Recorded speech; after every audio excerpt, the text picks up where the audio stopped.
Right, we are live. Hey guys, how's it going? Welcome back to the Kiwi Lads channel. We are here for the third match of the KFC Big Bash. This one should be an exciting game because we have got the Renegades. They did have a struggle last year for their BBL, but then they are taking on the Adelaide Strikers, who have got the magician with the ball in hand, Rashid Khan, who will be a very exciting one to watch throughout this game. But if you guys are new to the channel, be sure to leave a like and subscribe. I am excited for this game. I have just seen that they also will have Peter Siddle as captain for this fixture, so that's going to be very exciting for him. That is, of course, due to Alex Carey and also Travis Head, both in test match duty mode, because the Ashes is coming around the corner very, very soon. We have got their Melbourne have a gun bowling lineup. They do indeed. They have got themselves Kane Richardson, also a few young spinners, which I'm excited to see. They've also got Zahir Khan, who will be an exciting one to see for this one, and James Patterson, the return of him. He was actually at the Brisbane Heat a little while ago, but he's at the Renegades now and he is ready to go. We have got the hello, everyone. Hope everyone is doing well. Make sure to smash that like button for the Kiwi Lads as well.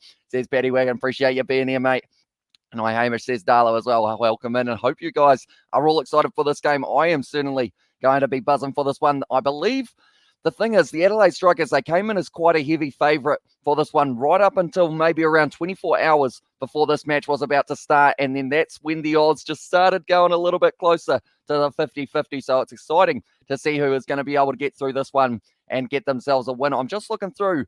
Kane Richardson, he is the captain of this side as well. So both sides going with the pace bowlers as their captains. And I guess you could say the same about Australia in the Ashes for their first match that has taken place tomorrow up against England, where we will have, I worked it out yesterday, 200 hours of those two sides playing test match cricket. How good will that be? But now do let me know who you think is going to be winning this match. The Renegades, they did end up winning the toss and they decided that they would go in and they would try and set a large total. We are at Marvel Stadium for this match, and I'd say they do need around that 170 or so. The Adelaide Strikers, they've got a strong batting lineup as well as that bowling. They've got Jake Weatherald, also Matt Short, Harry Nielsen, who will be the wicketkeeper for this one, John O'Wells, and then also you can go right down to Rashid Khan, to be fair, and Aussie in the chat says Darlow. So he is, of course, going for the Aussies in the match that is coming up for the Ashes. It's going to be an exciting one. I've also got something planned for halftime of this match, or kind of innings break, I guess you could say, so be sure to stay tuned for that, and it may involve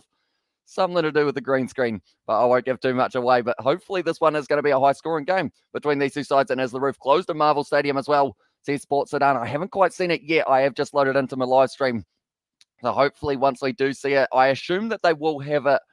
It might be closed for it, I would assume. And also we have got the hello, how are you as well? Says Emma, I'm doing very well, mate. How about yourself? Are you excited for this game? Do let me know. First year for me when Christmas season is cricket season as well. But I certainly don't mind with the lit BBL and Ashes action as well, says Sebastian. And tell you what, did you already have that kind of live stream banner type thing already planned out, Sebastian? Because you were on it just like, I need to give you a pay rise, even though you don't get paid at the moment. You need a pay rise. That is for sure. Nathan Sim has said hello as well. Welcome in. And you, mate, I'm going to the pink test as well, says Darlow. So that will be a very exciting one. First match, of course, of the test series is going to be at the Gabba, which should also be very nice indeed. Renegades key player James Patterson and Mohamed Nabi as well, says Kevin. And I would also add to that list, if we had to say one more batter, one more bowler, I would say Kane Richardson for the ball in hand. And then also I want to say Sam Harper will be important because I feel like Aaron Finch, he's very much at the moment 50-50. He's either going to go out there and whack a whole heap of runs in a hurry, or he is going to get out early, which then means that Sam Harper will have to try and steady the ship for them.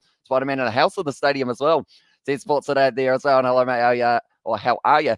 As on hi, Amish and Sebastian in the chat, says David. Welcome into the live stream, mate. I hope you're doing well and hope you are excited for this match. I've got a smile ear to ear. I think it's because I slept for most of today. We were going to be filming the podcast a little bit earlier on. That got renegotiated to after this match. So I did end up pretty much sleeping the whole day, but I'm wide awake now and I'm ready to go for this one at Marvel Stadium. It's going to be exciting because we have seen already that we have had a very high total set by the Sydney Sixers, the most that they've ever got in franchise history, and they will be hoping to possibly keep that momentum going and make their way all the way to the final. Melbourne Renegades, they are a side that did struggle last year, and then also the Adelaide Strikers. They're one that are very hard to predict how they're going to be finishing, definitely with their key players out in Alex Carey and also Travis Head. That is Spider-Man hanging from the roof, and he seems to be, of course, with Marvel taking place. He is hanging upside down to the pitch. I feel like that is very risky, but he has done it very nicely. I did, Hamish, but I never uploaded unless I see the thumbnail. So I actually thought that something could come up and you would be able to do this stream as well, says Sebastian. No, we always find a way through. It was pretty much just because I did end up sleeping pretty much all of the day. I'm calling a streaker tomorrow at the Gabba as well, says Nathan Sim there. And also we have got there, hello mate, how are you, as well from Betty Wagon, and also big love Betty David, and everyone tuning in, much appreciated for all your support. I still can't really talk properly at this stage, but there is a child waving to the Adelaide Strikers players, and now Sam Harper. He is actually the size of a child, but he can certainly bat, and it's going to be exciting to see how he goes out at the crease with Aaron Finch as the opening partnership here. These two men, they want to deliver. Aaron Finch has decided to go with the long sleeve. Is that Aaron Finch? I don't know whether that is Aaron Finch. It doesn't really look like Aaron Finch. He's looking very young. If it is, it's not Aaron Finch. Instead, it is going to be Mackenzie Harvey who will be opening the batting here for the Melbourne Renegades. Isn't the toss and bat flip or something, or a bat flip or something? It is indeed. They have decided to go with the bat flip rather than the toss for the BBL. So it is going to be actually Harper and Harvey, both men starting with H. That's why Aaron Finch is not there, because his last name starts with the F. Marvel Stadium, they got a few people in attendance, which is great to see. They have got that roof on, so it does mean that it's going to be closed in. Has anyone ever hit the roof at Marvel Stadium? Do let me know. I think the Strikers will win as well, or should win, says Darlow. And also we have got the I'm well, how are you, buddy, as well, says David. I am going to say the Strikers, they should be able to get the job done, but Sam Harper is definitely a game changer here in terms of the players for the Melbourne Renegades. It's interesting that they haven't gone with Aaron Finch here in the lineup. I don't think, is he on Ash's duty? I don't believe he is. So maybe they've just decided to go with a couple younger players for this game up against the Strikers and see how it does go. But Sam Harper, I am calling it now, 50 runs for that man. See whether or not he can do it. And also, we have got there the prediction of the Strikers being able to win. How many do we think that they are going to be able to set here for their total, the Melbourne Renegades? Do let me know. And also, we have got there the Big Bash in the chat as well. I am excited for this one. It's Rashid Khan playing for the Strikers. He is indeed. He is in the starting lineup for them, and he is going to be one of those guys who could definitely get a few wickets. It's going to be him versus Muhammad Nabi. I feel like are the two men that I'm very much looking forward to seeing have that spin battle. But then you've got Zahir Khan, the man who's come over from the Brisbane Heat. It's going to actually be, oh no, it wasn't going to be Daniel Worrell. They're going to give the ball to the blonde man himself, Peter Siddle, the captain of the Adelaide Strikers for this one. Why Peter Siddle not on the test team for Australia? I want to say that he did retire from international cricket, but I could be wrong there. Finch is in the Renegade squad. No Ashes for the big man as well, says Sebastian. So yeah, it seems interesting that they have decided, okay, it's actually going to be Garton by the looks of it, who will be opening the bowl, and they're just trying to decide who gets that first over. Peter Siddle, I thought he might have bowled himself there, but instead it is going to be George Garton who does get the start. And I thought there was something on the screen, but it was the person on the green screen as well. Says it was Paddy Wiggin. I assume it's this little man here, was it? Or maybe this one, or maybe this one. We've got a few men in the background, but now running in for the first ball. Garton to get this match underway between the Melbourne Renegades and also the Adelaide Strikers. Hit nicely to the leg side, and he's going to get himself a single to get off the mark straight away for Sam Harper. Doing nicely, not going for anything too crazy. It is actually going to be, I think they've got the scoreboard around the wrong way. That was Harper on strike, but they have given Harvey the run. So they're going to have to swap that round in a short moment. But nonetheless, they've got underway. They got one run, which is a very good start to the match. And also we have got there, I have Sam Harper in my Supercoach team with Peter Siddle as well, says Darlow. So perhaps the experience side of Peter Siddle, definitely as captain as well. He will be known the perfect overs to bowl himself. But Garton at the moment, he gets the first. Oh, nice bit of outswing there. That's a brilliant shot there from Harvey, though. Hits the ball hard, and it's going to be racing almost to the boundary. But Rashid Khan able to cut it off. Very nicely done by the Afghanistan representative. Actually did very well in the Cricket World Cup, taking a lot of wickets. We knew that he has got that ability. And Afghanistan, they actually were very close to being able to go through all. Okay, Rashid Khan at the moment holding his side, holding his hip, I believe it is. I really hope that's not an injury, because you do not want him injured in the very first game of the BBL. There's plenty more games to go at the moment. The Sydney Sixers sitting top of the table, followed by the Sydney Thunder. It's a Sydney derby at the top at the moment. Garton now running in it. It's going to be a wide down the leg side. And just a little bit off with the radar there. He's got plenty of pace, though, Garton, when he is steaming in. Also likes to pitch the ball up a little bit more, seeing if he can get some swing going. Rashid Khan is still doing a bit of this. He's stretching out his side. I really hope there's no injury there. He's got a smile on his face. He has certainly got a few magical deliveries for himself when he does have the ball in hand. We have got the I'm doing well, but less sleepy today. But it might change though, as well, says Paddy Wagon. Yeah, we have had a few big days of cricket in a row. We've got 2 BBL matches back-to-back tomorrow. Nice bit of swing there, just outside of the off stump, and it is going to be the dot ball for Garton, his first dot of the day. But it's going to be so important. They are mentioning about Wes Agar. That is another man who is in the Adelaide Strikers lineup. That's the thing. They've got an underrated bowling attack, and it's hard to underrate a bowling attack when it does involve Peter Siddle, Wes Agar, Daniel Worrell, Rashid Khan, all in there as well. And then they have also got Liam Scott and Thomas Kelly. Thomas Kelly might be the super sub that they might go with a little bit later on, but we will have to wait and see. But now Garton charging him once again. It's a good Yorker. It's in the air. It's gone over the man at cover. He was almost short cover there, John O'Well. So that's going to be a little bit of luck. Rashid Khan with a little bit of the misfield. And they have been able to scamper through there for themselves as well. I realise now, there we go. They have just swapped around the scoreboard. They did actually have it, that they didn't have it updating with the right men getting the right runs. But now Harvey here sitting on 4 runs off 3 at this stage. And also, would you say Rashid Khan, best T20 bowler in the world? I believe on the world rankings, he is not, but he certainly should be, because I mean, he's got so many variations that, like, you can never read the man. Like, we see him time and time again, like, just bowl the best bowlers, the best batters in the world. Nice bit of pitched up delivery there from Harvey once again, from Garton to Harvey. Going to be the single, just one more ball of this burst over. And yes, as well says it was there, and is Sydney Sixers top of the table as far as it stands at this stage. They certainly are. They had an incredible start where they were able to get 214 or so runs and then bowl out the Melbourne Stars for only the 60. So because of that, their net run rate is 7.6, which is just an absolutely insane amount.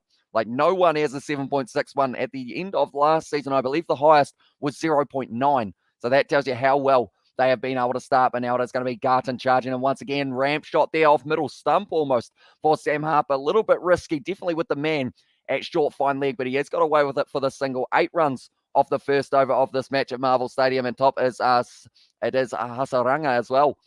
And there says Darlow. And also we have got there Freedy as one, who always impresses me as well. Of course, that is Shaheen Afridi. Very good bowler for Pakistan. At the moment in the test matches, I know that they are batting, aren't they, Pakistan? But the Ashes, it is starting up tomorrow, which is going to be absolutely awesome to see. We have got there. That's because you, Hamish, and Sebastian are machines as well. Says it, David Dale. We just keep on going for these live streams. I feel like it's like momentum is a real thing, and we just keep on keeping on with these live streams. We have had plenty of them. So if you guys are new to the channel, be sure to leave a like and subscribe. We are going to be back with 2 BBL matches tomorrow, which is going to be very exciting. 2 back-to-back. Okay, Pakistan, they are no longer batting. They have just declared, I see, for 300 for 4. So because of that, I know that Rizwan brought up his 50, because he is a very impressive batsman, did very nicely in the T20 World Cup as well. Daniel Worrell now will get the opportunity with ball in hand. 44 matches, 36 wickets, has really started coming into his own recently, and he does love a pitched up delivery, definitely when there's a little bit of swing in the air. They have actually got a very good swing attack for the Adelaide Strikers, because they've also got Peter Siddle, who when he pitches the ball up can certainly get it to do a few things that do make it very exciting for him. But now it is going to be Daniel Worrell who does get the second. The power play overs are 1 to 4.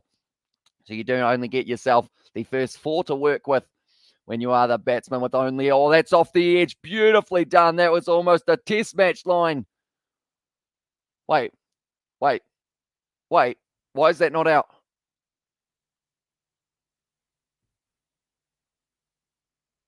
Did that drop short? Did that drop short? It's hit the edge of the bat, I think. And it's carried. Is that not out? He's hit it onto the back leg, they are saying, but he is going to be given as not out. So we continue. Sam Harper, lucky man at the moment. Daniel Worrell once again steaming in. Oh, Sam Harper tries to whack that one down the ground as well. We have got there Malinga is the best T20 bowler of all time as well, says Nathan Sim there. And also we have got the I better better soon for more live streams as well, says Paddy Wagon. Also, could you tell a bit more about him, please? I am fairly new to cricket as well, says Sebastian there in the chat. But Daniel Worrell, he was disappointed that they didn't end up giving him that wicket. It was very close. I believe they're saying that it hit the bat, then it hit the pad, then it was caught at first slip, but was not out. Now Worrell once again steaming in, had 2 dot balls in a row. It's nicely balled. All that's hit the hand of Sam Harper, and he's fell in that one, unfortunately for him. We always got that for that not being out as well, says Darlow. It's a brilliant delivery. It was a test match line from Daniel Worrell. He ends up scratching his nose, the umpire. Oh. Tell you what, you hear the noise, but I'm not too sure whether or not it came off the bat or whether it came off just the back leg, like they are trying to say. But it will be interesting to see whether or not we have got Snicko. I don't believe we do for the Big Bash, though. Now, Worrell once again charging in. It's a nice shot from Sam Harper. Hit down to third man. A little bit of a misfield. And because of it, they will just get through one. So now Daniel Worrell, I should say, going for his first run of the day. But Harvey sitting on 5 off 4. Sam Harper sitting on 3 off 6. We know how important a power play can be. You can use your power surge after the first 11 overs. You are allowed to use your second 2 power play overs. And also we have got he is a former Sri Lankan bowler who has a controversial bowling style, which looks like he chucks the ball. I recommend finding a video about it as well. And I guess the other thing that made his action so famous is he comes in from such a wide kind of angle like this, because for it to be a legal delivery, you've got to come in at more than this angle. I've realized that my green screen and also myself and the camera is not quite wide enough. He comes in about there and just ends up giving it a nice wee flick as he has thrown it. He bowls one of the best Yorkers ever in cricket, and it is very impressive. Cheers, Nathan. I'll be sure to check him out as well. Sam Harper gets out, but not much. I'm not going well as well. Says Dala, of course, if he is in one of your Super Sport ones, going to be taken nicely as the keeper. And so far, only the 1 run off this over. Daniel Worrell could have possibly picked up a wicket as well. We're seeing it in super slow motion. It's hard to tell from that angle, but I think there was a little bit of bat on that. And they're probably pretty unlucky that they weren't quite able to get it. You can see there that they were a bit confused about that situation from the umpire as well. But it is now going to be the final ball of Dan Worrell's over. He is certainly an economical bowler and has been coming into his own. I remember when he was at the Melbourne Stars. They have since got themselves a couple others. That's a brilliant shot from Harvey, though. That's gone for 6. I just jinxed him big time, and he's broken one of the little barriers. What a brilliant shot from Harvey to close out that over. And now the score after the 2 overs will be 15 for none for the Melbourne Renegades. Decent shot, and they definitely needed to find the boundary with one of those balls. And he didn't just find it for the 4, it went all the way for the 6. I believe that's almost the first boundary we have seen for them as well. But Daniel Worrell, he's still got the ball in hand. He's bowled 6 deliveries, though. What is going on? Is it a no ball free hit? No, they thought there was one more ball. Tell you what, someone needs to start using one of those clicker things to work out how many balls have been bowled in the over. That is the second time in 3 matches that we have seen that take place. How they don't actually know whether or not the over has finished or not. We haven't got their best bowler in T20 of all time is Daniel Vittori as well. Says Dala, and also the 6 with the fire emojis from Sebastian as well. But they are showing there the Marvel Stadium. They have got the roof on it. No sign of himself, Aaron Finch here, but they have got instead Zahir Khan, also Kane Richardson, James Patterson, Will Sutherland, Mohamed Nabi. He is batting quite high up the order, but he is an all-rounder and a very talented batsman. And then for the Adelaide Strikers, they have got the likes of Jake Weatherald, Matt Short, Henry Nielsen, Jono Wells will be an exciting one, although he has just got John Wells there. And also BBL best bowler Brett Lee, Sixers versus Scorchers grand final. What a game as well, says Nathan. Says exactly right. Straight through Sam Harper once again. Hasn't really been hitting the ball too well so far early on for Sam Harper. Garton has been bowling nicely. He gets that good lead that doesn't quite allow you to go off the front foot, but it's also not quite a back foot shot either, and you kind of got to hesitate, and that is when you can end up either nicking it to the man at first slip, possibly like he did in the earlier over, or maybe you end up trying to find a fielder in the outfield. They've only got the 2 men outside of the ring, though, for them. It must be weird batting inside of a stadium with a roof on. I feel like that would be like a new feeling for some of these guys. Big swing of the bat from Sam Harper. Hasn't got all of it. Going to be out deep to Rashid Khan, who is at deep square leg, and he will be excited to get the ball in hand in a very short moment when he does get his chance to bowl. Did Aaron Finch pull out at the last minute? He was announced in the Renegades lineup. I did see him in that lineup, so I'm not too sure what happened, whether or not it was a last-minute injury or something along those lines. I know that Marcus Stoinis yesterday did have his last-minute, I think it was a side strain, so hopefully he's not going to be injured for too long. But it seems like I'm hoping they do mention it at some stage. But yeah, he was in the starting lineup I saw, and he was going to be playing, but now he is not. So that is a bit of a hit for the Renegades. And be whipped off the side there. And it's going to be Harvey once again getting himself a single. That one has gone down to Jake Weatherald. Was at the deep square leg boundary for this matchup. But now Sam Harper back on strike. He wants to hit one to the boundary. You can tell he's already faced 8 balls and he has only got the 4 runs. But certainly a talented batsman, Sam Harper. He always hits the ball to the boundary. When he does find the middle of the bat the first time, you know that he's probably going to find it for the next kind of 5 or 10 overs as well, which is why this is so important for him to try and strike this one nicely with Garton. Oh, it's a slow ball. Well bowled by Garton there. You know, going way outside off stump and not able to get onto it there with Sam Harper. At this stage, only the 2 runs off this over. A little bit of a slower start for the Melbourne Renegades. That 6 certainly helped them and at the early stage. And also we have got their hurt of Chris Gale as well. Says that Nathan Sim there. There he is, Aaron Finch. Are they going to say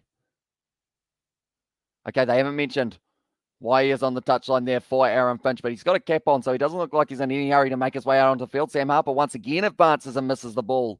He's just not able to connect. Is he trying to swing too hard perhaps here for Sam Harper? He looks like he's really trying to go for it. But now Garton, this stage, he's bowled very nicely. 10 balls so far.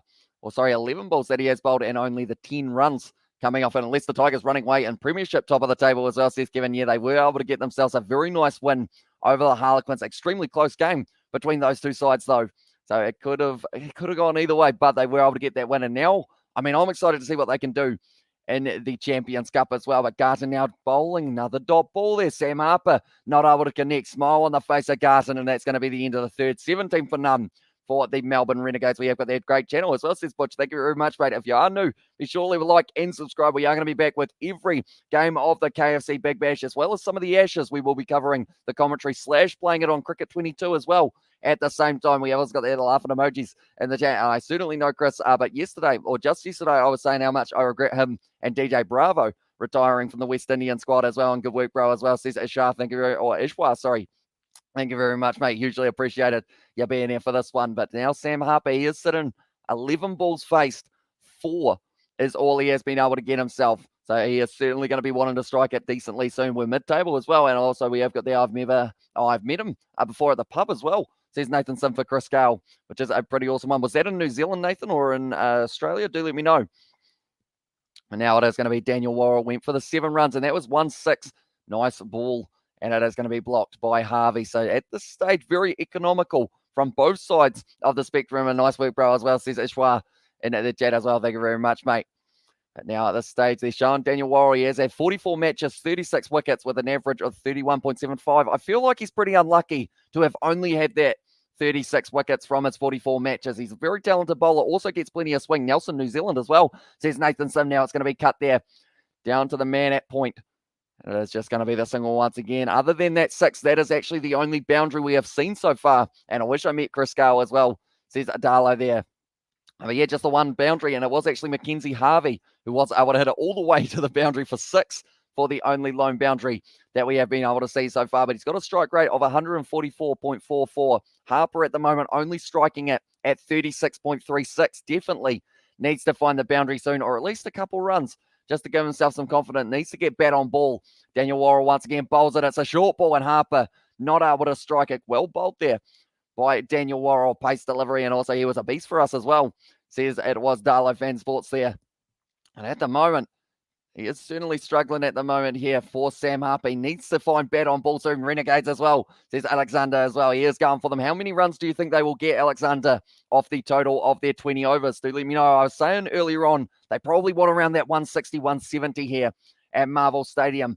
Sam Harper swings through, misses the ball again. Is he trying to hit it too hard, or is he just not quite striking it the way that he would like to in the early stages? He's not looking too happy, though. Sam Harper sitting on 4 runs off 13 deliveries. Chris Gale casually having a pint in the Tasman area as well, says Sebastian there. Yeah, they've had plenty of tours. That's the thing. Chris Gale, he's been all around the world playing his T20, and he is certainly, probably, I would say it's a hard one. I was going to say he's certainly, at least you'd have to say top 2 in terms of the biggest names in West Indian cricket, if not number 1. Surely he's right up there. Sam Harper hits that one nicely. That's gone through cover, and this time it has now gone to the boundary. Is that the confidence that Sam Harper needs to be able to strike this one and get himself to that 50? I said that he would get a 50 as well. That was very bold. Saying it early on, Chris, we have got there, I reckon, overall New Zealand are the best team. Do you agree as well, says Nathan Sim? I know that they're number 1 in the test rankings, and they've also got themselves a few T20 World Cups under the belt, I believe, have we? A couple of them in an ODI.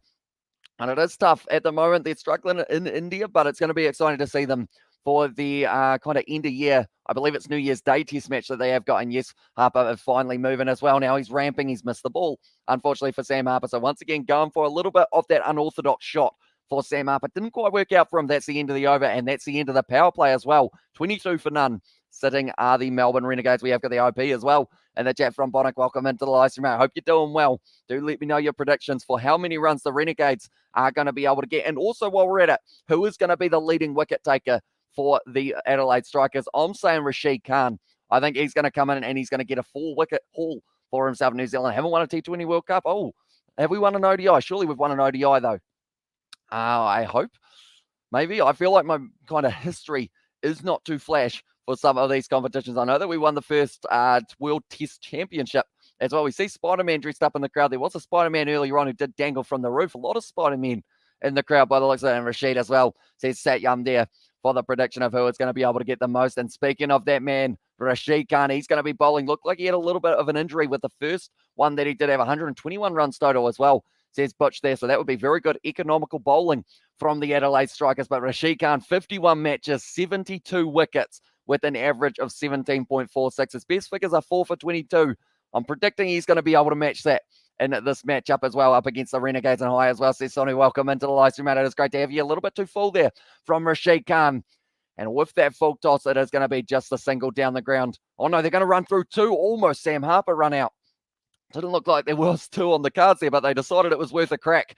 And Rashid Khan just getting that one a little bit too full. Something that we don't see too often from Rashid is that kind of testing delivery, I guess you could say. But Nessie's 10 wickets ahead of him for the Adelaide Strikers. Also, Lachlan Siddle only sitting on 55 for the Strikers. That slightly surprises me, but he will certainly be moving his way up. Definitely as captain now of the Adelaide Strikers, Rashid Khan. That one's more on the line. And Harvey going to be hitting it out through cover for the single once again. We have got there Rashid Khan, 3 wickets. I'm going full out on him as well, says Sebastian. Also, he's only 23. I thought he was 28 as well, says Nathan Sim. Is Rashid Khan only 23? If Rashid Khan is only 23, that is absolutely incredible. He has certainly got a long career ahead of him. We have got there in there. W Hour has said hi as well. Welcome into the live stream, mate. And we say, go take 2 wickets, says Falguni. And also we have got there the blood runs cold when they hear the Rashid Khan as well, says Butch. Nice delivery. He should have been stumped. He should have been stumped there, Sam Harper, and he would have been on his bike. But unfortunately, John O'Well's just not able to take that one cleanly. And because of it, that means Sam Harper, he survives one more time. That is the second time that he could have been out. But he is still at the crease, just misplaced there by the keeper. And this one, unfortunately, now Rashid Khan once again runs in. It's the sweep shot there from Sam Harper. Hits it to the leg side out to deep mid-wicket for the single.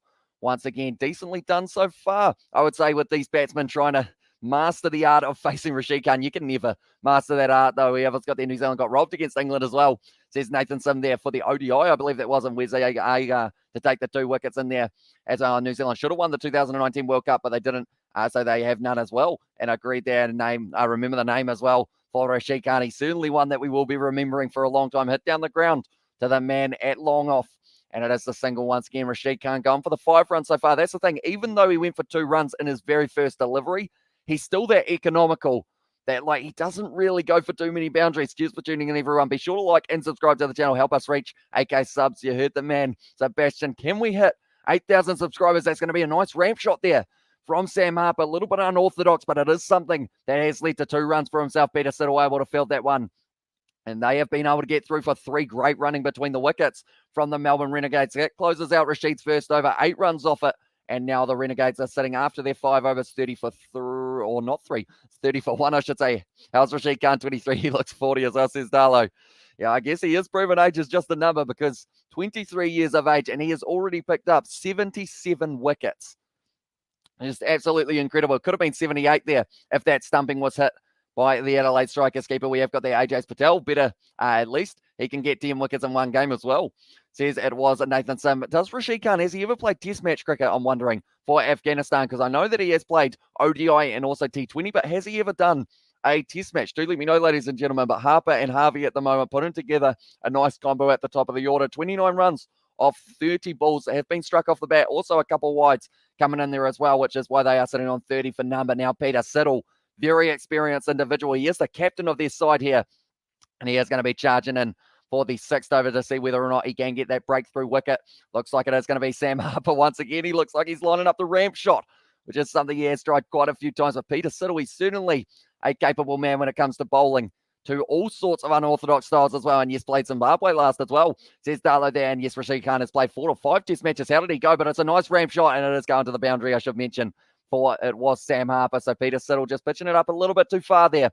And because of it, Sam Harper, he's starting to get a little bit of his eye in. 16 off 19 here for him, and I'm 23 as well. Rashid looks like he could be one of my father's mates as well, says Sebastian there. Wes Agar wicket, says Falguni. I think he will be able to get himself at least one in this game. Wes Agar, definitely a talented bowler. That's the thing. Adelaide Strikers, their batting lineup, if it fires the way that their bowling lineup normally does, they can certainly make their way into possibly even the final. That's a big shot there from Sam Harper. He struck it hard.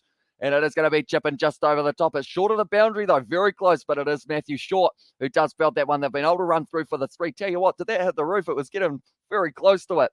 And we also got there, could be as well. And also a good match will be Finn Allen versus Rashid Khan as well. Says Nathan Sim there. It's very interesting, all the different bowling styles we get to see. I believe they have actually got both of their styles in Cricket 22, have they, if I'm not wrong? Is it Finn Allen the one who has got that really interesting bowling style? I guess you could say, yeah, played Zimbabwe last as well. Says Adalo for Rashid Khan. Did he end up picking up any wickets at test match level? Do let me know.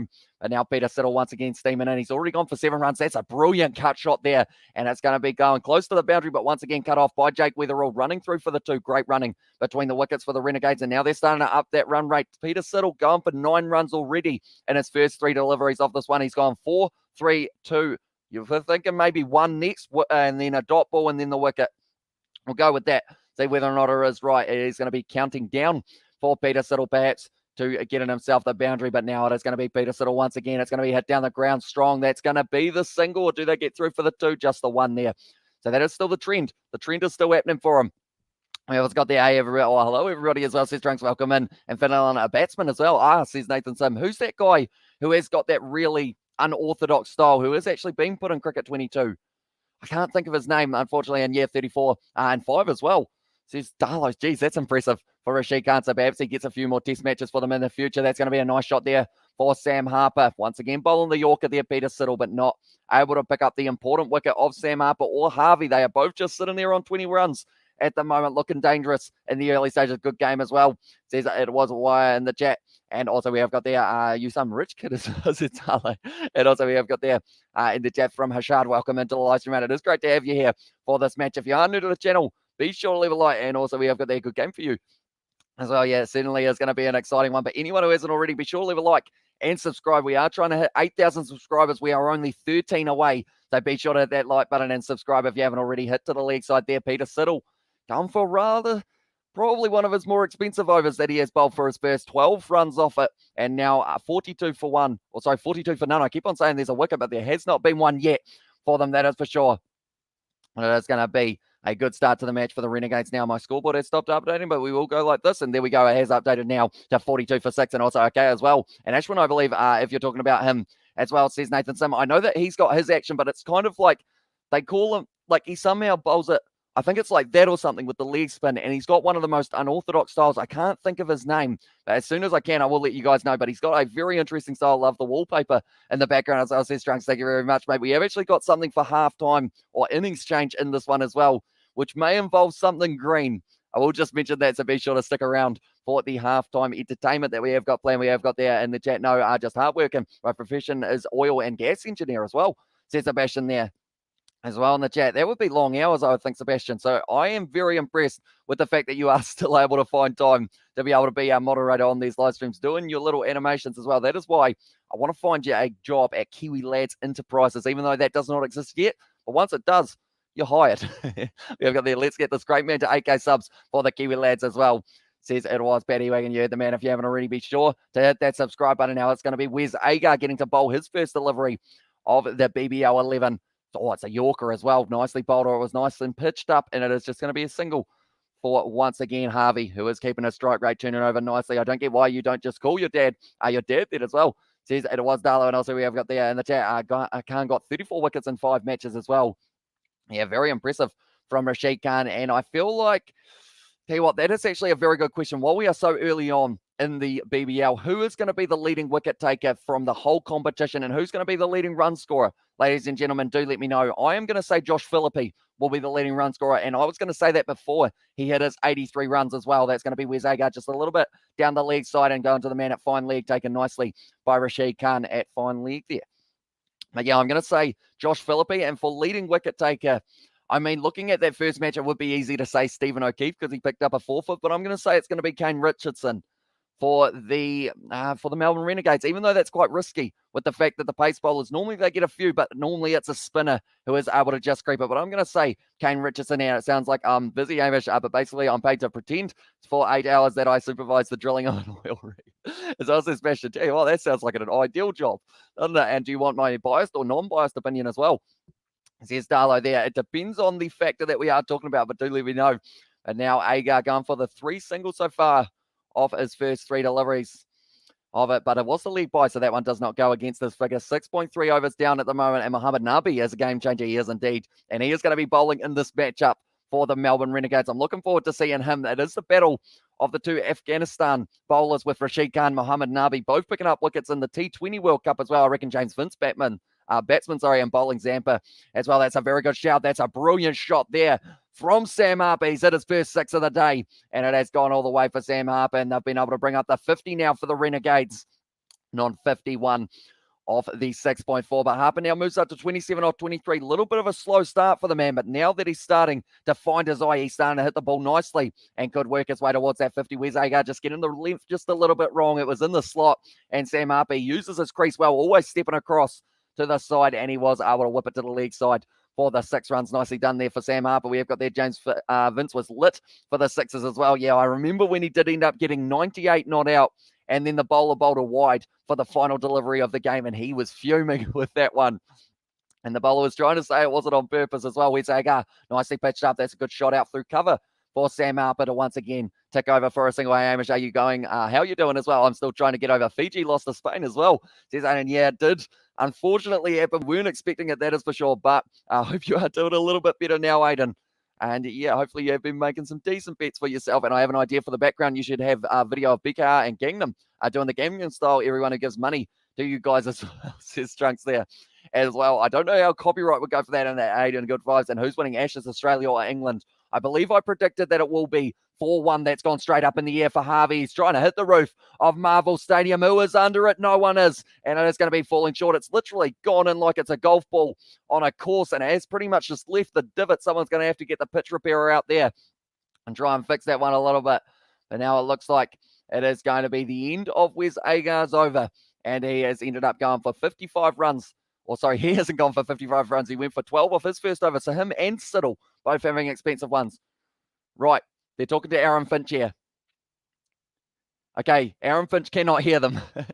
We always got the open challenge. Melbourne Renegades as well there. And hey, Hamish, Sebastian. Oh, sorry, hey, Sebastian Hamish. Never again put in so much money on a rugby game again as well.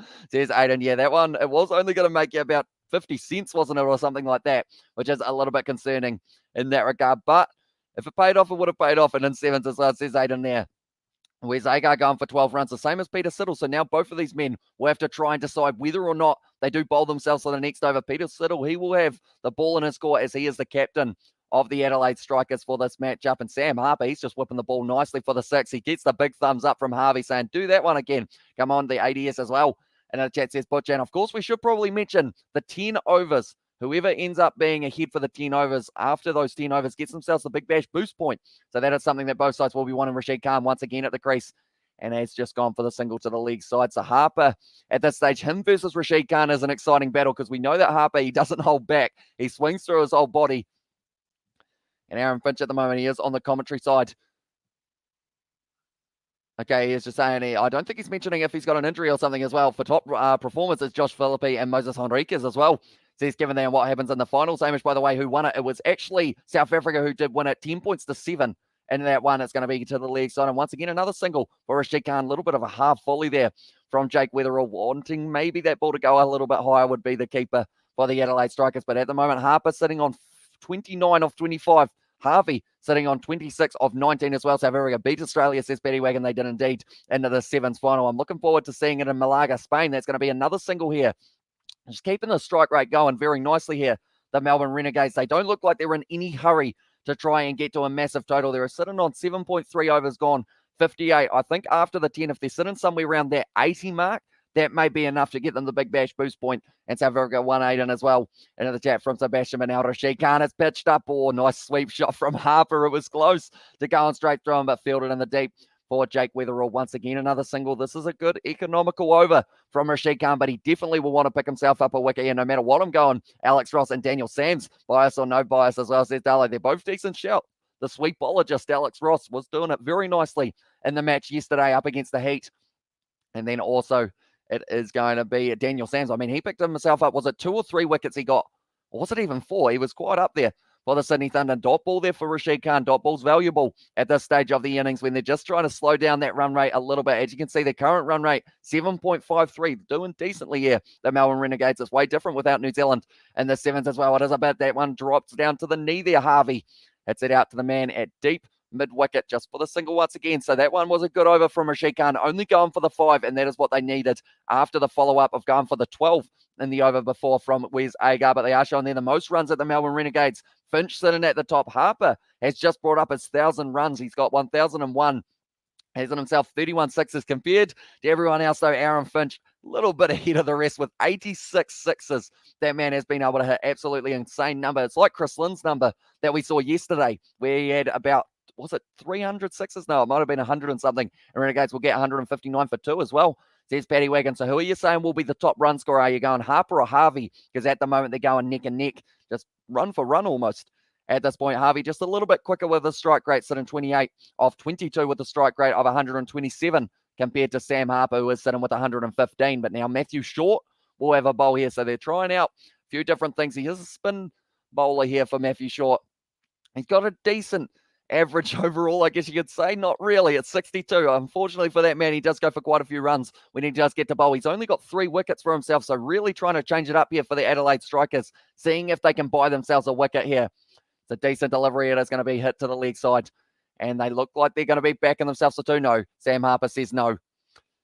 Almost an overthrow, but Peter Siddle is there. Kiwi lads, do you watch Driving Mall as well? Says Trunks, I do not. I haven't actually had a chance to. Is it any good? Harper will get 69 as well. Says Paddy Wagon. And also Renegades should average 170 min now for max 200 as well.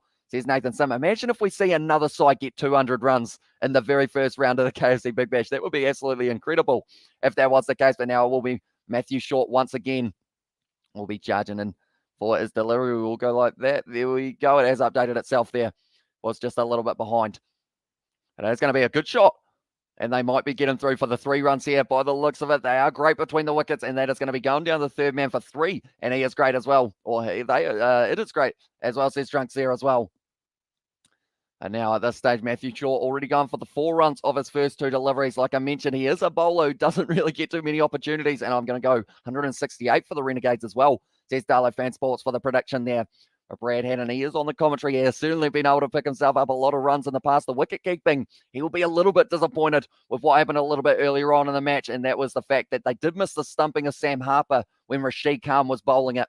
And now it is going to be Matthew Short. He has the dot ball there, which is going to be important, trying to get as many of them as they can heading through. But the Renegades, they won the bat flip and decided that they would be having a bat. That's going to be the cut shot. Once again, just out for the single. Couple good overs in a row here for the Melbourne Renegades, and they might be able to push towards that 180 or so. But they do need probably a boundary or 2 in this over of Matthew Short. He is one of those bowlers you never quite know what he's going to be bowling, because he does have an average of 68. But can he get himself into a good position of being able to pick up the wicket here? Sam Harper's average is actually worse against spinners. Oh, what a catch that is for Matthew Short. He picks up the wicket of Harper, and that was a brilliant take from him as well. Caught him bowled. He's been able to take it beautifully. Sam Harper, he did advance. If he missed that ball, he should have been stumped, but instead just ended up dinking it to Matthew Short, who did the one-handed jump up in the air to take that one. Look at that. He's got the height, left hand up in the air, plucks it out of thin air. He has been able to take that one. Matthew Short, he moves himself up to his 4th wicket now. Wicket as well for him. Oh, yeah, it's got there. Harper's got as well. Says Darlow, he is indeed, but Matthew Short, he's very happy with that one. What a catch that was from Matt Short. We mentioned at the start of the over that maybe they were just trying to throw something different that Harper hadn't seen before. And Matthew Short, he was gliding through the air like he was a gazelle, and he was able to take that one nicely. There's one delivery left of this one, and now Fraser is going to be making his way to the crease. Jake Fraser McGurk is going to be there, and he is going to be an important kind of ship steadier, I guess you could say there. His average is 18.14.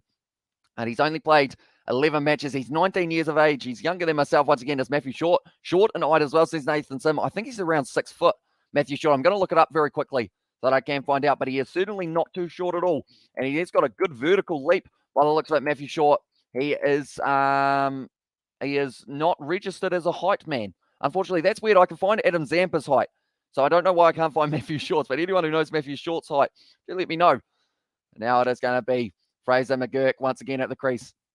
They have been able to pick up that wicket. And I guess at the start of the match, I wouldn't have guessed that Matt Short would be the man who does get the first wicket of the game rather than Rashid Khan when we come to spin. And also my Supercoach team is going down the toilet as well. Says, I hope Rashid Khan can get one wicket as well.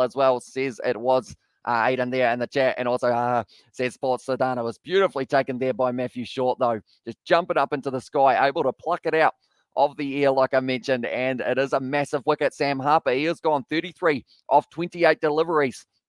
Well, that man, he just jumped beautifully. That's probably catch of the Big Bash so far, I would say, even though Stephen O'Keefe was right up there with his catch that he was able to take in the game up against the Melbourne Stars. But I would say that one tops it just for now. Matthew Shaw only going for the 5 runs off his very first over, and it was very nicely done by that man as well. 66 for 1 at the moment they are sitting, as Wes Agar has just gone for the single out to deep mid-wicket.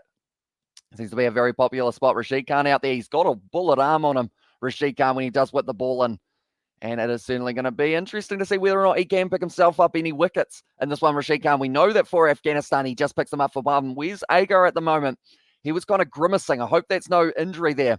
And Peter Siddle at the moment just having a little bit of a chat about the field placement for Wes Agar. Of course, as a pace bowler himself, Peter Siddle, he will definitely know all about where he does need the fielders to be. But Wes Agar, he still looks like he's heaving in the big ones for the breast. So I'm hoping that there's no kind of injury there, but it's going to be, that would be almost an injury to Fraser McGurk's bollocks, because that one smacked him square in it. But now it is going to be dot ball, which is important for them, I should mention as well.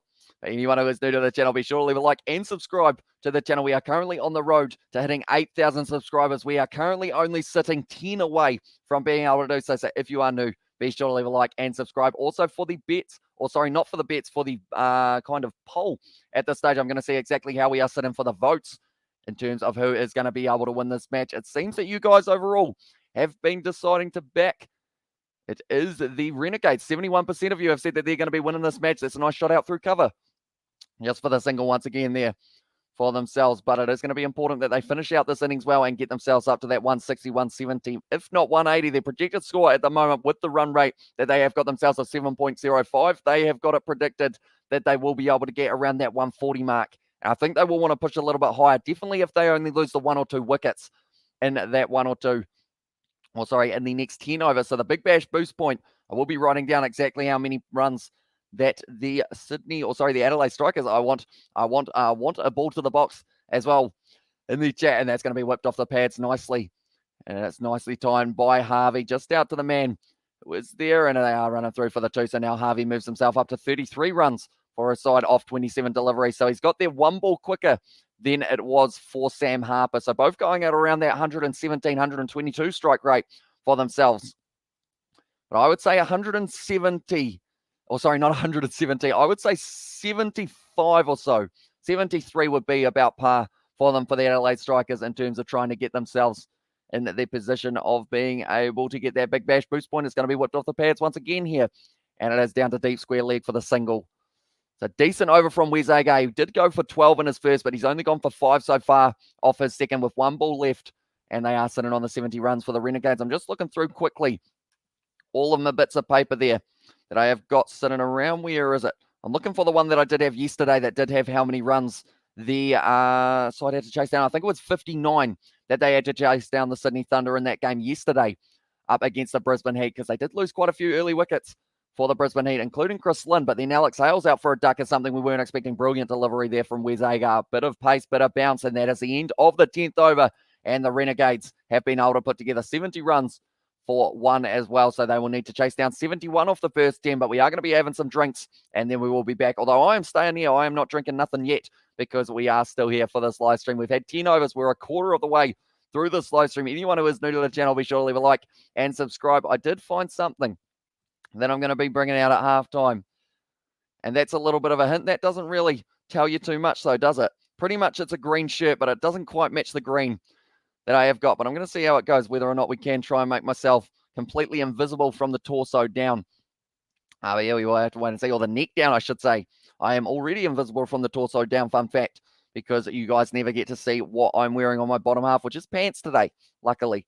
But now they are just showing a couple ads. But so far, Sam Harper caught and bowled the 1 wicket. Matt Shaw able to get him for that one as well. 33 runs off 28 deliveries for Sam Harper. Mackenzie Harvey moving along nicely, 34 runs off 28. And then so far, Jake Fraser McGurk sitting on 1 off 4 deliveries as well. We have got there an airplane in the chat as well from 100% there.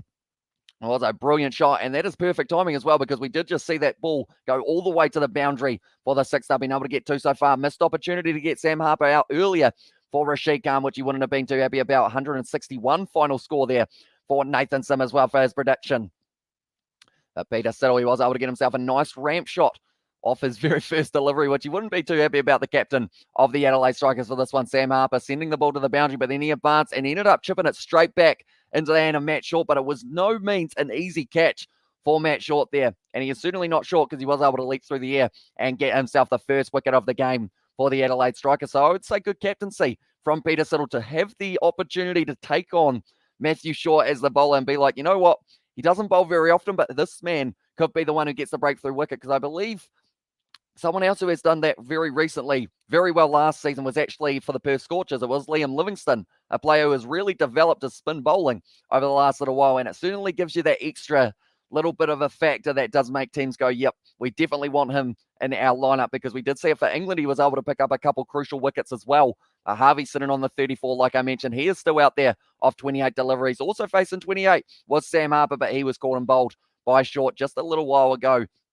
Now Rashid Khan once again going to be charging in. That's close to an LBW, but I think it was pitching just outside of the leg stump. But it is a dot ball, a crucial dot ball here for the Adelaide Strikers. If they do want to have a decent total to chase down, they don't want them getting any more than that 160 or so, because or else at Marvel Stadium, it can be relatively tough to chase it down. It is quite a hard ground, I guess you could say, in terms of the fact that the ball doesn't really roll too quickly. It pulls up pretty quick in the outfield. It's going to be down the ground for the single off Rashid Khan's bowling once again. Is he going to be able to pick up the massive wicket of Harvey? Even Fraser McGurk at this stage, I'm sure he would well and truly be taken. It would be James Seymour who would make his way to the crease. Mohamed Nabi is further down the order if they do need to go to him. But I feel like from here, the Adelaide Strikers, they might pick up about 3 more wickets. I'm not too sure whether Nabi will get a chance. Nice spin ball there from Rashid Khan. It was the wrong one that did end up going the way to the leg side. It's going to be a dot ball once again. He's been very close. I'll go 6 for 168 as well. Says Darlow there for his prediction of what the score in this game will be. But they are talking to David Saker at the moment, the Melbourne Renegades coach. I think he'll be relatively happy with how it has been going so far. But after the 11th over, they are able to take the power play. Nicely bowled by Rashid Khan, almost stepping back onto his stumps there, Harvey. Just to tell you that you want as much time as physically possible to be able to work out what way that ball is spinning. And Rashid Khan just having a little chuckle at him as well. He does know that he's probably got Harvey a little bit on the back foot, but this is where Harvey might be able to go bang and hit it all the way to the boundary. Now, once again, it's going to be the dot ball just able to block it. And Rashid Khan, he's starting to find that little bit of momentum. You know when he's bowling well, when he just keeps on going right back to his mark and he's ready to go within a little bit of time, as in another wicket as well. I hope once the wicket falls, it will come down as well. Says Darlow there. Now Rashid Khan once again going to be steaming in. Well, that one just a little bit down the leg side. They're going to be rushing through for the single, and that is going to be the end of Rashid Khan's over. Very nicely bowled. 16 runs off his 3 overs so far. So he's been able to bring it back nicely from that first over that did go for the 9, I believe it was, but 73 for 1 now for the Renegades. That's a massive stack of KFC buckets on some man's head. It's about to fall over. It's like a snake on top of that man's head. I wonder how heavy that would be. It would be relatively heavy, I would think, but that is exactly what you decide to do when you go to the cricket. You just stick a whole heap of buckets on some child's head. Oh, it's just fallen over. They've ruined it as well. It's all gone down. And also, we have got the Strikers need Harvey out to win as well. Says Nathan Sims there. I will mention anyone who is new to the channel, be sure to leave a like and subscribe. We're on the way trying to get to 8,000 subscribers by the end of it. And I think they are getting told off at the moment, those children who did stack all the buckets on top of their head. Nonetheless, it is going to be interesting to see how it does go for these two sides in the later stages and when they decide to take the power play as well here for them. I don't believe they've taken the power surge yet. That's a good shot there out through cut, but it's gone straight to the man. Jake Wetherald will be hoping for a decent day with the bat to start off his BBL. Because at the moment, the leading run scorer is Josh Philippi, followed by, I believe it's Moses Henriquez, who is then followed by, who's third? Is it Alex Ross, or is there someone else who has snuck their way just a little bit higher than Alex Ross overall? I will be able to work out after the round who is exactly where, and I will be keeping you guys updated on it. Who has got the golden cap and go the Strikers as well, says James Smith there. And how many runs do you think they will be able to keep this Melbourne Renegades side to? And how many wickets do you think they'll pick up as well. But Daniel Worrell once again going to be steaming, and he went for 12 runs off his first over. That's going to be a good delivery. And Fraser McGurk not quite able to connect with that big shot down the ground. Daniel Worrell at the moment, he is certainly one of those bowlers who is economical. So for him to go for so many runs in that very first over was a little bit shocking, I guess you could say, in terms of no one would have been expecting it. But now Mohammad Nabi, we know when he makes his way to the crease that the ball is going to go flying every single time. And he's got a big man next to him, Will Sutherland, who will be hoping to have a decent day with the ball in hand as well. James Smith has got 160 there for the prediction. Daniel Worrell now once again charges in. It's going to be just a quick single run there.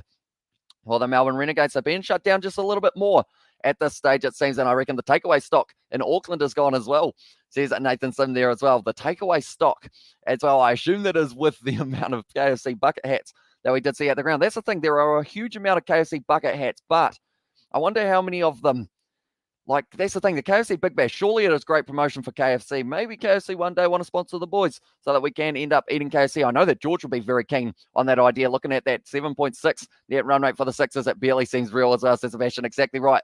The way that they were able to get themselves so high at the start, like I mentioned, yes, it hasn't updated itself. There we go. Now it has updated back to 81.1. Which means, actually, now that I think about it, that means this ball's going for 6, and it just did. And it has gone into the crowd. They weren't quite able to take the catch. There's a bit of push and shove there in there as well. He wasn't quite able to take that one, but Daniel Worrell, I should say, hits it to the boundary, or gets it to the boundary. Good shot once again from Mackenzie Harvey, who moves up onto 43 runs now off 35, doing nicely. But yeah, it's going to be interesting to see how much that net run rate drops over the next kind of few weeks, because, I mean, 7.6, like I mentioned last year, the highest, I think it was the Perth Scorchers with 0.9, I believe it was. That's going to be scampering through for the single, and once again, able to get there. So now sitting on 82 runs, the Renegades. They've got a good foundation here. They've only lost the one wicket so far, and that was the wicket of Sam Harper. So they've still got Fraser McGurk at the crease. He's sitting on 3 runs off 7, so everyone's really starting a little bit slow. But then the Wellington Phoenix have just scored a goal against Western United. Anyone who is curious about that game as well would go probably for 154 now, as well, says Darlow. That is a decent shout in that regard. But now the final ball of Daniel Worrell's over here. He has got one more left, so maybe he bowls the death over. That's nicely bowled, and it's going to be hit nicely down the ground. One of the batsmen has ended up falling over. It might be a quick 2 if they are able to get through for it. No, they're going to get through comfortably there for the 2, and it was actually Harvey who did slip and fall. Do you rate Jason Gillespie good coach as well, says Kevin? I probably haven't seen enough of his coaching to be able to fully comment, but do let me know what your thoughts are, Kevin, overall. I know that at the moment, if we're talking about the Big Bash in terms of the coaches, they're just showing that man who dropped the catch. He's just getting shoved by one of his friends, I guess you could say. But it was a great shot. It hit him in the shoulder, I think. And then he wasn't quite able to take that one. That Harvey has been able to hit himself 2 6s. This is an interesting stat right here. Mackenzie Harvey, he has hit 2 6s. He has not hit a single 4 yet in this game. He keeps on hitting it over the boundary if he does decide to hit it. So when he hits it well. And if he hits it well here, it's going to be 6 runs, and he would move up to 50 if he can get it. But Spider-Man was upside down earlier on. They are shown there. That must make all the blood rush to your head. No wonder Spider-Man wears a mask, or else he would be extremely red, I would think. And he did decide to go right down to the ground, doing a couple backflips and whatnot as well, by the looks of it, just for fun there for Spider-Man. Because why not, I guess, is the comment there. And now it is going to be Ashton Agar, Wes Agar, I should say, went for a total of 12 runs off his very first over. This one will be wanting to be a little bit more economical. Nice miss there, and it was Harvey. Wasn't quite able to connect with that one. Moving up onto 44 off 37. Looks like he's going to be able to bring up the 50 perhaps, but the predictive says that the Melbourne Renegades have a 157% chance, or not the percent, 150 as their predicted score. They're actually 51% in terms of whether or not they're going to be able to win this game.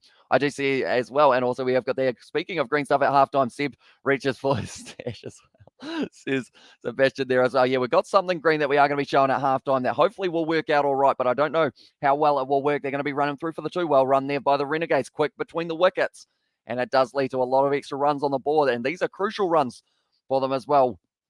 Moving up onto 86, we can see there's Zahir Khan. He was playing for the Brisbane Heat last year. They decided that they were not going to be having his services this year. So because of it, it does mean that he is going to be there for the Renegades. We have also got the Agar. We'll take the wicket of Harvey as well, says Krishnal. That is probably a very decent shout.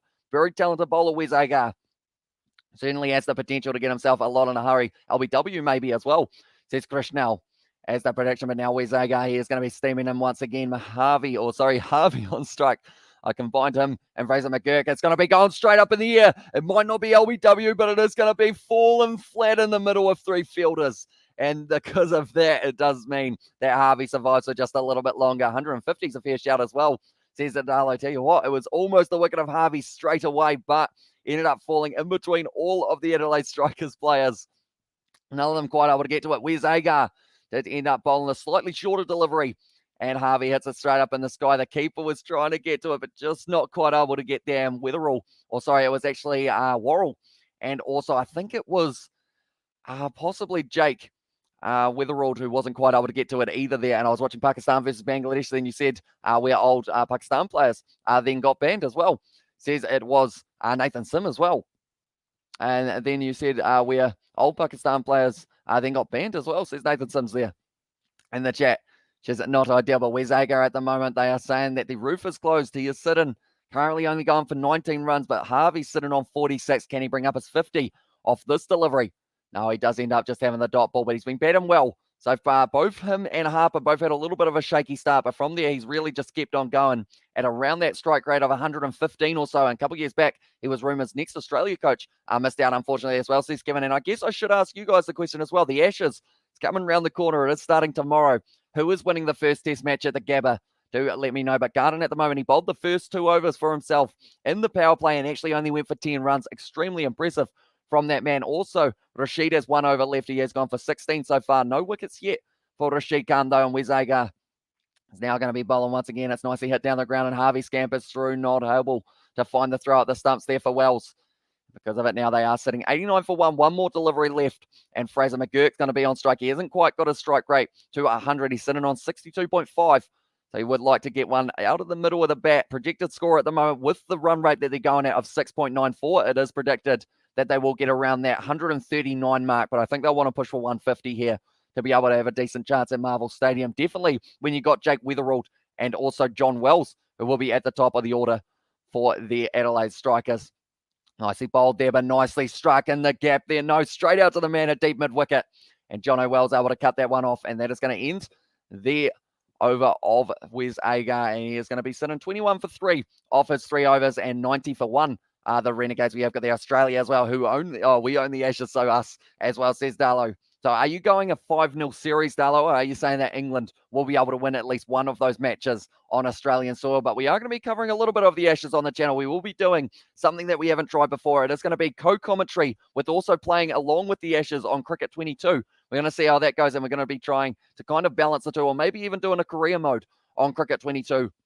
While we are going, as I have downloaded the game, I haven't played it yet, but it looks like it's decent other than a few kind of early glitches that they have got in the game. But very close chance once again for the keeper of the Adelaide Strikers. He just hasn't quite been able to get onto the ball yet for himself, unfortunately, Harry Nielsen. He's been struggling to get to it, but maybe with the bat in hand, he might be doing decently right. They're taking the power surge now for the Melbourne Renegades. That is going to be 2 overs now that they will be able to have only the 2 men outside of the ring for the Adelaide Strikers, and Captain Root on his journey to away glory as well, says Sebastian there in the chat. And hey, says James Gordon, welcome in. Peter Siddle going to be bowling the first over of the power surge, going for 12 of his first over. Brilliant Yorker there from Siddle. Going to be hit nicely down the ground. It's going to be at least the 2. And Daniel Worrell able to cut it off. And it has kept to just the double for the Adelaide Strikers defence. I almost said it as if it was rugby, but we have got our Australian pitches suited for batting or bowling as well, says Nathan Sims. I know that pace bowling is certainly going to be, I guess, the more important factor for them, because that's the thing. Pat Cummins, Josh Hazelwood, both out there on the field. They're going to be able to do some damage. But then you've also got Nathan Lyon, Peter Siddle now charging in. It's going to be hit to the leg side. Has he got all of it? No, he is not. And it's going to be taken by Jake Wetherald, who has been able to take it in the deep. And that is going to be the second wicket. Harvey falls on 47 of 42. And the power surge, the thing is, sometimes the power surge can be something good for the batsman, but other times it can actually benefit the bowler. It means that they will try and go a little bit more aggressive. My apologies. That's actually Fraser McGurk, who did end up going out. The Harvey is still going to be at the crease for just a little bit longer by the looks of it. Peter Siddle able to pick up the wicket. Very nicely done for that man. And also, I think we'll win for England, and England will win one as well. And it is going to be, I believe it is Fraser McGurk. Is it? Or is it Harvey? It is Fraser McGurk. I was still trying to work it out, but now Seymour making his way to the crease. And also we have got the Australia really suck as well, says Paddy Wagon. And my friend finally got his phone back from his mum as well, says James Gordon. So he probably will try and make sure that he doesn't get it taken off him again. Perhaps if you're new to the channel, be sure to hit that subscribe button. Another black cap's good as well, says James Gordon. They are decent. They had a little bit of a rough series in India, but they made it through to the Cricket World Cup T20 final up against the Australians, where they were able to get themselves the win. And also, the Australians were able to get the win, I should say. That sounded like I said that the Black Caps were winning it. We have got their no from Paddy Wagon as well. But now at this stage, it is going to be Harvey at the crease. And also alongside him, it is going to be James Seymour, who has got a good opportunity here to try and up this run rate while they are inside of the power surge. 160 could be on the cards here for the Renegades if they strike it nicely. Okay, as well. In the chat from James Gordon, I definitely go for Australia home ground advantage as well. And yeah, with the kookaburra in hand, a little bit of the swing, that's going to be on the cards. Oh, shot out through cover. That was beautifully struck there for Harvey. And because of that, that brings up his 50, his first 4 of the day for Mackenzie Harvey. And that is going to be the way to bring it up. He has already hit 2 sixes and now 51 off 42. Just ends up giving himself the space and just whacks it beautifully through the gap. Congratulations on 8K. As well as Sports Sedan. Sorry, I will have a quick look. See whether or not we're on all. For me, we are on 7999. So we're 1 away for myself. But if you guys are new to the channel, be sure to leave a like and subscribe. It is hugely appreciated. I'll check out Blazer String during the Ashes. Something I get this urge to bollock people as well, says Sebastian there in the chat. It's going to be nicely hit to the leg side, and Harvey moves up to 52 off 43 now for that man, batting very nicely for his side, and it is certainly building them towards a good total, sitting on 97 for 2, and they still have quite a few overs left. Can Siddle get a hat-trick, please, as well, says Darlow. He did end up not getting a hat-trick, but there is a chance that he might be able to get himself 1 or 2 more wickets. He actually still has 2 overs in hand, so he will be bowling both of those, I would think, the captain, Peter Siddle. Charging him once again, already going for 7 runs off this power surge over. That's going to be a few more. By the looks of it, it's a good shot just over the rope.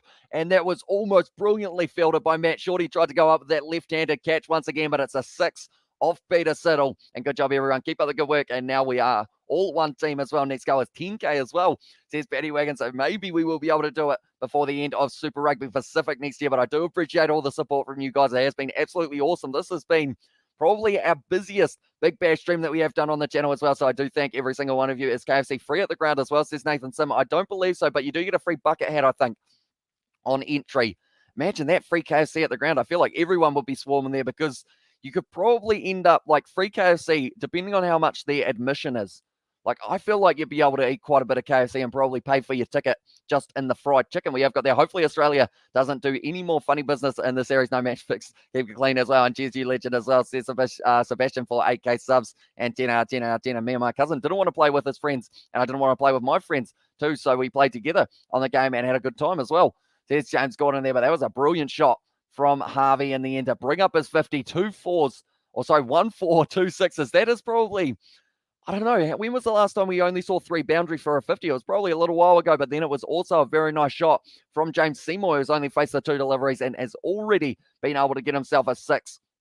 So we have got there now, but I mean, just get a hat-trick in his final 2 overs as well, says Darley there. And also, it's up to you on my other account, says James Gordon. Appreciate that a lot, mate. I do thank you all very much for tuning in. I haven't actually checked the likes on this live stream yet, but we'll see what we're sitting on. We're already actually sitting on 41 likes. Can we hit 50 before the end of this innings? If you haven't already, be sure to leave a like. That was close to Rashid Khan picking up that wicket, but it's going to be just down the leg side, just a little bit there. And that is the first delivery of Rashid Khan's final over. He hasn't been able to pick himself up a wicket yet, but this is an important time in their innings, because if they can somehow stop the Melbourne Renegades from having a big one here for their power surge, they can possibly stop them from getting to that 150 mark. The projected score has it 147 for 7.34 runs and over at the moment between the two. Now Rashid Khan is going to be lining up the stumps. He wants to pick up a wicket. Surely he will be able to get himself one. Reverse sweep there from Seymour. Nicely played, but it's gone straight to the man. And it is going to be just a single there. So a reverse sweep to Rashid Khan. You are certainly a fearless player, I guess you could say. Congratulations on an 8K from James, from James Gordon as well. Says Stu World as well. Welcome to the live stream, mate. It is great to see you here for this one once again. But yeah, we've hit 8,000 a lot quicker than we were expecting on this channel. Our goal was going to be 3,500 by the end of this year. And we have already managed to bring ourselves up to 8,000. Rashid Khan ended up giving himself space there, Harvey, and he hit it over the top for 4 runs. Nicely played by the man who is currently going very nicely. Rashid Khan not too happy with that one. Do the Renegades and Strikers have such massive fan bases? The stream is killing the previous two in terms of views and likes as well, says Sebastian. I don't believe so. The thing is, I feel like they're probably two sides that aren't as popular, I guess you could say. Like the Melbourne Stars are definitely the team from Melbourne that everyone always goes for. But I guess it is the case of maybe because it is kind of more midweek stream. We're kind of sitting on that Tuesday, but I would have thought that the Sunday night one would have been going decently as well. But it is one of those ones I am definitely not complaining with the way it is going. And any time, like, that's the thing, 10 viewers or 50 viewers, I always love doing these live streams too. I do get the chance to talk to you guys, and we also get to watch some very good cricket. At the same time, Afghanistan could be an international threat if they have a fast bowler as well, says Nathan Sims there. Rashid Khan bowling that one from way back, and that's going to be, unfortunately, from possibly racing away to the boundary. It's going to be close. It's a good chase from Worrell, but it is going to be just going all the way, and Rashid Khan not too happy with that one. Was that 5 wides for Rashid Khan? Or was it off the leg? We're just waiting to see here whether or not it was considered wides or whether or not it's buys in that situation there.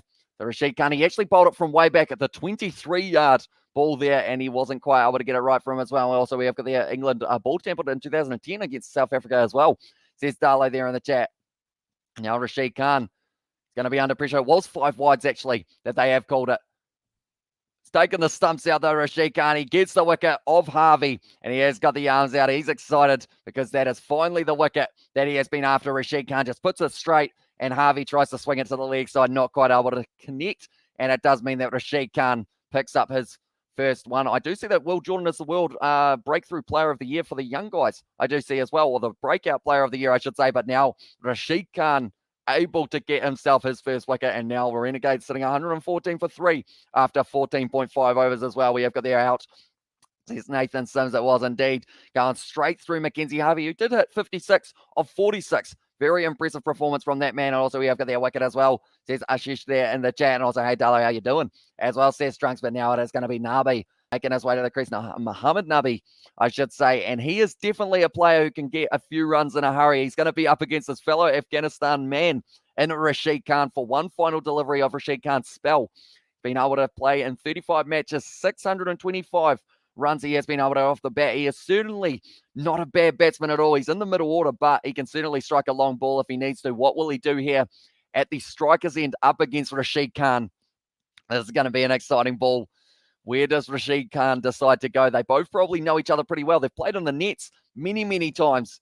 Where does he go? He will know his weaknesses. A little bit of the sell of the dummy, and now over the top. It is a beautiful shot from Muhammad Nabi. He hits him for 4, and Rashid Khan there just looking at his fellow Afghanistan player, and he is not too happy with it. Muhammad Nabi, he's got a smile on his face as he has won that battle for just the one ball. I'm sure we are going to get to see that one next time, though, between these two getting the battle. Maybe Rashid Khan's got the bat in hand, and it could end up being maybe Muhammad Nabi bowling to him as well. We have got there. That was obvious. Will Jordan was incredible. Should get player of the year for the ABs as well. So this Nathan Sim and Adelaide win as well, says Rakesh there in the chat. And do let me know, ladies and gentlemen, how many runs are the Melbourne Renegades going to be able to push themselves through to? 45 likes for you as well, says Trunk. So that is a new record for a Big Bash live stream as well. So thank you all very much for tuning in. If you are new, be sure to leave a like and subscribe, as it is hugely appreciated. And we are going to be covering every game of the KFC Big Bash. We've got a double header tomorrow, ladies and gentlemen. It is going to be 2 exciting matches. The Sixers are already going to be back in action, as they have only just finished their game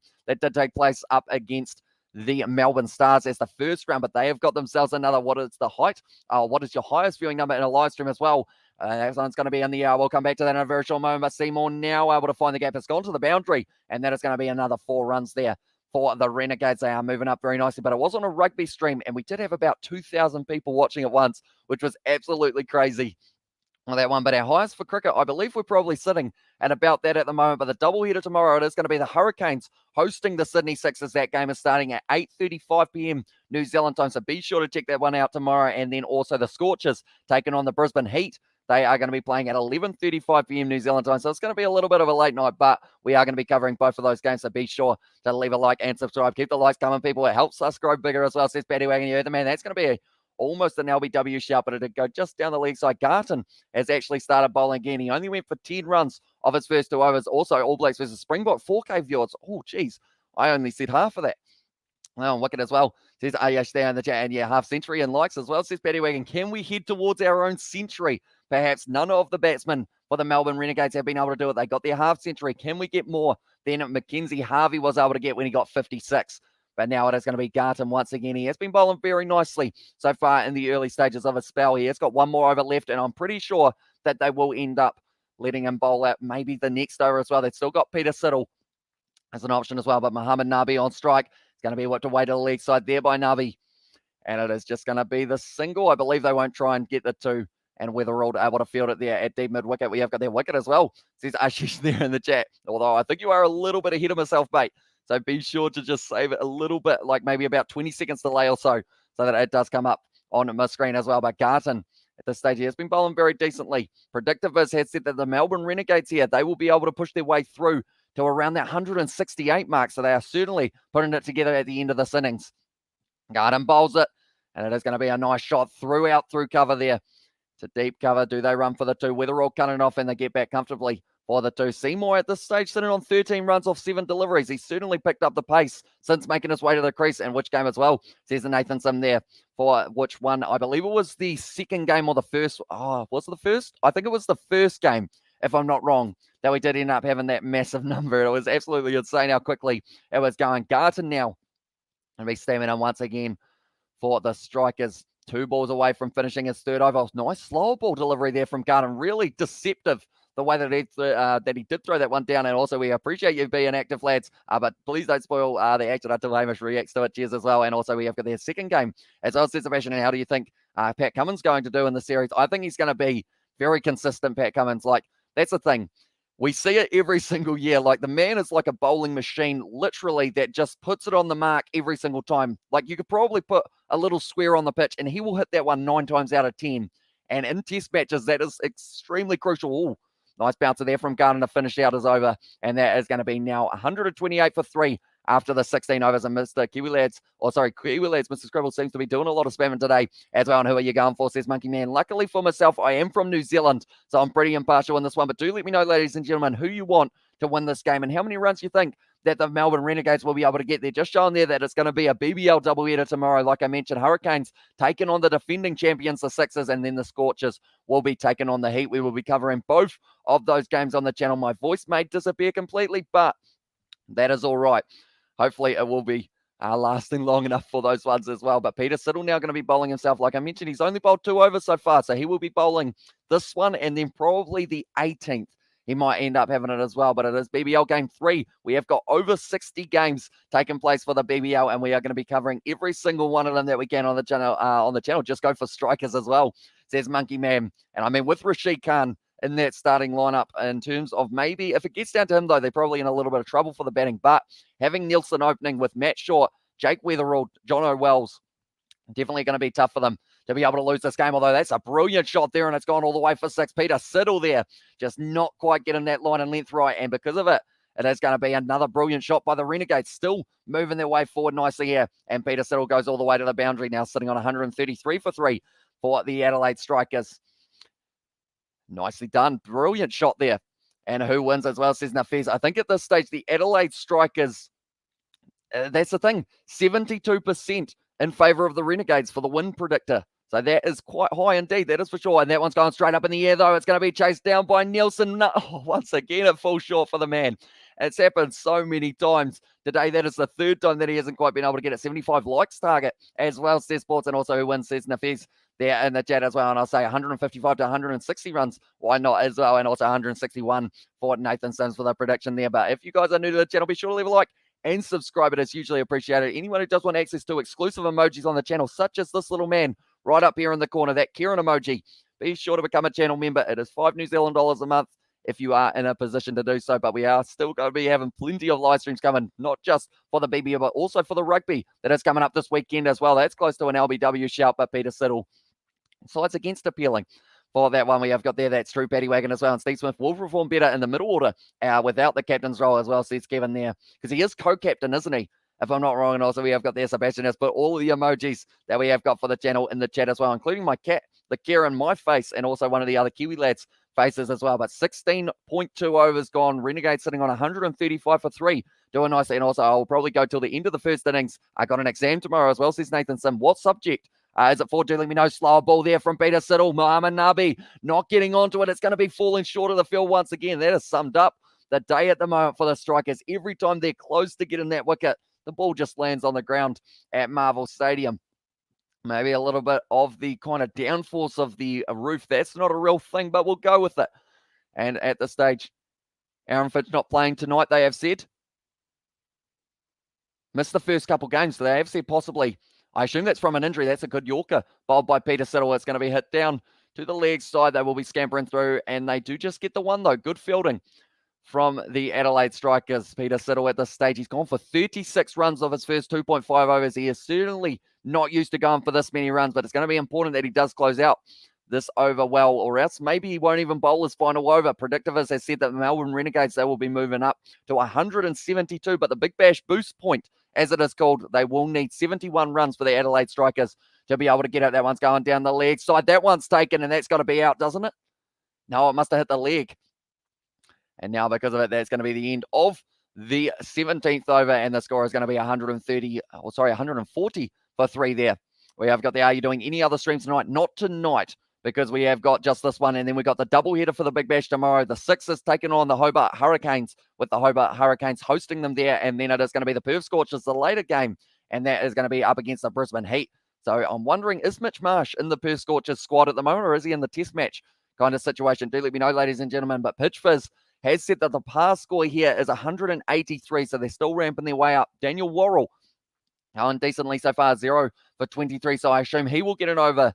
Matthew Short, it's debatable whether or not they will give him another one, but they will probably finish Agar off and also Garton. Worrell, those are probably your last 3 overs that they will go with, and maybe Peter Siddle gets one if they decide against Agar for that final one. Accounting level 1, last one of the year as well, says Nathanson. So hopefully you do pass that beautiful Yorker there from Daniel Worrell. They're running through for the single. No point throwing that one, and it is just going to be the 1 run. Looks like he's trying to hit the umpire. Maybe not too happy with the decision earlier on. Something along those lines, but Daniel Worrell, can he pick himself up a wicket? We're waiting to see whether or not the Adelaide Strikers, I believe people have predicted 4 down, 5 down as well was another one, and also someone predicted 6 down. So we will have to wait and see whether or not that will be the case, but it was a great Yorker there. And Mohamed Nabi coming straight off the bottom of the bat. He was looking down at it as well. That is never a good sign for a batsman when you look at your bat and you go, oh no, I've chipped the bottom off it. But I think he is going to be hanging on to it just for now. The predicted score is 163, and come on, Strikers as well, says a Monkey Man. Does have just a little bit of a better economy to the right-handers. Daniel Worrell, nice shot out through point to the man at deep point though. And that is going to be cut off for just a single. We have let's get there. And the Renegades will win the match as well in the chat there. One dangerous guys in England team, Ben Stokes, if he performs on day as well, says Kevin, definitely. Like Ben Stokes, that match that we saw when it was actually in the Ashes a couple seasons ago, wasn't it? That feels like it was just around the corner, but his innings that he had, that he put together was just absolutely insane. And Mr. Schools as well, says Paddy Wagon there. Now Daniel Worrell going to be bowling a beautiful Yorker once again, just hit down the ground for the single. If they can keep this to 6 singles here, I'd be happy. A little bit of a misfield, but they weren't able to scamper through. A little bit of a rough throw there. Double bouncer to the keeper. But Seymour, he is doing very nicely. 23 off 13 deliveries so far. He has been able to put himself together for. And let's go, Strikers, let's go as well, says Monkey Man.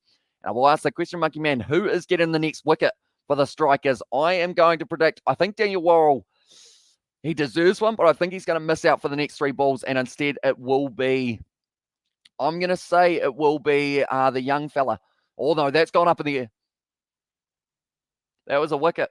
Daniel Worrell just got it the very next ball that I did open my mouth. I love having that commentator's curse, but Daniel Worrell able to get himself the wicket, and that is going to be now Seymour on his way. 23 of 14 deliveries, and he is going to be out. What I was going to say was Garton was going to be the man I was going to say will be able to pick it up as well. I haven't got 1, 2 wrong so far as well, says Darlow. And also, I don't know why, but I get so much enjoyment out of Mr. Squeals as well, says Paddy Wagon. But it was nicely bowled by Daniel Worrell. Seymour tried to swing through, ended up hitting it straight to short third man, and commentator's curse as well, says Sports Sedan. Yeah, I was hardly even through the whole sentence, was I?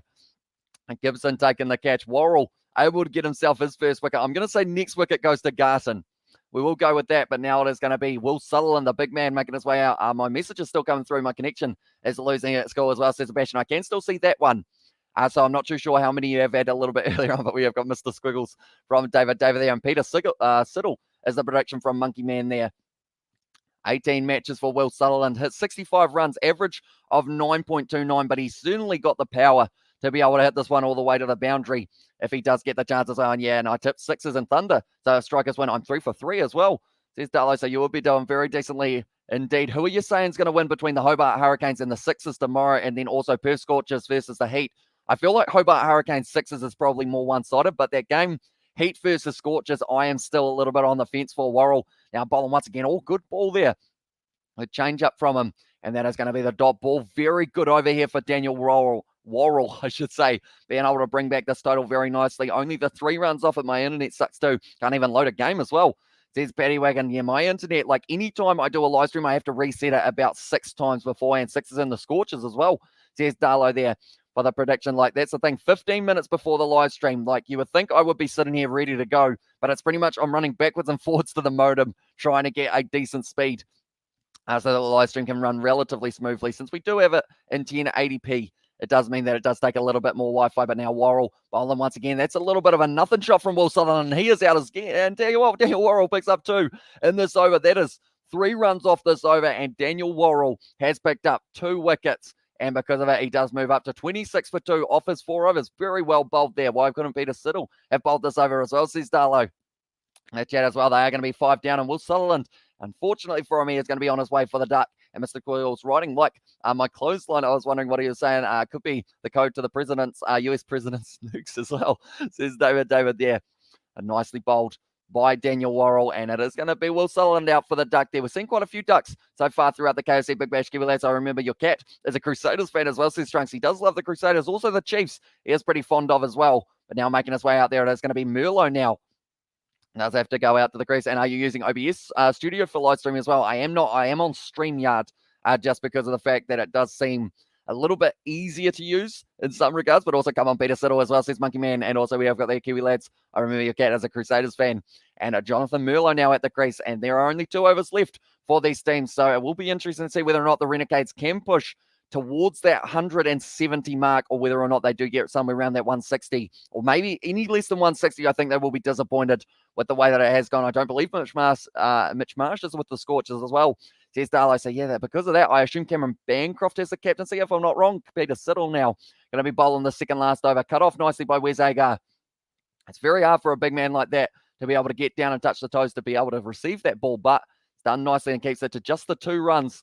Peter Siddle, he will not be happy too much. So with the economy that he has gone for, he's gone for 38 runs of his first 3.1 over. So that's only 19 balls. He's going at 2 and over, or 2 a ball, I should say, at this early stage for Peter Siddle. And he pick up the wicket. He's bowled the bouncer. Is it too high over the head?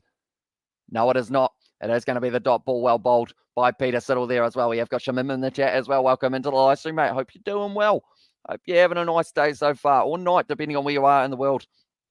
But it is going to be Merlot on strike at the moment. He was able to get himself 2 runs off the very first delivery. Like I mentioned, I think 160's minimum here for the Melbourne Renegades Squirrels as well, says Paddy Wagon there. Now advancing down the wicket. Nice shot there from Merlot. Has he got all of it? I don't believe he does. It's going to be taken. Peter Siddle gets the wicket.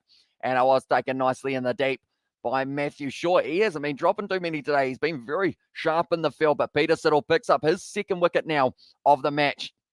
He's done very nicely there as well. Ashton Turner as well, says Darlow there. And let's go striker, says Monkey Man.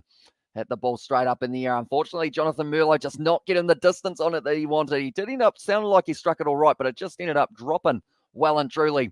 And because of it, now Merlot on his way. 2 runs off 3 deliveries. And now they're going to have to dig deeper into that batting lineup. That may even be James Patterson. Yes, it is. He's making his way to the crease. It's going to be exciting seeing him with ball in hand. I didn't realize we would get to see him with bat in hand as well for this game, but James Patterson now out there. Yes, I got it right as well. Says Monkey Man, so congratulations there, mate. And wicket as well from Sebastian there in the chat. We have got there as well. We got the 100% back again for it, and the runs at this stage, 68 for James Patterson. He hasn't had a huge amount of time at the crease in his career, but 103 as a strike rate. He could possibly knock this one around a little bit and just try and feed the strike in favour of Muhammad Nabi, who can hit a long ball, and he will certainly be important. 27 not out is the best score for James Patterson in T20 cricket for the BBL. I'm excited to see what he can do. Yeah, Ash's first ball is 1 p.m. in New Zealand time as well, says Nathan Sim. Yeah, I'm hoping to be up for it and watching that one, but we are going to be doing a little bit of a Cricket 22 live stream, I believe, tomorrow as well alongside it. That was a little bit too full from Peter Siddle, almost piercing the gap there for Mohamed Nabi, going to be running back for the 2 there, and now we're on a roll as well, says Monkey Man. Yeah, closing out this match extremely well here for the Adelaide Strikers, although, to be fair, on the win visit, still says that there's only a 41% chance that the Adelaide Strikers win this game, which is an interesting one. I would have thought it would be a little bit higher, but I guess if they get themselves another boundary soon, perhaps it will just keep on going up a little bit more. Peter Siddle, slow ball. It's going to be off the edge of Mohamed Nabi. It's another one for Peter Siddle. And now he moves up onto 3 wickets. They are on fire at the moment here. The Adelaide Strikers just falling after falling at the moment as the Adelaide Strikers, the Melbourne Renegades line up. And now Mohamed Nabi, he's going to be out. And now they're getting into the tail. Kane Richardson, the captain of the Melbourne Renegades, he's going to have to make his way to the crease now and see how he does go. But I will mention anyone who is new to the channel, be sure to leave a like and subscribe to the channel. We have also got there. I bet I'll be back. Restart internet again as well, says Patty Ragan. And also, can you subscribe? Yes, or can you please subscribe? Yes, as well, says Monkey Man. What type of videos do you make back? Do let me know. But it is Worrell who was able to take that catch. So at the moment, him and Peter Siddle seem to be the dynamic duo for them in the pace department, doing very nicely. And also Rashid Khan able to pick up that wicket, and Matt Short for the spin was the other wicket, but Kane Richardson now making his way to the crease. He definitely wouldn't have been expecting to bat. If James Patterson wasn't, then he certainly wouldn't be either at the stage. And also, I'm so bad at doing predictions, says Kevin. I am as well, mate. Don't worry too much about it. I couldn't predict rain on a rainy day. You know, I'm just that bad at my predictions. Like, if there was 99% chance of rain, I'd say, oh, yeah, it's going to rain. And then it would be the 1% that doesn't happen. Cheers, bro, as well, says David there. And at the chat as well. And also, we have got their try in the chat. Says it was Monkey Man there, but now Kane Richardson on strike. Both batsmen haven't faced a single delivery, but now Kane Richardson whips it off the leg.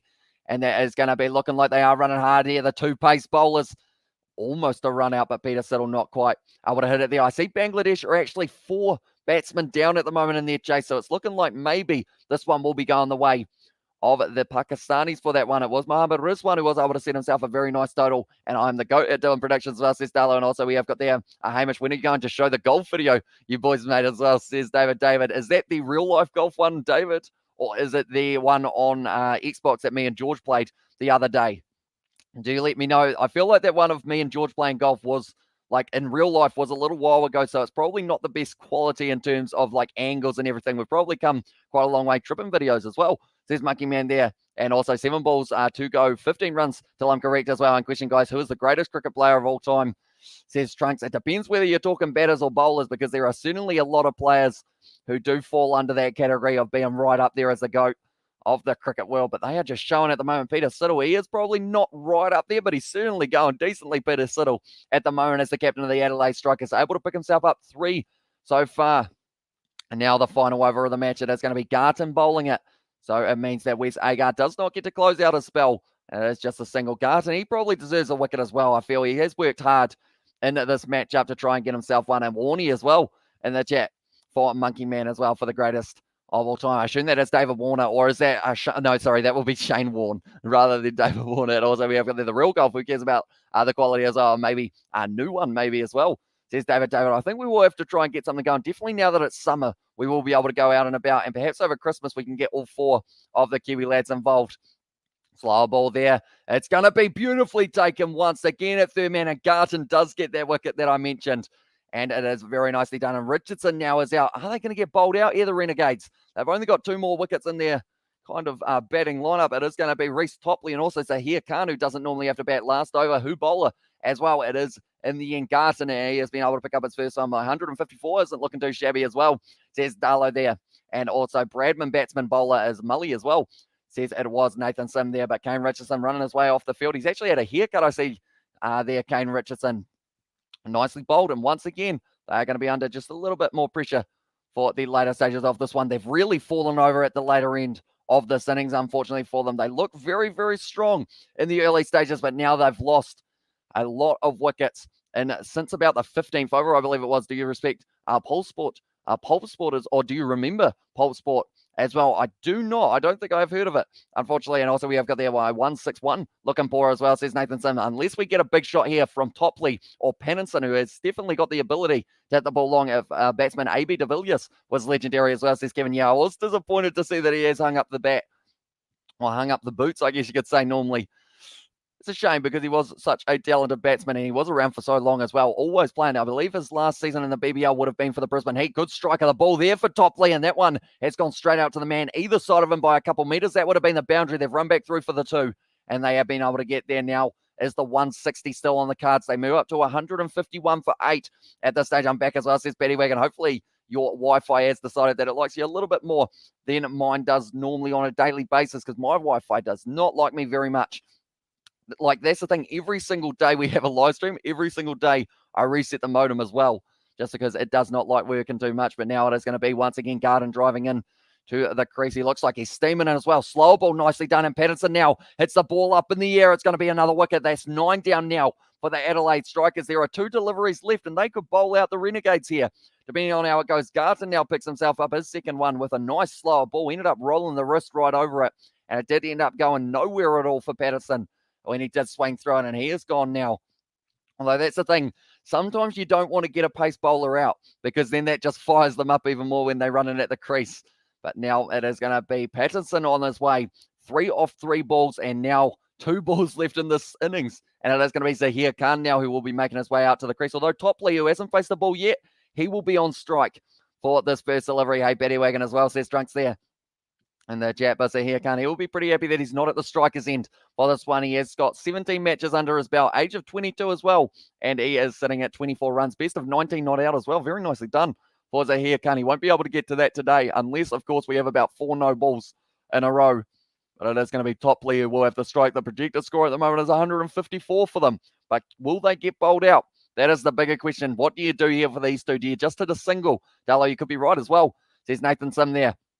It's well bowled there, just outside of the off stump, and they are going to be able to have a dot ball there. Topley, 1 delivery left. Garton at this stage only going for the 3 runs off its first 5 balls, and also picking up 2 wickets for himself as well. Very impressive bowling from the youngster. And now Topley, it looks like they are just going to be running anyway by the looks of that signal. So Zahir Khan, he is going to be risking his wicket to be able to try and get down to the striker's end, even though he won't get to strike any balls of this match. Hopefully he doesn't get struck by one in his fielding, or else he would have been hit with it pretty hard. That's going to be a hit down the ground. Almost caught and bowled there for Garden. They're going to be running hard. There's Zahir Khan. Get him through, and they are going to get the 2 runs. So 153 is the total that they have got. And the Renegades, they were 9 down at that stage. So Adelaide Strikers, they are going to need to get themselves a total of 154 to be able to win this game. And also they will need 71 after the 10 overs to get themselves the Big Bash boost point as well. Dallo, you could be right as well. Off by 1 as well, says Dallo. So very close there. Adelaide will hopefully win this one at this stage. 50-50 is the call from in terms of the live score predictor for the probability. So it's 50-50 with whether or not they will be able to get the job done. Harvey at the top of the order, doing decently till he was bowled by Rashid Khan. 56 runs off 46 balls. Then Sam Harvey had a little bit of a slow start. Caught him bowled by Short in the end, but not before he was able to get 33 runs off 28. Also, decent performance from Seymour, able to get 23 runs off 14. Nabi, he only faced 9 deliveries, was able to get the 12, but then the tail just ended up falling over. They kept on going wicket after wicket after wicket after wicket. And then from there, they were 9 down for 153 as the total now that the Strikers will have to try and chase down. I got to go see you as well, says Nathanson. We will see you later, mate, and good luck with your exam tomorrow. Hopefully you do smash it out of the park for your accounting. Do the Strikers have decent batsmen as well, says Sebastian? I would say so. I will show you guys exactly who they have got. They've got Jake Weatherald. If he's firing, they could chase this down in relatively maybe quick ease for it. And also they have got Matt Short, Harry Nielsen, Jonathan Wells, although I think he goes by John Wells at this stage, and also Ryan Gibson, Daniel Drew, George Garton, Rashid Khan as well. He is one who can win matches for them in the later stages. And also, who is your favourite team, Hamish? As well, says Aiden. Tough one. It's a very tough one to pick a favourite. I do enjoy watching all of these sides play. It's the thing. It does make it very tough. I enjoy watching the bowling lineup of the Strikers. They have got some very classy acts there. And also the batting lineup, when it is firing, someone like a Melbourne Stars is quite a good one to watch. But also Sydney Sixers, probably one of those sides that everyone, I guess they don't underestimate them, but they don't really know a few of their players. Like, it's pretty much the Sydney Sixers for me when they haven't got the likes of Hazelwood, Lyon, and all those guys. Like, people don't really know too many other players. Like, Josh Phillippe is a name that will be around for a long time, but people don't really know him yet. But it is exciting that we get to see him in the early stages of his T20 career. And also we have got there by Nathan Sim and have a good sleep as well. And also Ashes are tomorrow, says Drunks. They are indeed, mate. And we are going to be covering them on the channel as well a little bit throughout it. And does the fact that the Strikers need 154 to win make me correct as well, says Darlow. I guess we will allow it. And we will say that that does work. And your favourite take care, Nathan. Good luck, mate. I'll see you later as well, says Monkey Man there. And go for the Thunder. Our team song is the best as well, says Darlow. I haven't actually heard their team song. So maybe I will have to check it out. But pretty much what I did mention was at halftime, I did find myself, I found a green shirt, ladies and gentlemen. It kind of isn't completely green. It's like a dark green. But I'm going to see what it looks like when I have got it on and see how weird it does look on the green screen. Because as you guys know, yesterday I did have the pen that I was showing and also the little thumbtack. So I'm going to see what it looks like with a green shirt on for this kind of mid-innings break to see what it is like. But quickly, I will take the headset off. You guys will still possibly be able to hear me not too badly, but I am going to be putting on this shirt. See what it looks like onto the green screen. I feel like this is what happens when you give a man a green screen. He does end up finding everything green in his house and sees what it does look like. Oh, it's kind of weird that it does turn grey. I'll need a little bit of one that is a little bit closer. See you later, mate. And make sure that the Strikers win as well there in the chat from Monkey Man. There we go. We will go like this. That's a little bit disappointing. It hasn't really worked out. Unfortunately, it does still look about the same colour as it was before. I've just got two shirts on, and it just looks like I'm grey. As well, we have got there. See you later, mate. And make sure that the Strikers win and go for the Thunder as well. Hamish has become a box supporter as well. Yeah, I'm slightly green, but I'm also not green, which is kind of annoying. Can I try? It sounds weird now as well, says Darlow. Hopefully it's not too bad. Then I have got the headset back on as well. I'm going to see whether or not I can make my body completely disappear while we are waiting. There we go. Look at that. Oh, that's a bit... my mouth was like an oblivion there. This looks very spooky. This is like a Halloween one. There we go. We'll go about there. This is great. And also Jack Lewis is an English fan because he's going to have one big band today, tomorrow, with BKR there. And the chat says, Trunks, I think I'll put my body back, shouldn't I? It looks a little bit strange, but I think it looks all right now. It sounds better as well, says Darlow. I was just curious how green this shirt would make it.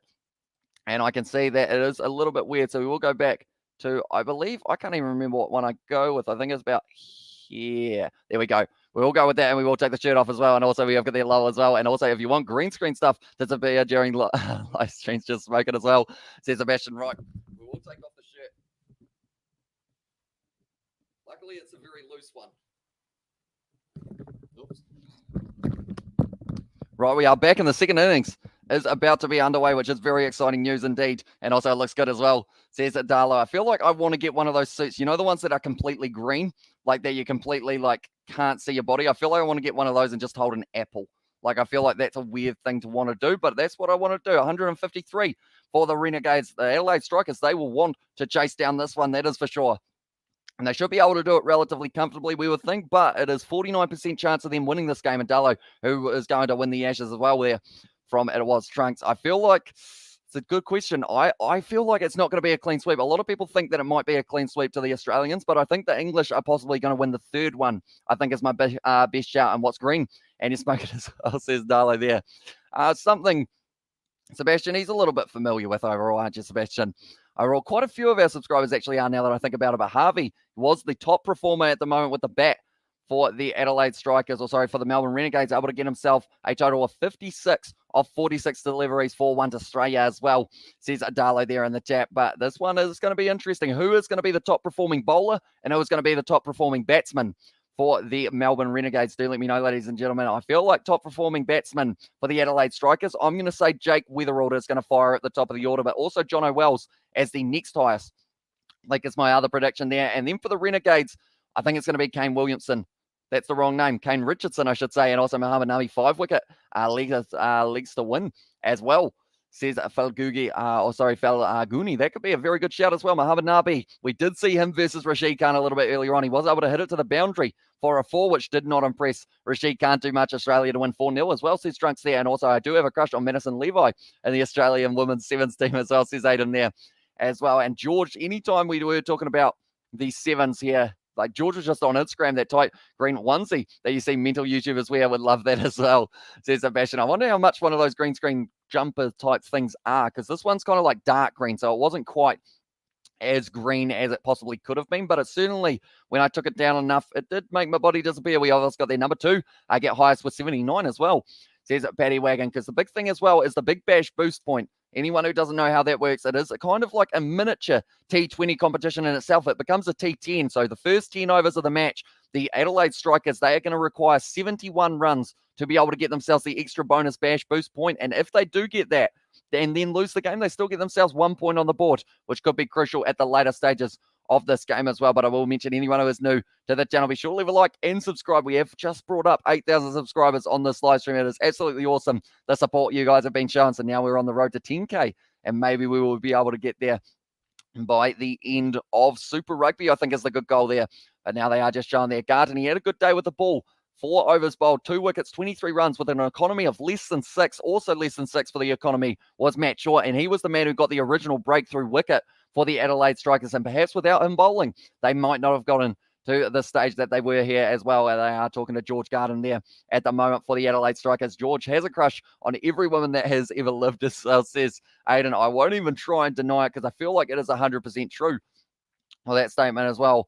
Garden, he is an English bowler, so that is why he is one of the few internationals that these sides are allowed to have, because pretty much you're allowed to play, I believe it's 3 international players in the single game. But Garton just driving in with a great line and length for a start, being able to pitch the ball up and then also bring back that length just a little bit more in the latter stage. We have got Jeffrey Fokker, as said, let's go Renegades as well, says Jeffrey. Do you think, how many wickets down do you think they'll have, the Strikers? Do you think they can bowl them out, Jeffrey?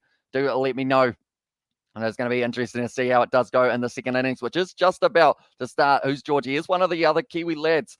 Dello, what I can quickly do while we are at halftime here, or innings changeover, we can go like that. That is George up in that top corner. That is what he looks like. He is one of the other Kiwi lads. He's been in a few videos and also a couple live streams, which hopefully we will be able to have him in a few more in the future as well. But tomorrow we are going to be covering 2 more games of the KFC Big Bash, the first of which being the Hobart Hurricanes at home. They are going to be taking on the Sydney Sixers. And then the second game that is going to be taking place, it will be the matchup, a very exciting matchup, and that will be between the Perth Scorchers and the Brisbane Heat. Both have powerful hitters, also very talented bowlers. So it will be exciting to see how it goes. I'm not saying that I have a crush on Charlotte Catholic, but if I was her father, I'd still be bathing. You know when you like read a message in the chat and then you read it and then it processes in your mind as you finish reading it? I just did that for that message, Sebastian.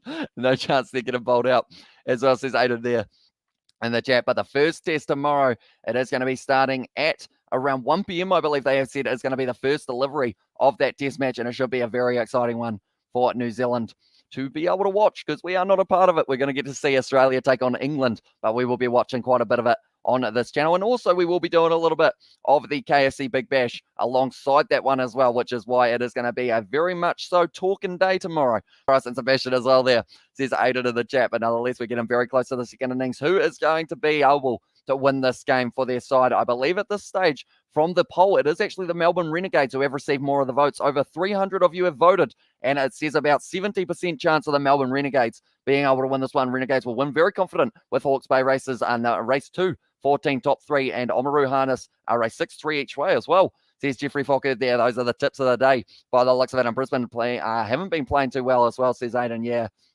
they've been struggling, but the big thing is with the lineup that they've got, Max Bryant, Chris Lynn, like all of those massive hitters, as long as one of them fires at the start of a match, they can actually win. And also we've got the apologies for that comment. Usually I'm not like this as well, says Sebastian there. And also she's done definitely a whole lot of perfect woman as well, says David there in the chat. We are sitting on 65 likes. Can we bring up the 100 likes before the end of this live stream? If you haven't already, be sure to leave a like and subscribe to the channel. I have a crush on any girl who has, okay, darling. It is, you are a simple man in that regard. You have a type and you go for it, which I do respect. But it is at this stage just about to be the second innings of this match. 154 will be what is required for the Adelaide Strikers to be able to chase it down. They certainly won't be able to get out of this match with a better net run rate than the Sydney Sixers. They have a 7.6 net run rate at the moment, and the Sydney Thunder, they're sitting just a little bit further behind them. But we will quickly get that number up for you guys as well. After we have the full week, I will be able to have the animations and whatnot popping up. But the Sydney Thunder, they are sitting with a points differential with that net run rate of 1.214. So the Heat have a minus 1.214, and also the Stars at the moment, they have been shot in the foot at the start of this innings or start of this competition because they're sitting at a minus 7.6. And early, what's your early thoughts in the Super Rugby next year as well? I'm excited. I can't wait to get to see it take place. It's still about 3 months away, but it's going to fly around, and then it is all of a sudden going to be here. So I feel like, I feel like it is going to be that situation of, I think the Crusaders are definitely going to be in the top 4. I want to see maybe Fiji and Drua or Moana Pacifica make it through to the top 4. I think out of the two, maybe Moana Pacifica, they've actually got the best of the best almost from the ITM Cup / Mitre 10 Cup / whichever cup you're watching, the Bunnings MVC. They have got a pretty good side that they have gone within that one. So you watch NRL as well, says Darlo. I do watch a little bit of it. I haven't been able to watch as much of it recently because normally those ones are on at about the same time as the other matches that we do have for Super Rugby. But this year I'm going to be trying to watch, or next year I should say, I'm going to be trying to watch every single game of the NRL, and hopefully I do get through them all as well. And also, if you bait Charlie, then I'll bait Madison Levi as well, and also Hurricanes. Any chance, my man, as well, says Jeffrey Fockard. It's a tough one. It depends on who wins the toss, I think, because chasing the Sydney Sixers, we haven't seen them chase yet, but we've seen them set a massive total, and I want to say that Nathan Ellis could be a game changer, and also Riley Meredith's pace for the Hobart Hurricanes. They're going to have to get Philippi out early. They're going to have to get James Vince out early, and they're also probably going to have to get Moses Enriquez out early as well. So it's going to be tough for them. But then if they can somehow survive the spin attack of Stephen O'Keefe, maybe they can have themselves a decent chance in that one. But I believe more than likely it is going to be going the Sixers' way for that matchup as well.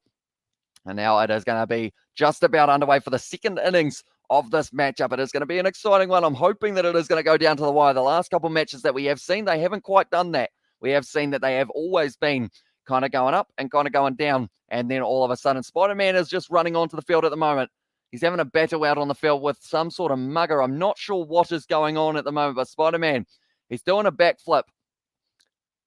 What is going on? I guess because it is Marvel Stadium, they have got the Marvel Universe in effect as well. But Spider-Man at the moment, he was starting to fight with someone out on the pitch. I thought that he was going out to tackle the umpire for a second. And also, you're a Warriors fan, right, as well, says Darlo. I am from New Zealand, but I probably wouldn't consider myself as a Warriors fan. I'm pretty impartial for the NLB. Or sorry, not the NLB. What is NLB? National League Basketball, is it? But for the NRL, I should say, and Hurricanes is the rugby, my man, as well, says Jeffrey. And also, who team will win this match? I think the Strikers should be able to do it unless the Melbourne Renegades get themselves a couple of early wickets. Then all of a sudden, the ball could be back in their court. But it looks like, with the bowling attack that they have got, though, they have got Kane Richardson. They've also got Muhammad Nabi, who will be important. And also, we're going to get to see Toppett in action now for his first little bit of bowling. Joe Root to be the top run scorer for England as well. Says Aiden there, my prediction. Blue's going to win Super Rugby next year as well, says Kevin. And with Roger Tuivasa-Sheck as one of the players that they have got on the cards, perhaps it could be doable for them. But they have opened the batting here with Jake Weatherald and also Matt Shaw, who was able to take a phenomenal catch, MEL, for Aussie basketball as well. Says Sebastian, that has recently started up, hasn't it? So I think that is where it was coming from in terms of thinking of it. But 38 matches for Matt Shaw, 458 runs. He hasn't got the biggest average, but he has certainly got a little bit of confidence going into this one due to the fact that he was able to pick himself up a nice wicket, his 4th wicket of the BBL. And that will certainly drop the average for him, but it is going to be Toppett. I'm not too sure how to pronounce it, but he was running straight through, and he did end up going just a little bit too early. So because of that, it does mean that they are going to be having a dead ball, and it will be started again. I'm just going to get the pronunciation. Is it Topley? It's actually Topley, not Toppett or Tippett or all of those ones as well. Do you have one momentum? Do you like one momentum one-day cup as well? Says Barry Green. Which sport is that, Barry? I can't quite think of it off the top of my head, unfortunately. But now Topley going to be charging in for his first delivery of the Renegades. It's going to be whipped off the legs. It was almost in the air, and it is going to be short. Who does end up just going for the dot ball of that first one. As the Kiwi Basketball League and Australia have the same name for theirs as well. Says it was Darlo. So I guess it's National Basketball League, isn't it? I guess what it does stand for. But Topley is an important bowler for the Melbourne Renegades in this one. We haven't seen too much of him in the past, but I'm hoping he can have a decent start to this match for them. Sam Harper, he has got the wicket-keeping gloves on. He will be, I guess, he's probably 50-50 about the way that he did bat. Unfortunately for him, he did end up losing his wicket relatively early, but he also could have lost it a lot earlier. So I guess that is one positive for him. But now Topley Charging him once again. It's straight down the ground there from Matthew Shaw as he got enough of it, just enough.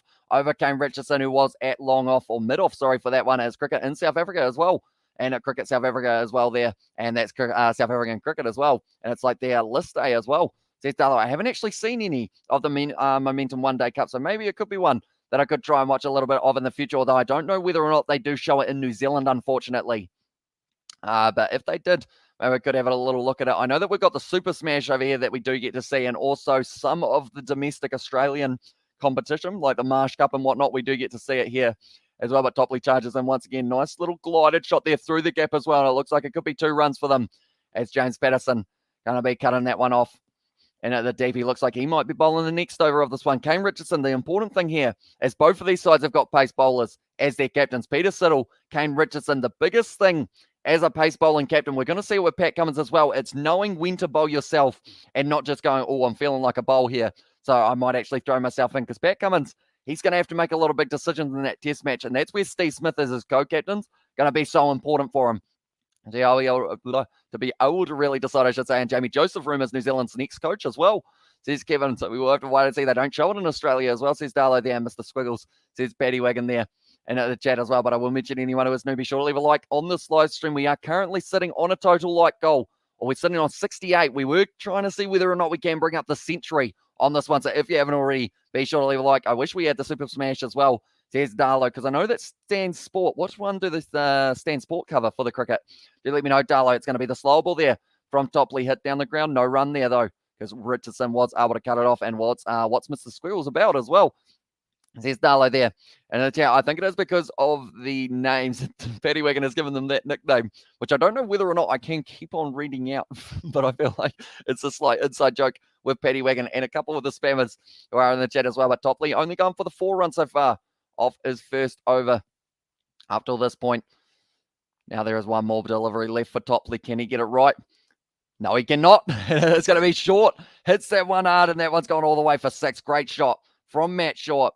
And that is going to close out the first over. 10 runs off it, and it is going to be congratulations on 8 subs as well. Or sorry, 8K subs. Thank you very much, Barry. It is hugely appreciated, all the support you guys have been showing on these live streams, and not just the BBL, but also on the rugby as well. We have got the Champions Cup coming up. We're doing both BBL games tomorrow night, which is the Sydney Sixers taking on the Hobart Hurricanes, and then also Perth Scorchers. They will be taking on the Brisbane Heat. But that was a brilliant shot there for Matt Short, just a little bit too short for the final delivery of Topley's over, and it went all the way. Watch him open the bowling, and the pressure will get to him as well, says Aiden there in the chat as well. On Stan Sport, don't have cricket in Australia. Our cricket is on Fox Cricket as well, says Darlow there, because I know that we've got Spark Sport here, and they kind of do a little bit of everything at this stage. They actually have the URC games on there. I'm wondering whether or not they will have the Champions Cup as well, but we will have to wait and see. But Matt Short, 10 runs off the first over, 144 runs required for them off the first 14, 114 next balls they will be needing. What's the updates with the game as well, says a Trunk. So at this stage, it is sitting just the 1 over bowl. James Patterson's going to be charging in 32 wickets at the age of 31. And he's going to be steaming in. Oh, nice ball there. That's going to be relatively close. He's appealed. I think it was just outside a leg. A brilliant seam presentation there from James Patterson. Also getting a little bit of swing late. That did make it a little bit tough for Jake Weatherall to be able to read it. And also Champions Cup is on BN for us as well, says Darlow.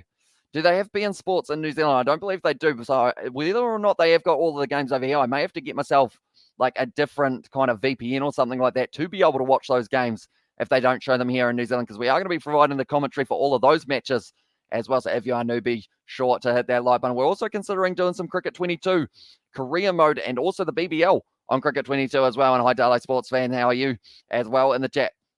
From David James Patterson, he still steams in. The big man, he only got himself a couple runs with the bat, I believe, so he will be a little bit disappointed with that. But I always say it, you don't want to get a fast bowler out in a T20 match, because you know that they're going to steam in and they're going to just throw the ball straight at you. And maybe that could work in the advantage of the Adelaide Strikers, because maybe you go for the ramp shot early on as well. What is your favourite chip, Samish, as well? Says Kevin, are we talking like curly cut, straight cut, and that kind of thing? Or are we talking like a brand, but now down the leg side there for James Patterson? Just the radar a little bit off, and it is the first wide of the innings for the Melbourne Renegades as well. Yeah, let's get that high. I took my cat to the vet, and the door on the courier came off, and my dad fixed the cage, and the cat's got new cat biscuits and got their temp taken up there and got their shots, and they had to go to the cat hotel as well, says More Cake there. So hopefully your cats are all doing well. We have got my cat, who hasn't really tuned in for any of the live streams very recently, unfortunately. I will have to get him back on at some stage. The thing is, normally straight after the live stream is when he comes over, so I don't know whether or not it's because he's like, why is this guy talking frantically? What is he doing with himself? There's going to be a beautiful shot there from Jake Weatherald, and that is going to be a race round to the boundary. It's gone there. 4-4 and not quite able to cut it off. So Jake Weatherald now gets himself his first boundary, and they're good as well. There's more cake, which is great to hear. So they're doing very nicely so far in this one. Bangladesh not doing so nicely. 65 for 6, and they trail by 235 up against Pakistan. So it's looking like it will be a win there for Pakistan by the looks of it. And my cat likes to watch the cricket as well. There's more cake. Beautiful shot from Jake Weatherald. He is one of those players that when he's on form, and he will keep on hitting the ball all throughout the season, and maybe even be right up there for the top run scorer. He will have to take down Philippi, though, which is tough to do. Another pull shot played, but it is this time going to the man at deep square leg, who is able to cut it off. So far, starting at a frantic pace here for the Adelaide Strikers. I believe they will be definitely looking at their first goal, which is going to be 1 for 70, although they don't need to only lose the one wicket. It will be 71 runs required after the 10 over. How's Katie, though, as well? There's Aiden there. And the chat, I believe she's in the middle of the night for her, but I do actually need to talk to you on probably Discord, if that works, Aiden, if that is all right, about the situation that we were talking about a couple of weeks ago. I did hear back, and also I think I have the oldest cat here as well, says Paddy Wagon. How old is your cat, mate? Do let me know. My cat is relatively old. He is also blind in one eye, so that gives him a bonus point, surely, for himself. But now Patterson is going to be charging in for his 5th delivery. Nice shot there, slightly lofty, but it is going out to the boundary there. Beautiful shot from Matt Short. Great timing on that one. Maybe he could, are you mad on drugs? Talking to yourself, he thinks as well. Says Barry there. And also, I do like to play cricket in homeroom before Barry have won as well. And using the bins as a stunts as well, says Moorcake. It is very fun. You've probably got a miniature bat. Here's 17, says Paddy Wagon. And -7, says Moorcake. How old is my cat? I feel like, to be honest, he's probably around that 17 mark. I think we got him when I was 4 or 5. And I'm currently 22, so I feel like it would be about the same. When's his birthday? Paddy Wagon, do let me know. Might come down to the points differential, perhaps, for those ones. And now it is going to be James Patterson. One final delivery of this over. He's already gone for the 10 runs. 10 runs off the first over as well for the Melbourne Renegades, and the Adelaide Strikers looking like they're trying to increase that net run rate as they keep on going.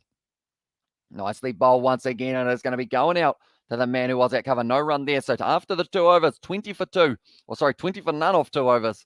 For the Adelaide Strikers. Great start to the match for them, and they are looking like they're going to be dangerous in the early stages of their power play. That's the thing, only 2 men outside of the ring. Maybe your cat thinking that as well, says Barry Green there. And like May, I think as well, says Betty Wagon. I think ours is July. Might be July.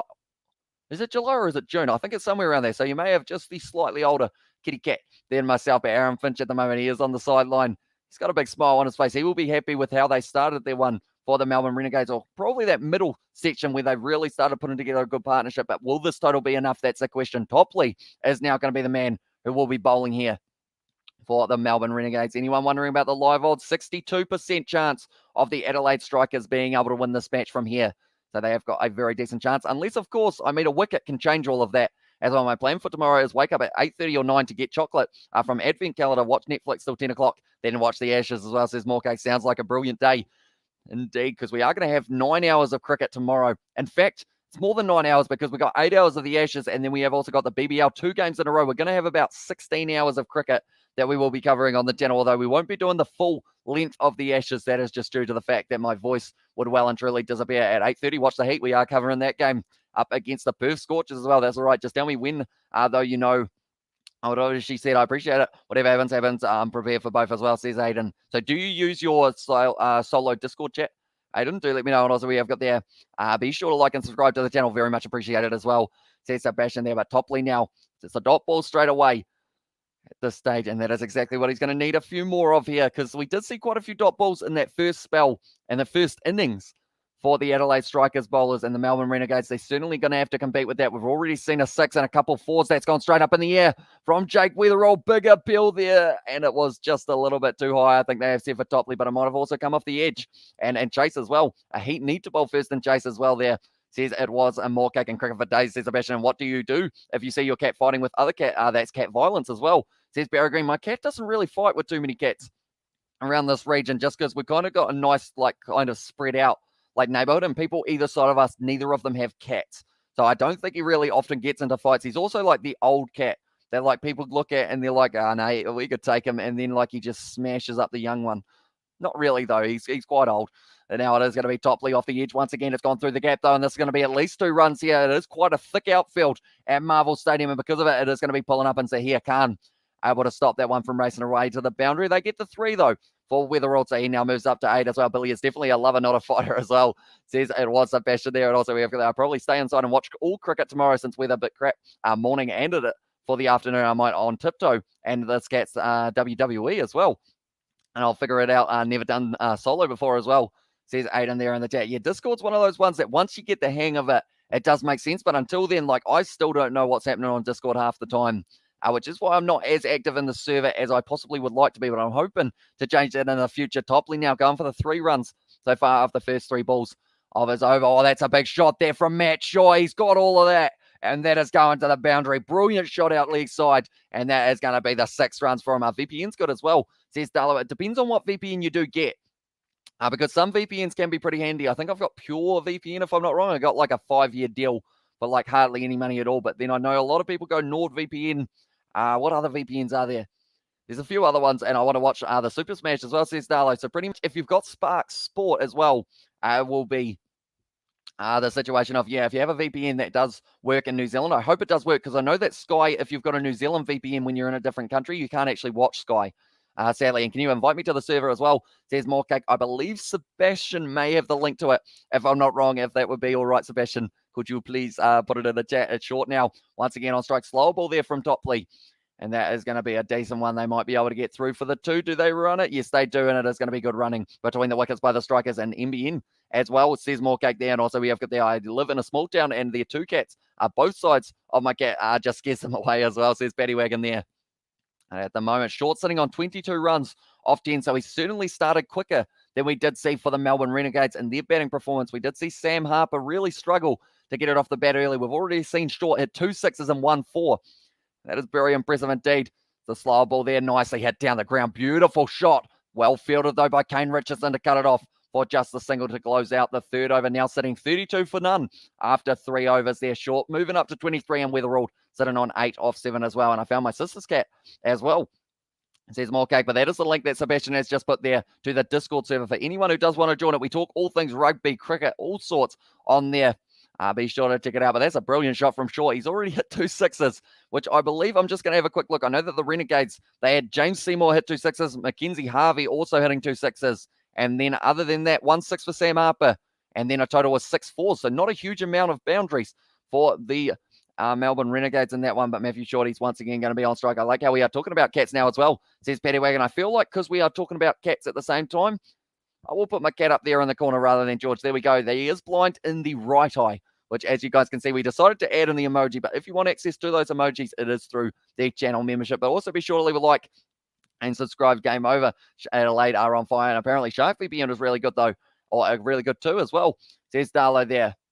Now it's going to be Kane Richardson. He is going to be bowling himself. He needs a wicket here. We saw Peter Siddle, the captain of the Strikers, pick up 3. Can Kane Richardson do the same here? He's going to be bowling a nice Yorker to start this one off. Hit down the ground, though, just for the single. This is the last over of the first power play that they have got themselves. I do see that you have joined the Discord as well, Morcake, and you're going to live stream the Ashes, Hamish. We have got a little bit of a plan for the Ashes, which might be a little bit different to what we have done in the past. Pretty much, we will be keeping you guys updated on the score, but also probably playing Cricket 22 at the same time for a couple hours, possibly doing the middle session of the day or something along those lines. But we will try and work it out, because I don't know whether or not I will just stick with a pure commentary, because with just your solo self, I feel like it would be quite a, I guess, not long-winded process, but it would be quite a few silences perhaps in those ones as well. Good shot down the ground for just the single once again, being able to cut this one off nicely. Sam Harper is keeping as well for this one. Welcome in the chat. I do see for the Discord is popping off, as the people would say, the cool kids, who I am obviously not short, sitting at this stage with a strike rate of 200, sitting on 24 of 12. But Richardson going for his 2 singles of his first 2 deliveries. They only need another 120 runs to be able to win this game off 100 balls now, we can see. So it's going to be interesting to see whether or not they can get the job done. But Richardson now going to be stemming him once again. Nicely bowled. Oh, that's come out of the middle, though. And it's hit out cover way. It's going to be cut off nicely by Will Sutherland. He has saved a couple runs there. It is well fielded in the deep, and Muhammad Nabi throws it back in, but Shorty striking it out of the middle of the bat. That one sounded like a gunshot going off the way that it flew off the middle. And what's the boost point as well, says Darlow. So pretty much they will need to get 71 runs in the first 10 overs to receive themselves the Big Bash boost point.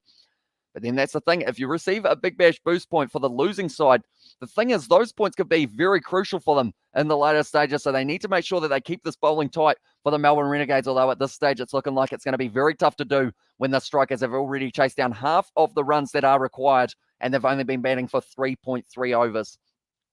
And we also got their need 71 as well, says Paddy Wagon. They do indeed. Wickets do not fall into it as well, I should mention. So the Renegades, they were one down at that stage, but they can just chase down the 71. So we've seen some sides in the past try and really chase that Big Bash boost point. If they know that they can't get there, that's going to be a good ball from Kane Richardson just outside of the off stump, and it is the dot, which is crucial for the Renegades in the early stages.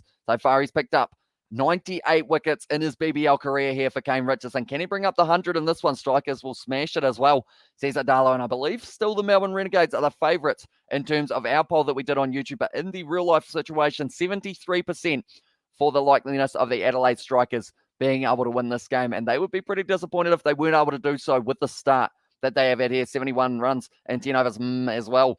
And also we have the Are You Boofy on Discord as well. I am indeed. I think I'm Boofy01 is the same as my Xbox name. Kane Richardson bowls the bouncer, hits straight back to him. It did fall short though. Cross-seam delivery, I believe it was from Kane Richardson. Did find the right length, but just didn't quite have that one carry back to him. I joined as well, says more cake there in the chat as well. But Richardson just bowling that one nicely. Ends up hitting, I'll tell you what, that's got some spin on it, that delivery. And Kane Richardson, he knew that it was close to going straight back to him. Right, this game is getting better, or this game better load now as well. And be sure to hit that like button, new legends. We might get a century here as well, says Sebastian. Yeah, if you haven't already, be sure to leave a like on this live stream. We are trying to hit 100 runs, or 100 likes, I guess I should say. 73 we are sitting on at the moment. 27 more. Can we do it before the end of the game? Short on strike to Richardson. One more ball delivery. Oh, it's gone straight up in the air. Is it going to be caught? Who is under it? Is this man short on his way? It's been put down there by James Patterson. That was the opportunity for the Renegades. Kane Richardson, hands on hips. He knows how important of a wicket that was. Short should have been gone, but it has been put down there by James Patterson. That ends the fourth over of the match. 38 for none for the Adelaide Strikers. James Patterson, he went high with it. It just ended up going just a little bit too far over his head. That's the end of the power play as well. Great start to the match. And watch your Discord as well, says Adalo. We did have Sebastian put the link just a little bit earlier on in the chat if you do want to check that one out. And also we have got there, yes, like I said, let's go, or let's get first century of this game as well. Yeah, see if we can do it. I wonder whether or not it will be the only century we bring up for these live streams. And also there is the Discord link from Sebastian there for anyone who does want to join it. But it was a great shot from Matt Short, not just once, but twice when he was able to hit himself the 2 sixes. But that was the dropped opportunity. I think they should be done in the 15th over as well, says Adalo there. I see there we have got there JCS has joined the Discord server for that one as well, but it did end up just falling down for Patterson. He wasn't able to take it, and Kane Richardson, you can see that he's a little bit disappointed with that one. But James Patterson, very talented player. Zahir Khan now also very good with the ball in hand for the spin side of it, and he is going to be spinning for this one. He's only had 17 matches, 14 wickets though, and can certainly change the game. It's a beautiful delivery, just spins a little bit too far. Was looking back at the umpire whether or not there was a chance at appealing, but that one was certainly taken off down leg side. But they need a wicket soon, the Melbourne Renegades, because they are sitting currently 71% for the percentage of them being able to win that one. I do see that you have got that message, Aiden, so I will message you straight after the live stream as well. But I am impressed that you've been able to work out how to do it as well. That was the wrong one from Zahir Khan. And now it is just going to be the single down to the man at deep square leg as well. That's me as well, says Darlow in the chat. But this is an important wicket. Matt Shaw and also actually Jake Weatherall, to be fair, both of them need to be out very soon. Wellington Phoenix able to get themselves a win over the opposition, which it was Western United. So they've done nicely there, the Phoenix, to be able to get that one in the FFA Cup, I believe it is. So they are now moving on to the next stage. But Sam Harper behind the stumps. He did have a decent day with the bat. Got around that 30 or 40 runs, I believe it was. Now Zahir Khan, can he have a decent day with the ball in hand? Matthew Shaw on strike, already hitting 2 sixes so far today and a couple fours as well. He's tried to whack that one, Matt Shaw. He's quite got hold of it, and it is going out to deep square leg once again. All good. I just sent you a message, Hamish. We can talk after or tomorrow about the topic as well. There says, I don't know. I will ask you nicely though, Darlow. I don't want to repeat of BKR service. Please don't bite people about stuff as well. Says Sebastian there, and also we have got there what's our Wanderscombe result as well. I believe with Sydney Wanderers, they were able to win their game 2-1, or did they lose 2-1? I think they might have lost 2-1 there. So here come once again with a little bit of the wrong, and that's going to go through the gap, though, and there is space out there. It races away to the boundary up point, and that is going to be another 4 runs. As well, two BBL games tomorrow, Hamish. There is indeed. My voice is going to be struggling, but Jake Weatherald, he is not struggling at the moment, being able to hit that one to the boundary to bring up the 40 runs already for the Adelaide Strikers. But the first of which is going to be the game between the Sixers and the Hurricanes, and then the second, the Scorchers. They are going to be taking on the opposition in the Heat. So 2 games already, or 2 teams already, I should say, having their second game. The competition. That's going to be a nice sweep there from Jake Weatherald. Hits it hard out to the man at deep square leg, and it is cut off once again. But that could have easily taken the umpire's head off if he wasn't careful, and swearing's not that bad as well. There's Darlow there into the chat. But we have got 2 BBL games, like I mentioned, and we are going to be covering plenty more of the BBL this season. So if you are new to the channel, be sure to hit that subscribe button. We are also going to be doing a little bit of an Ashes watch along tomorrow alongside some Cricket 22 that we will be playing at the same time. Aaron Finch, he knows how important it is to try and find a wicket very soon. That's the wicket there. And Zahir Khan has picked it up on Matthew Short. Brilliantly bowled by the spinner, and that is going to be the wicket. That was much required. OMG, finally, game decides the bloody play as well. And a wicket finally, says Aiden there in the chat. And I'm Aussie. What do you expect as well? Says Adelaide there in the chat. But Zahir Khan, I would have bowled it just a little bit wider, and it was just the finest of edges. And it was taken in behind by Sam Harper. Brilliantly done by the keeper, and brilliantly done by Zahir Khan. He has come from the Brisbane Heat, and he is looking like he's going to be bringing the heat this year for the Renegades with that first wicket, and it is Matt Shaw on his way. 29 for 18, and straight away, that changes the odds of the percentage. It is down to 64% for the Strikers to be able to win this one.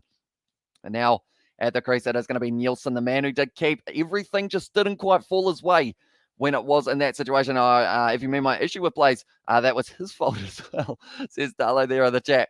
I don't know about that situation. Overall, but now it is going to be Nielsen who will be out at the crease. Weatherald still sitting on 15 off 12, doing decently for his side. This is the first wicket of the day for Zahir Khan. 13 matches for Nielsen, 134 runs with an average of a 19.14, best of 44 not out. Definitely has the potential of being able to top that today if you can find his form earlier on. Are you doing any other streams? Are you doing any other streams, or are you going to sleep? I have actually got the podcast, the Rugby Down Under podcast. We will be filming that straight after this match with myself and BK Sports, so we are both going to be doing that one as well. And you don't mind swearing, but not directed at people, I'm sure you remember as well. And also, all right, mate, says Darlow there in the chat, but Weatherald here is going to be on strike. 109 required off 90 deliveries here for the Strikers to be able to get themselves their first win of BBL 11. James Patterson, he put down a catch a little bit earlier on. That will just fire up the big man. And now he will be steaming in for this one as well. What are the rules of the Discord, by the way, Hamish, as well, says Darlow? It's pretty much just, I guess, we don't really have Discord rules, but it's just don't be, like, offensive or anything like that. It's pretty much the main one. Like, don't go too overboard with it. Like, we're just all there to have a good time and talk about a bit of sport and whatnot as well.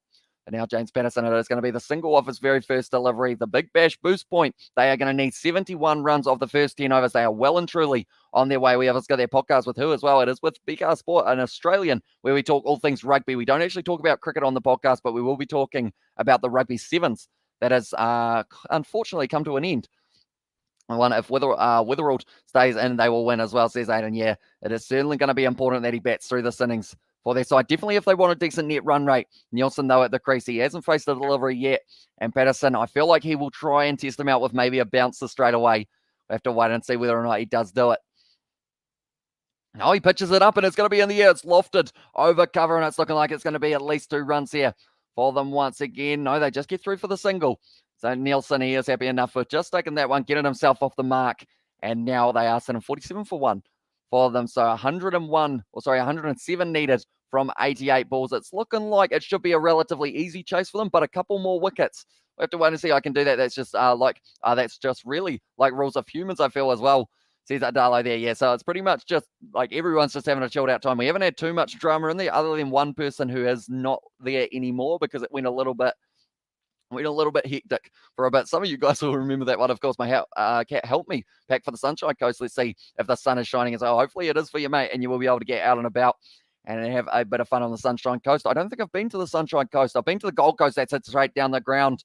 And now it is going to be just a single for that one once again. So overall, the boundaries, they haven't been coming too thick and fast for the Adelaide Strikers in the last couple of overs, but that might be just a case of them trying to get themselves reset after losing it like Thuko as well. And the chat from it was Buatek, welcome in to the live stream, mate. Hope you are having a good day so far and hope you are excited for all of the KFC Big Bash that we have got on. This is match 3 of 65 or so that we are going to be covering on the channel. The Strikers, their chance to win is 68% at the moment, so they certainly need a breakthrough wicket here for the Renegades once again, but Patterson could be the man to do so. It's going to be a good shot there from Nielsen. Hits it straight to the man at square leg. Well positioned with Sutherland. Wasn't able to get it through to the boundary. Still getting a run a ball at the moment for them. 1-1-1-1 is what they have been able to score off this over of James Patterson. He looks like he's a little bit disappointed, but as long as he's not going to the boundary here, I feel like that is probably a very important factor for the man. But do let me know, ladies and gentlemen, we asked it in the first innings. We'll ask it again. Who is getting the wicket for the Melbourne Renegades next? I think it's going to be Zahir Khan. I think he's going to get 2 for himself today in the first couple of overs that he does bowl with Patterson. Now, Steeman, and it's going to be hit to the leg side by Weatherald. And then across the line, and it is just going to be the single once again for them. Do you think IPL Premier League is the best tournament currently as well? It depends, because I do like the Big Bash due to the fact that it is kind of in a decent time zone for myself, and I don't have to get up at 3 a.m. to be able to watch them. But the IPL, they've got some very talented players over there. A few Kiwis, few Aussies, few Englishmen all getting scattered throughout there as well. I want to catch a fat shark as well, says Morcake there. And also we have got there, what does it feel like not seeing any sunshine? I went to Norway once where it was dark 24 hours. I haven't actually had that situation. Like, we have overcast days, but nothing to the extent that Norway has. Like, their weather is definitely different. Or not their weather, sorry, they're just kind of a pattern, I guess you could say, in terms of the way that the world spins and whatnot. That made it hectic as well, says Paddy Wagon there. That's going to be the end of Patterson's over. Only going for the 5 runs there. And now 50 for 1 after the 6 over. Still another 21 runs required to get themselves the Big Bash boost point. One of them as well, but they are showing there. Peter Siddle celebrating for one of the old Ashes matches. This one is going to be taking place tomorrow. Australia versus England, where Pat Cummins will have the opportunity of captaining the side. Offensive, I assume, is like racism and just anything that really like insults an individual or anything along those lines. Like, we're all just there to have fun and just have a bit of a chat about the sport that has taken place. But the Ashes, I'm excited for that one. Do let me know, everyone, who is going to be the leading wicket taker for Australia in the Ashes. Is it going to be Pat Cummins, or is it going to be someone else? Zahir Khan, nice little bit of spin there. Weatherald not quite able to connect with it outside of the off stump. Zahir Khan, he had a little sly smile there. He knows that he is bowling it nicely. And as a spinner, you can tell when it's coming out of your hand, and you can tell when you're going to be able to pick up a wicket soon. And I feel like Zahir Khan is feeling that at the moment. And he's charging in. It's a beautiful delivery, although Weatherald's feeling that one, and he's just hit it. Oh, what a catch! What a catch! Catch of the year so far for the BBL, that is for sure. What is that catch? They've run onto the field. How has he done that? Do you like fishing, Amish? Kevin, I do enjoy a bit of fishing. How has he been able to take that one? Josh Hazelwood might get more wickets than Pat as well. He's just hit that one knee sweep shot there from Jake Weatherall. Jumps up with the left hand there and just takes an absolutely incredible catch. That was a screamer. He went so high in the air as well. What a catch. And that's going to be Weatherald on his way. That is catch. I mean, I said the catch earlier on for short when he was bowling, but Fraser McGurk is just well and truly up that by about ×5 as well. And we also got there. And then how is your pitch for me for Waimeri as well? I still haven't written it yet, but you know, it's getting there. Hopefully we go get ourselves signed as the Mia very soon. That is why you don't go to bed when the bash is on. It's our highlights. I need to see that catch as well. Tell you what, absolutely incredible catch there. Oh, it's a take. It's a take and a half. He's actually leapt about half a meter in the air, stretched the arm up high, and went about a meter ahead of the boundary. He puts the fingers up, and everyone knew that it was an absolute screamer for that man. And now I am excited to see how it does go for the next little while, because it is going to be back in the pressure court of the Adelaide Strikers. They need to try and get themselves a little bit more kind of a partnership going between Jono Wells and also Henry Nielsen. Oh, yeah, I've got there. What's your slogan for Mayor as well? I think it was get better. Hey, I'm the Mayor. I'm going to be the Mayor. We want better Wi-Fi because we want to watch the Kiwi lads. That'll be it. I can't remember what the slogan was. We did have one yesterday, didn't we? But I can't quite remember what it was. He leapt so high, he tapped the moon as well, says Morcake. What a take in the outfield. So here, he picks up another wicket here. And now it is going to be a good opportunity for him to be able to possibly get himself 3 And this fixture is bowling to the right-hander Wells. Nicely bowled, and it's just going to be the single hit out through the outfield to the man in deep cover who was able to take an absolute screamer there. Fraser McGurk, remember the name because he is going to be an exciting one in the outfield. I haven't really seen too much of him up to this point, but now it's certainly a name that we will be remembering for a long time because that was catch. Like that's going to be I want to not jinx anything, but I feel like that could almost be catch of the season, and we're only in week 1 of the competition. Now it is going to be Harry Nielsen once again on strike. He's a left-hander, and it seems like Zahir Khan does like bowling to the left-hander, giving himself a little bit of space outside of the off stump, perhaps, to try and work his magic. He's bowled the wrong, and it is going to be going to the leg side once again to the man at deep square leg, nicely fielded. At this stage, they are just ticking along. This could actually be a little bit closer than we thought for the Big Bash boost point. And also, we have got there, hey, all as well, says Ali Hills. Welcome into the live stream. It's great to have you here. We have seen just an incredible catch just then, and Renegades are back to from them in 2020 and Pizza Hut as well. And if you become mayor, you need to push for your town to have KFC, McDonald's down the leg side there for Zahir Khan. So it's going to be the wide, and maybe it was actually Spider-Man as well, says Paddy Wagon there. I mean, the thing is, it would be nice having like the case of having the McDonald's, KFC and whatnot, but I don't think the town's big enough to make it like a profitable business for the locals. I guess you could say, and welcome in Ali as well, says Sebastian. There's Zahir Khan once again bowls it down the leg side, and that's going to be a few extras here for them. And now that one, if it races away to the boundary, which it will not because it is quite a slow outfield at Marvel Stadium, going to be stopped there by Topley, and they have been able to get through for the 3 runs. Quick running between the wickets from John O'Wells, and that was going to be a wide as well there, unfortunately for Zahir Khan. So that's going to count as 4 runs against him. And a welcome in Ali as well. And the chat from Sebastian, but they're showing there in the deep, Fraser McGurk. I want to take an absolutely phenomenal catch. The thing is, at the home stadium as well, the crowd will be absolutely cheering for him. George will be an everyday customer. He probably would be. But unfortunately for him, that will eventually, I would assume, catch up for him. Unfortunately, and that one's going to be a little bit wide from Zahir Khan. It's going to be called a wide, is it? No, I think it was just inside. So Zahir Khan is all right there. And also we have got there you are. How you doing today? As well, says Paddy Wagon.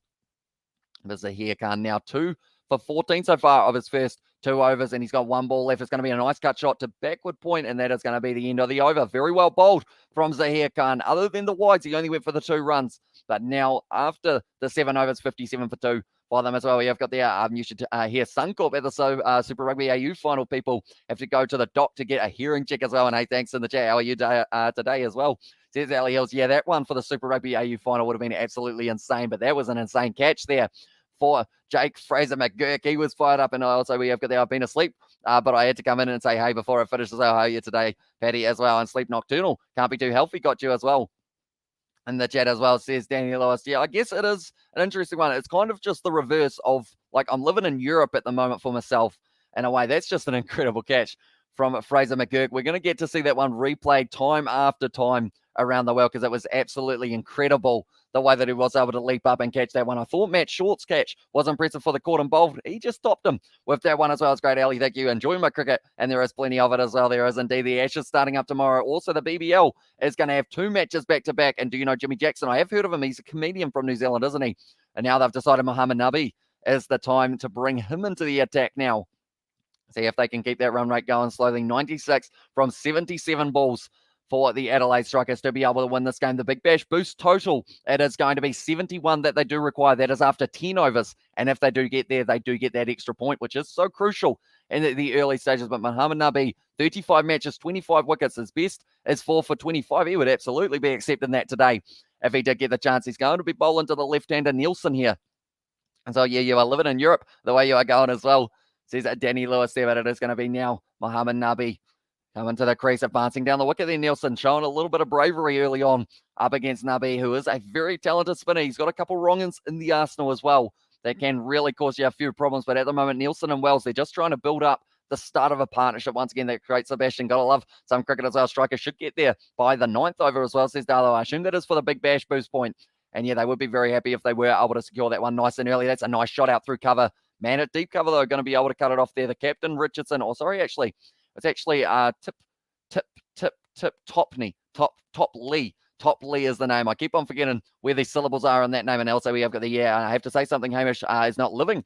And no, he's been lying to us as well, says Paddy Wagon. I did mention that I might have been a ghost the other day Oh, that's an edge. It's gone over the top of the man. It slipped, though, and that is going to be racing away to the boundary. Unlucky there for Muhammad Nabi. He's trying to chase it down. Patterson not going to be able to, and it is 4 runs there for them as well. Yeah, it's got their ninth. It's like 8.1 to 9 as well, says Darlow there. And also, I don't know if it's good thing or not. That's because must mean that you're going to get. Oh, sorry, I can't read. You're getting used to being up to watch the cricket as well there. And rain, stay away. Tomorrow, rain is on the weather for tomorrow for the Brisbane. It's hit or miss as well. I really hope that they do get to have the Ashes completely go through, because as soon as you start having days rained off, that is when you get into the situation of a draw becoming more and more prominent and advancing down the wicket once again there for Nielsen. He's going to be hitting it to the leg side. Out to Topley for just a single once again. I have to say something. Hamish is lying to us. He's not living in New Zealand as well, says Paddy Wagon. Ooh, plot twist. No, I am in New Zealand. Although it would be believable because of the fact you guys can't actually see outside.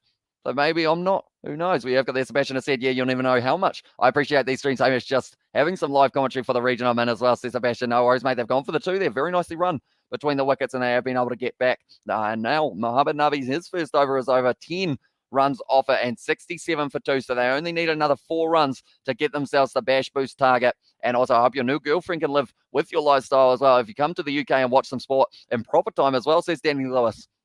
That's the thing. I will have to find someone who either doesn't mind me talking to myself for about 10 hours a day, like in the lounge, because that's the thing. Like, if they could hear you guys talking as well, I feel like people would be like, oh, yeah, it's just a normal conversation. But pretty much it's myself talking on both parts, if that makes sense, because I do read out what you guys say as well. Plot twist, New Zealand isn't real at all. Says Darlow, maybe we're just a fancy little bubble like in The Simpsons, like in a dome or something. Oh, well, I'm dead after 1 a.m. or so as well, says Paddy Wagon, but he is going off the field. Oh, does he have a side strain? No, he is back out there, which is great to see. And any lady, English lady for Hamish as well. How's that sound? How's that sound, big man, as well, says Sebastian. So it sounds like I'm moving to the UK. Well, the sounds of it, but now they only need 4 more runs for themselves to get themselves the bash boost point. Now James Patterson going to be steaming in. This could be over right now if he does hit it to the boundary. It's going to be going out to the leg side, and this is going to be 2 runs here for them once again. They're doing very nicely here. The Adelaide Strikers not really panicking at all, and they now only need 2 runs to get the big bash boost point as well. And also we have got there then what are those random islands with sheep on them as well. The funny thing is, I'm not too sure whether or not you guys did pick up on it, but I asked my dad, hey, have you got a green shirt? And this was the only shirt that he has got. And pretty much, for you guys who didn't see what it says, I am going to show you guys, but pretty much it is a classic Kiwi type thing, and I wouldn't expect anything less on a shirt. He said that it was going to be a gift for someone, but they never ended up giving it to them. And pretty much he bought it on holiday a while ago. I am just unfolding the arms, but pretty much what this t-shirt says is what goes on in the sheep pen stays in the sheep pen, and it has got a little Gumboots and New Zealand logo on there as well, which is very nice. Of course, it's very Christmassy, I guess you could say. And we always got there, what are those random islands? And also move to the UK. Better fans, better sport, better lifestyle as well, says Danny Lewis. And also I feel that I seem to be awake all night and sleep most of the day at the moment. It is going to be Patterson once again charging in. Oh, not able to connect. And it is going to be the dot ball. Important dot ball for them as well if they do want any chance of being able to stop the Adelaide Strikers from being able to chase this one down. We see at the moment it's pretty similar in the comparison for the runs, only a few ahead as well. Our Kiwi is that as well. Says Sebastian, there are also the random islands with sheep on them as Wales as well. Says Darlow there, but they need 85 runs off 70 balls at 7.29 and over. So they're still going at a little bit of a higher run rate than they do require for this one as well. I get to the point where I can't go any further and go lights out as well. And shirt looks good as well, says More Cake there. Yeah, it was pretty much because it was a green one. I decided I would test whether or not it does make my body completely disappear, which it did when I turned it up to a certain extent. But didn't really in the early stages. Now 70 runs. They are matching the bash boost point target. So they only need 1 more run, and they are going to be getting this. So pretty much if there's 9 dot balls in a row, it's drawn. So I don't know what happens if it's a draw for that one. It probably comes down to how many wickets they've lost. So if somehow they can bowl a maiden for the 9th over, and also James Patterson can get out of this with 3 more dot balls, they will share the big bash boost point, or perhaps it goes the way of the Renegades. But more than likely, Wells will be able to secure it here for the Strikers very shortly and soon. I did combine there. And now Patterson going to be charging him once again. He has definitely got plenty of pace. It's going to be hit, and it's a dot ball. Tell you what, the dots have started. Perhaps we will get to see it go all the way for the big bash boost point going the way of the Renegades. More than likely not, but 3 runs so far off this first 4 balls of James Patterson. He's bowling his 3rd over at this stage here. And also we have got there, what continent is New Zealand in, if it exists as well? I'm joking, by the way, as well, says Darlow.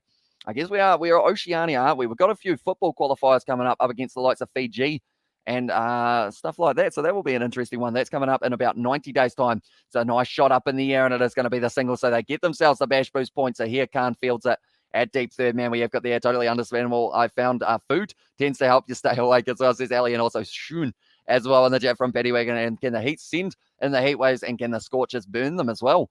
Or can the scorchers burn them? Oh, it's a good question. I like the slogan. We'll have to wait and see how it does go. So now there are 3 points up for grabs. The Strikers have secured at least one. They look pretty happy on their bench at the moment. Peter Siddle has got a smile ear to ear. It's in Qatar as well.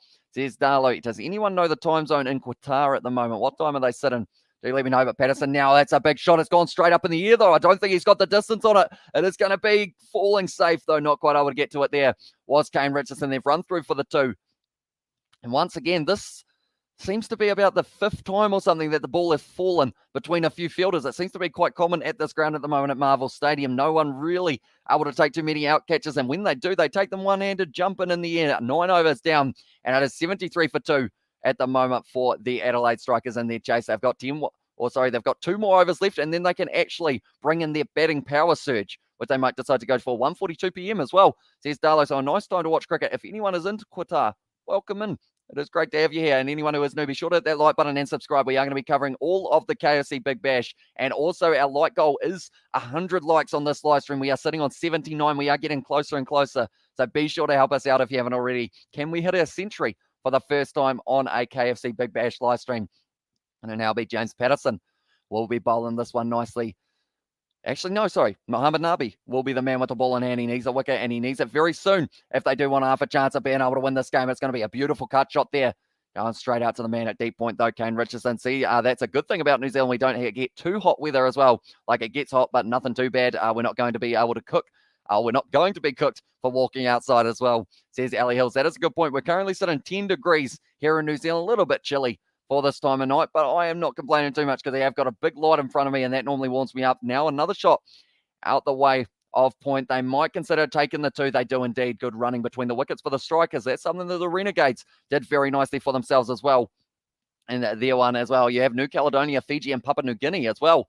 And also, it's bloody hot in Brisbane. Phones say severe storm warning in my area, my brain. This is so perfect to go for a swim. And I did. And lightning was 10 meters above my head as well. Yeah, that's probably not the best idea. This one's gone 10 meters at least in the air. It's going to be a hard chase, but Patterson not able to chase it down once again. The ball falls safe for the batsman. And the Renegades, that must be frustrating, just seeing the ball constantly landing next to yourselves. And we have also got there getting to that point of sleeping. I just yawned as well, says Betty Wagon. I'm hoping I don't have too many more yawns coming today, although anytime we mention the word yawn, that seems to set me off. I've noticed that is my first yawn of this live stream, I think. So I've done pretty well, but Patterson just not quite able to get to that one. And it's once again a single of Mohamed Nabi. They're going to be running hard, and they're going to be able to get the 2 here. Good running between the wickets once again. It's 18.5 up north there as well, says Betty Wagon for the degrees Celsius. But yeah, I think the hottest that we've had recently was probably around that, not 30, probably like 25, 28 or something like that, which was actually very hot for us. That's the thing. It's probably a normal temperature if you're in Australia, but for us, like anytime we get like 20, it's actually feeling pretty hot. Mohamed Nabi at the moment has gone for 7 runs so far. The reverse sweep attempted there. It's a little bit of a misfield from Zahir Khan, but they weren't running for that one. And it is the dot ball of Nabi. We also got me cheats with the Grim Reaper twice. I didn't because I nearly got hit by a car, and the lightning strike nearly hit me as well, says Morco. So be a little bit careful, mate, by the sounds of it. You might be like a cat and have 9 lives, but I'm not too sure how many you've gone through already. You got to be careful when it is going to be Mohamed Nabi. Closing out is over, and it's an overthrow as well. Didn't need to throw that ball, Mohamed Nabi. And now because of it, it does mean that his first over, or his second over, has gone for 9 runs. Strikers sitting on 82 for 2 after the 10 overs. And we have got ourselves the drinks break. We have got their other group should be Solomon Islands, Tahiti, Cook Islands, and Vanuatu as well, says Adelaide there. But do let me know, ladies and gentlemen, how many overs do you think it will take for the Adelaide Strikers to chase this one down? Or do you feel that 72 from 60 balls is going to be something that the Renegades can defend on this pitch at Marvel Stadium? I now can run across the road as well. I'll be going back. I'll be back going to the loo as well, says More Cake there. Make sure more cake will keep you safe as well, says Paddy Wagon there in the chat. But now at this stage, we are waiting for the second 10 overs. So we know that the Big Bash boost point has gone the way of the Adelaide Strikers. That actually means that other than the Melbourne Stars, every side who has chased so far have been able to get that Big Bash boost point. But when you are up against the Sydney Sixers, who get 214 runs, it's going to be pretty tough to get that Big Bash boost point. But they are just showing the highlights of the first 10 overs. And tell you what, we had a couple brilliant sixes from Matt Short to get us underway. And then also we saw that incredible catch when Jake Weatherall did go out, and that was just an insanely good catch from Jake Fraser-McGurk, who was able to take that one, or McGurk, sorry, was able to take it extremely well. And because of it, it did lead to the second wicket falling for the Adelaide Strikers. It's going to be interesting. I'm actually going to very quickly, I was about to do something dumb. I was about to say, how many runs were they on after 10 overs, the Melbourne Renegades? But that is what the Big Bash boost point is. And they were 1 for 70. So they're only 12 runs ahead. And they've also lost another wicket as well. Cake, I want cake. Sounds like a great idea as well. We're sitting at 12 o'clock at the moment as well. Or 12 degrees, sorry, says Ali. Although we are almost sitting at midnight as well here in New Zealand at the same time. But what a brilliant catch for Jake Fraser-McGurk. Anyone who hasn't seen that one, be sure to check out cricket.com.au. For their YouTube channel, you will be able to see that insane catch taken by him. That's got to be almost catch of the season for pretty much at least the first 5 rounds of the BBL. But Nielsen at the moment sitting on 22 off 18 deliveries. Wells sitting on 7 off 7. No hurry at the moment for the Strikers. But when do they take their power surge? They have got one more over, and then they can decide whether or not to inflict it. But Kane Richardson only bowling the 1 over so far. He's only gone for 6 runs off his 2 other bowlers, Pattinson and Zaheer Khan. Both only going for the 7 off the over as well. Let's get cakes for the 8K subs for tomorrow as well, says Batty Wagon there. And 19.0 for Darlow for that prediction. Or sorry, for the temperature. And I want cake too, says Batty Wagon. I think everyone wants cake at the moment. I am peckish. That is for sure. Oh, I do like cake though. What's your favourite type of cake, ladies and gentlemen? Do let me know in the chat. We're talking about cake now, so we might as well commit. So here Khan, 2 wickets so far for him.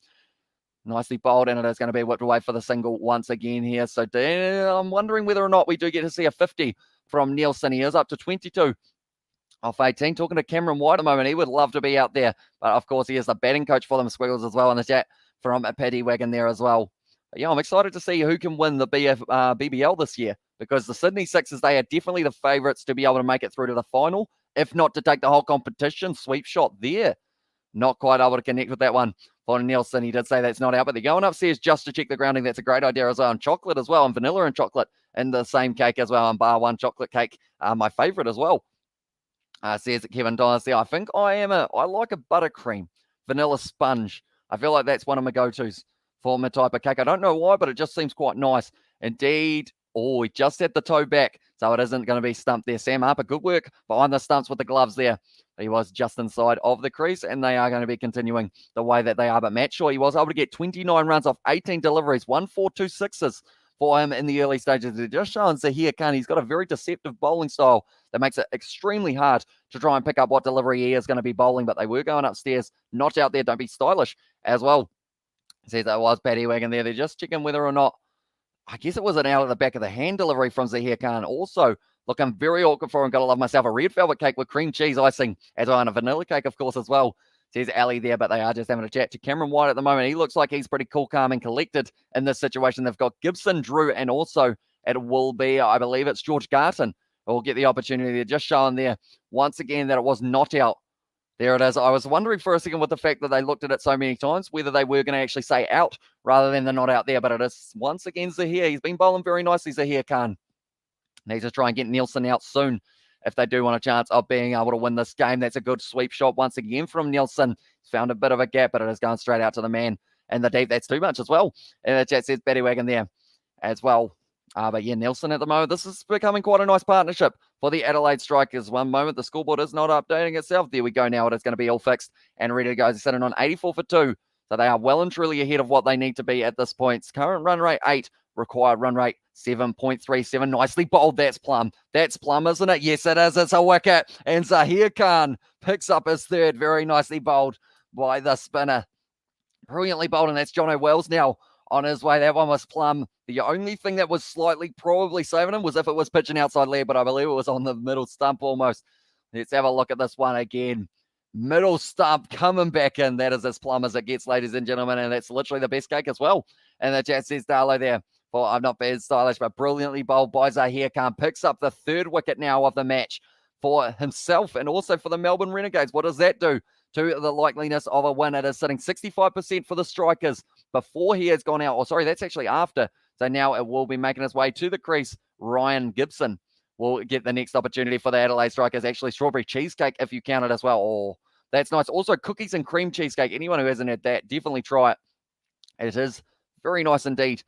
And now Ryan Gibson, he hasn't had too many matches. 24 also, 231 scores, or 231 scored by that man, and the best of 53 out for him as well. Butterscotch pudding is really nice with ice cream as well.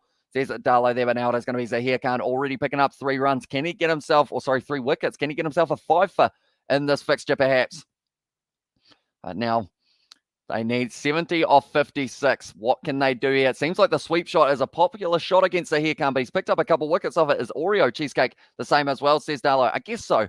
I feel like that is pretty much the same thing. Nicely played there by, it was Gibson who has hit it down to the man at deep cover. We have got there, yes, cheesecake as well. And at the chat, I guess anything with cake in the name should be counted towards a cake of some sort. Cheesecake. What other types of cake are there that aren't called cheese or normal cake? Can't think of anything. Just cheesecake in general as well, says Betty Wagon. Yeah, cheesecake is very nice to hear. Khan once again with the wrong in. And we hit away to the side by Nielsen. No, they don't get the single there. That is going to close out his third over, and he has sitting 3 for 17 off his bowling figures. 85 for 3 for the Strikers at this stage as well. We have got there Who, Boo, Boo, and Goo in the chat as well. And Fishcake as well. Yeah, actually, now that I think about that, that's not too nice. As an apology, Hamish. My internet died completely, but now it's all good as well. Sponge cake as well. Says more cake there. My mum makes a mean Oreo cheesecake as well. Your internet seems to be doing what mine normally does, Sep, at the stage. And believe it or not, it has just frozen at that very moment. So I am going to quickly refresh while we are in between the innings break, or over break, I should say. And who likes trifle as well? I haven't actually had trifle. I don't believe. I do like lollycake. Lollycake is actually quite nice as well, now that I think about it. But it is going to be a crucial wicket of John O'Well's going out there. Elephant, fish, and chips as well. Elephant, chips, and fish is best as well there, says Kevin in the chat as well. But anyone who is new to the channel, be sure to leave a like and subscribe. We are currently on the road to 10,000 subscribers. We were able to bring up the 8,000 today, which was absolutely incredible. I do thank every single one of you. Also, we are on the road to 100 likes. We're sitting on 82 at the moment. Quick delivery there from Richardson, bit of a bouncer.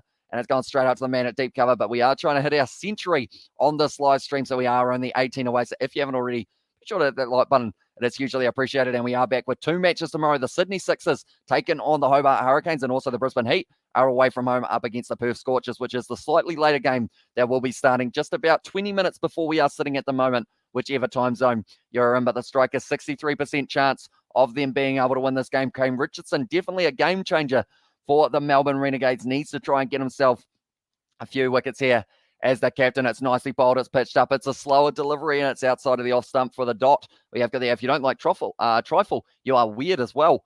And there says Betty Wagon. Also, trifle is amazing as well. I haven't actually had it. What does it involve?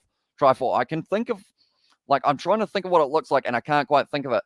I'm thinking of a truffle. Is a truffle the same thing? What's it called when it's like the intestines, or not the intestines? Oh, that's black pudding, isn't it? The one that does have like the blood in it. But now it is going to be Richardson once again steaming in. Bouncer delivered. It was the slower ball once again, and that's another dot. Good pressure building on them at the moment in the crowd. Give them a bit of a round of applause. Wait, you've never tried trifle as well? Says it was Ali Hills there. And at the chat, what if you've never tried trifle as well? And the chat says Ali Hills, and also absolutely you were awesome, or all awesome during this live stream. Be sure to hit that like button and subscribe if you are new. It helps the channel and a lot. It helps the channel a lot, I should say, and plenty of ashes and BBL coming. And I had trifle for Thanksgiving as well, and jam, fruit, custard, and sponge. Sounds all right, to be fair. And now Richardson steaming, and that one's gone straight up in the air. I don't know what happened to my voice there, but that's going to be falling in the gap once again for about the 6th time today. Anytime a batsman has hit the ball in the air, it's pretty much fallen into the gap. Nielsen moves up onto 24 off 24, and Gibson now will be on strike for this one as well. But they're doing nicely, the Renegades, to just keep that run rate slowly building. As you can see now, current run rate sitting at 7.73 compared to the fact that they will need to get it up to, I believe, 7.74. 4-4, I should say, and 8.08 is required for the run rate. It's going to be hit there once again for the single. Short mid-wicket. Able to cut that one off. We are at 83 lights. Come on, people. We're almost there as well, says Betty Wagon. Can we do it?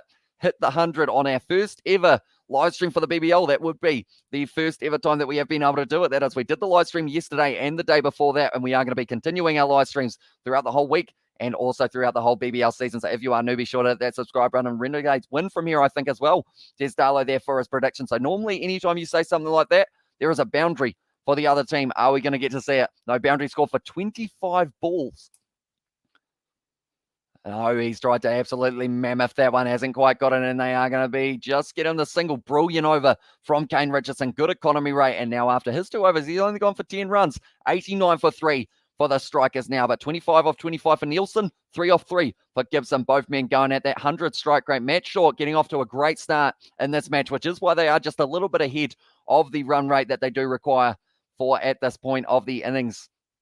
Matt Shaw able to get 29 off 18 for him as well. I always have trifle for Christmas as well for Paddy Wagon as well. Maybe I should wonder, because I know I've had Pavlova, which I know is completely different, but that's normally the Christmas type one that we do end up having as the kind of accessory to Christmas as well, I should say. But 83 likes on this live stream. Like you mentioned, we're flying towards it. We've still got 8 overs left to try and catch up to that century. I think we're going to get in our 90s. Hopefully we don't get all out on 99 or something along those lines. That would hurt just a little bit. But now Zahir Khan once again bowling beautifully delivered as well. He was almost on his stumps there, Nielsen, giving himself plenty of time to try and pick what way Zahir Khan was spinning up. But he is bowling out here. He's actually bowled 4 overs in a row, I believe, Zahir Khan almost from here. Lemon self-sourcing pudding is amazing too as well, says Paddy Wagon. I've always wondered about self-sourcing pudding, of whether or not it is just you cook the cake for slightly less so that it's still raw. I don't think that's the case, though, is it? And they didn't get a boundary. I don't know if it's going to be like 13 and over or not as well, says Darlow Fansport. Yeah, at the moment, they have been 27 deliveries without a boundary here. And patched up. That one's going in the air. It's going to be falling short, though. And it's going to be safe for the Melbourne Renegades. Once again, they are just missing out on taking the catch in the deep. And also, we have got there, they didn't get a boundary. I don't know if it's going to be like 13 and over or not as well. It's going to be tough for them. 63 for 46. All of a sudden, that required run rate just keeps on increasing, or kind of increasing as well. Well, let's be honest, if we'll be on 99 likes, we'll just keep rolling until someone hits that final like button as well, says Sebastian. I feel like that's a good idea. That's a good shot there. And it is going to be saved, though. Brilliantly fielded in the deep. Once again, I believe it was actually Fraser McGurk who was able to cut it off, and that is still no boundary for the Melbourne Renegades.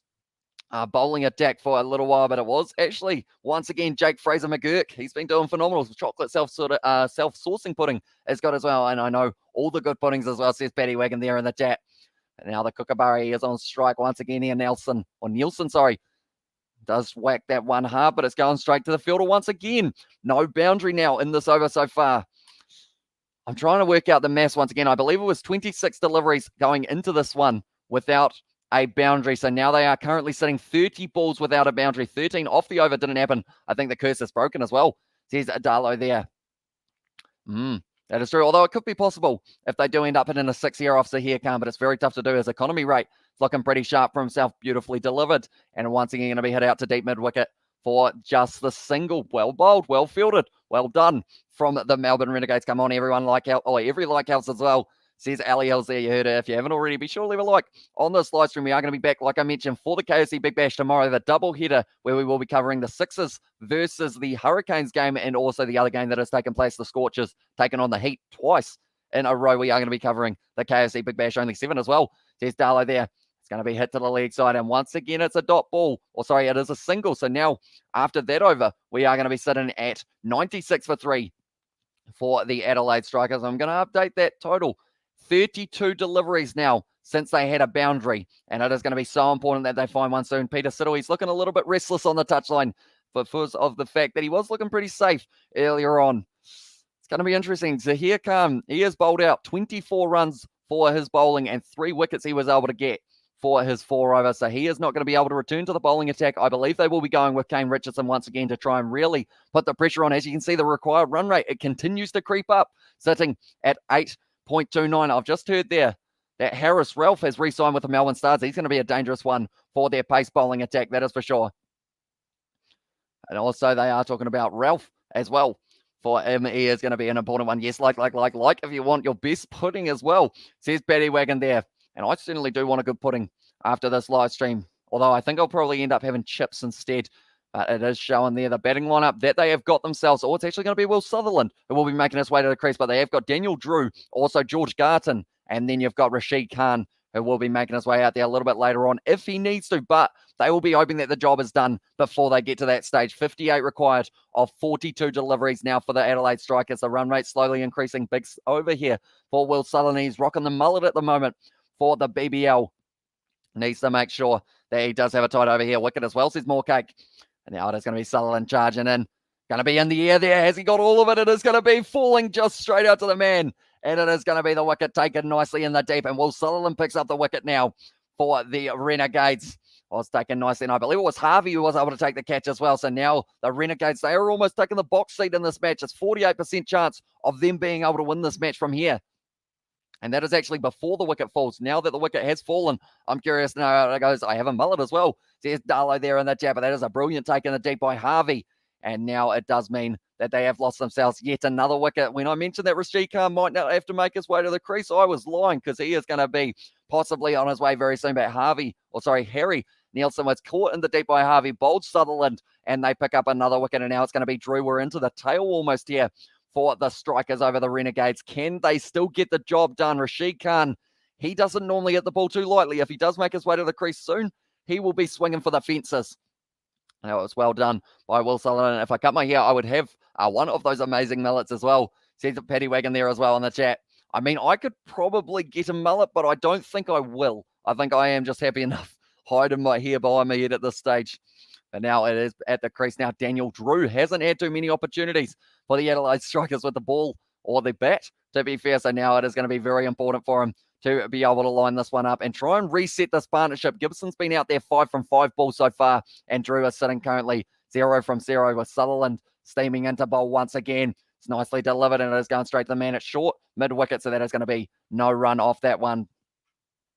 Currently 58 required of 40 deliveries here for them. This is going to be a close game. I think this one's going to go down to the final over here between these two sides, which I don't know whether or not we were expecting at the start of it. We did see a slow start from the Melbourne Renegades, but then from there, their middle order really put it together, including, I would say, more Sam Harper, and also it was the man who just took that catch, Harvey, who was able to get a good set foundation. Sutherland now a little bit of a glided shot there down to third man, but it is going to be cut off, and the boundaries are still not flowing for them. This is currently 35 balls in a row that they have not hit a single boundary there for the Adelaide Strikers. They're going to need one soon if they want any chance of being able to win this one. The Renegades now sitting 47% chance of winning. They've taken it back in terms of the win viz.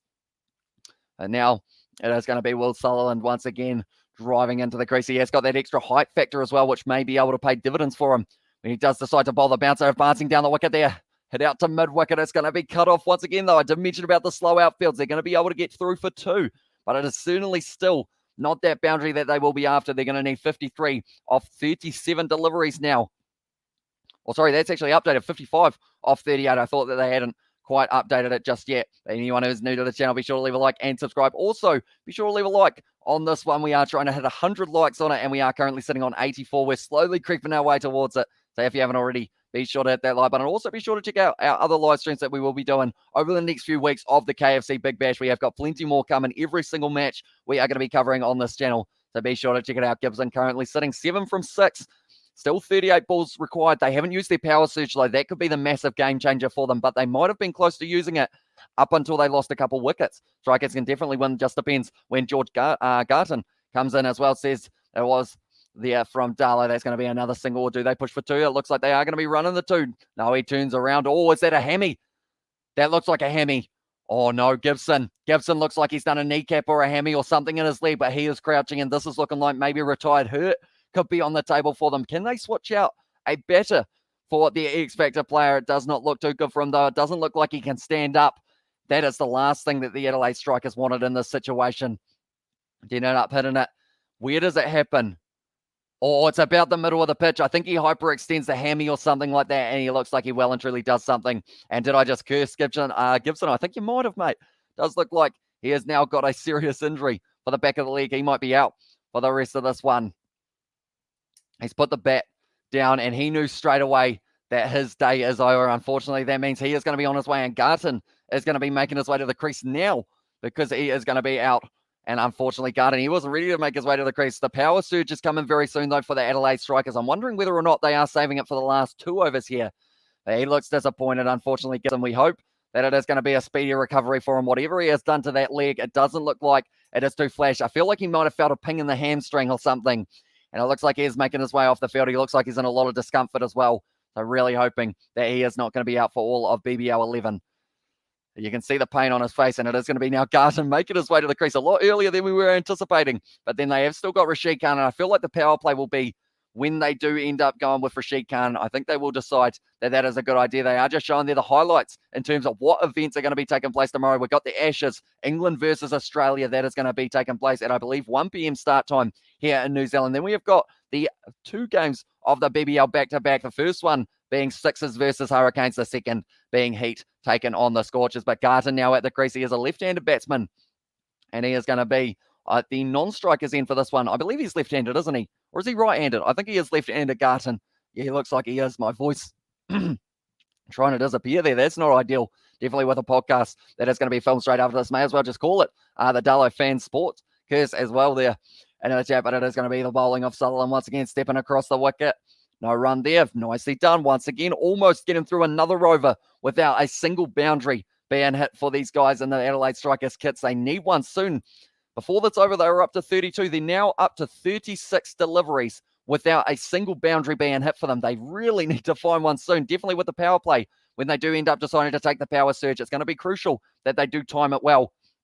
And definitely do get their way going and try and increase that run rate, because they require 9 and over at this stage. But with 2 power surge overs, it's certainly doable. I think that's what the 2 batsmen are just having a chat about at the moment here. But 14 overs down, and it is going to be 100 runs for 4. So they have been able to bring up the 100 at roughly about the same time as the Renegades, I believe, if I'm not wrong there. But they haven't hit a boundary for 38 deliveries here for the Adelaide Strikers. That is unheard of, to have that many of them in a row that they haven't been able to hit. So we will wait and see whether or not maybe the power surge could be the difference here. I think they were having a big old chat, but they are just showing there as he was about halfway down the pitch there, Gibson. Unfortunately, his hammy just seemed to not like him, and he ended up, there it was.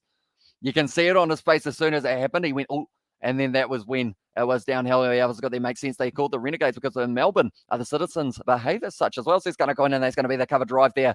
Topley back in the bowling attack. They haven't taken the power surge yet here for the Adelaide Strikers. So I think they might be saving it for when Rashid Khan does make his way to the crease. If he does need to go out there as well. Drew at this stage only facing the 3 deliveries, 53 needed off 35 balls here for the Adelaide Strikers to be able to win this game. But they are showing there. Sam Harper was able to take the catch of the man at the top of the order. That was a weird sentence. Matt Short going out for 29 off 18. Then Weatherald able to get 18 off 17, 30 off 30 for Nielsen there. So no one's really been able to really push that strike rate other than Matt Short. This stage, it is going to be another dot ball. It continues 40 dot balls, or sorry, not 40 dot balls, but 40 balls without a single boundary here for the Adelaide Strikers. They certainly need to strike the ball all the way to the boundary soon, or else that net run rate or the required run rate, it's just going to keep on going up. They're up to 9.35 at the moment here for them. Welcome in. Going to go in, and I hope you're well, mate, as well, says Sebastian there. But it is going to now be the Strikers who are on the box seat. 46% chance of them being able to win this game. 101 runs for the Strikers. Topley had a couple expensive overs for his first 2, but now already having just the one off this next over. He has got one more required of him, possibly later on in the spell. They have already bowled out Zahir Khan, so he will not be back for it, unfortunately, for him. But now, once again, it will be Topley who is going in. Am I the curse as well? Stitalo, there's certainly a chance that you could be. That one's gone in the air. Is it going to the boundary? It sure is, and that is the first boundary. 41 balls that we have waited to see a boundary from the Adelaide Strikers. Does that give them the momentum? Drew is the man who was able to hit it there. Daniel Drew not out for 5 off 5 at the moment. This rain, my God, as well, says Betty Wagon there. Although luckily, we are beneficial in this regard of the fact that Marvel Stadium, if it was raining outside, they would not know about it. They have got the roof on for this game. It is quite a wet, or not a wet, sorry, it's quite a, what's it called? I was going to say damp, but it's quite a, can't think of the name. It's a slow outfield. I couldn't think of the fancy word for it. Mental final overs coming as well. Says Sebastian there, and Hamish and the George as well. Says Crazy Z. Is that a cat with a Christmas hat on, Crazy? As your profile picture. Welcome, mate. Hope you're doing well, and hope you are enjoying the cricket so far. We have got a little bit more of this match. It looks like on the sideline, Ryan Gibson still looks like he's in a lot of pain. Wicket, wicket, wicket. And the chat says Azita. Hopefully I pronounced that not too badly. It's been raining for over 24 hours now as well, says Batty Wagon. So it will certainly be wet, and hopefully it's not flooding too badly now. Topley once again going to be charging in. 49 required from 32, stepping across the crease. Is that a wicket? No.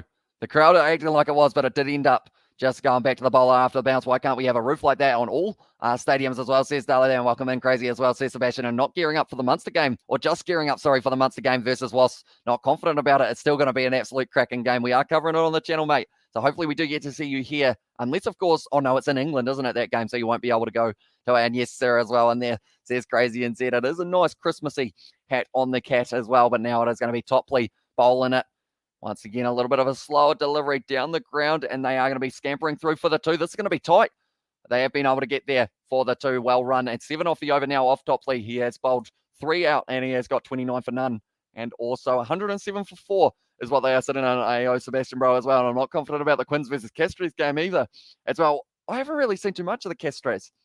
And you can probably tell by the way that I pronounce their name. But I'm excited to see what they do up against the Harlequins. I feel like the Harlequins, if they've got Marcus Smith, Alex Dombram, all their playmakers, Joe Marchant as well, if he returns for them, they're winning that game, I would think. But it's interesting now, the Adelaide Strikers have actually dropped lower than what they were in the first innings for the Melbourne Renegades. I'm actually going to get up quickly what the Melbourne Renegades were sitting at after 15 overs of their innings, but it was more than the 107. I believe they were sitting around that 120 mark, so they're certainly gonna have to speed it up, I should say there. I got them around the wrong way, but 153 for 9 is what the Adelaide Strikers are trying to chase down. They have still got Rashid Khan as an option. They've got retired Hurt, though, which is something that they wouldn't have been wanting, and it's Will Sutherland once again who will have the ball in hand, bowling his second over now. So after 15 overs, they were sitting 118 for 3. So they are currently sitting around that 11 overs behind, or 11 runs behind here for the Adelaide Strikers. So they need to make sure that they speed up, and they have another big over. They got their first boundary for 40 balls.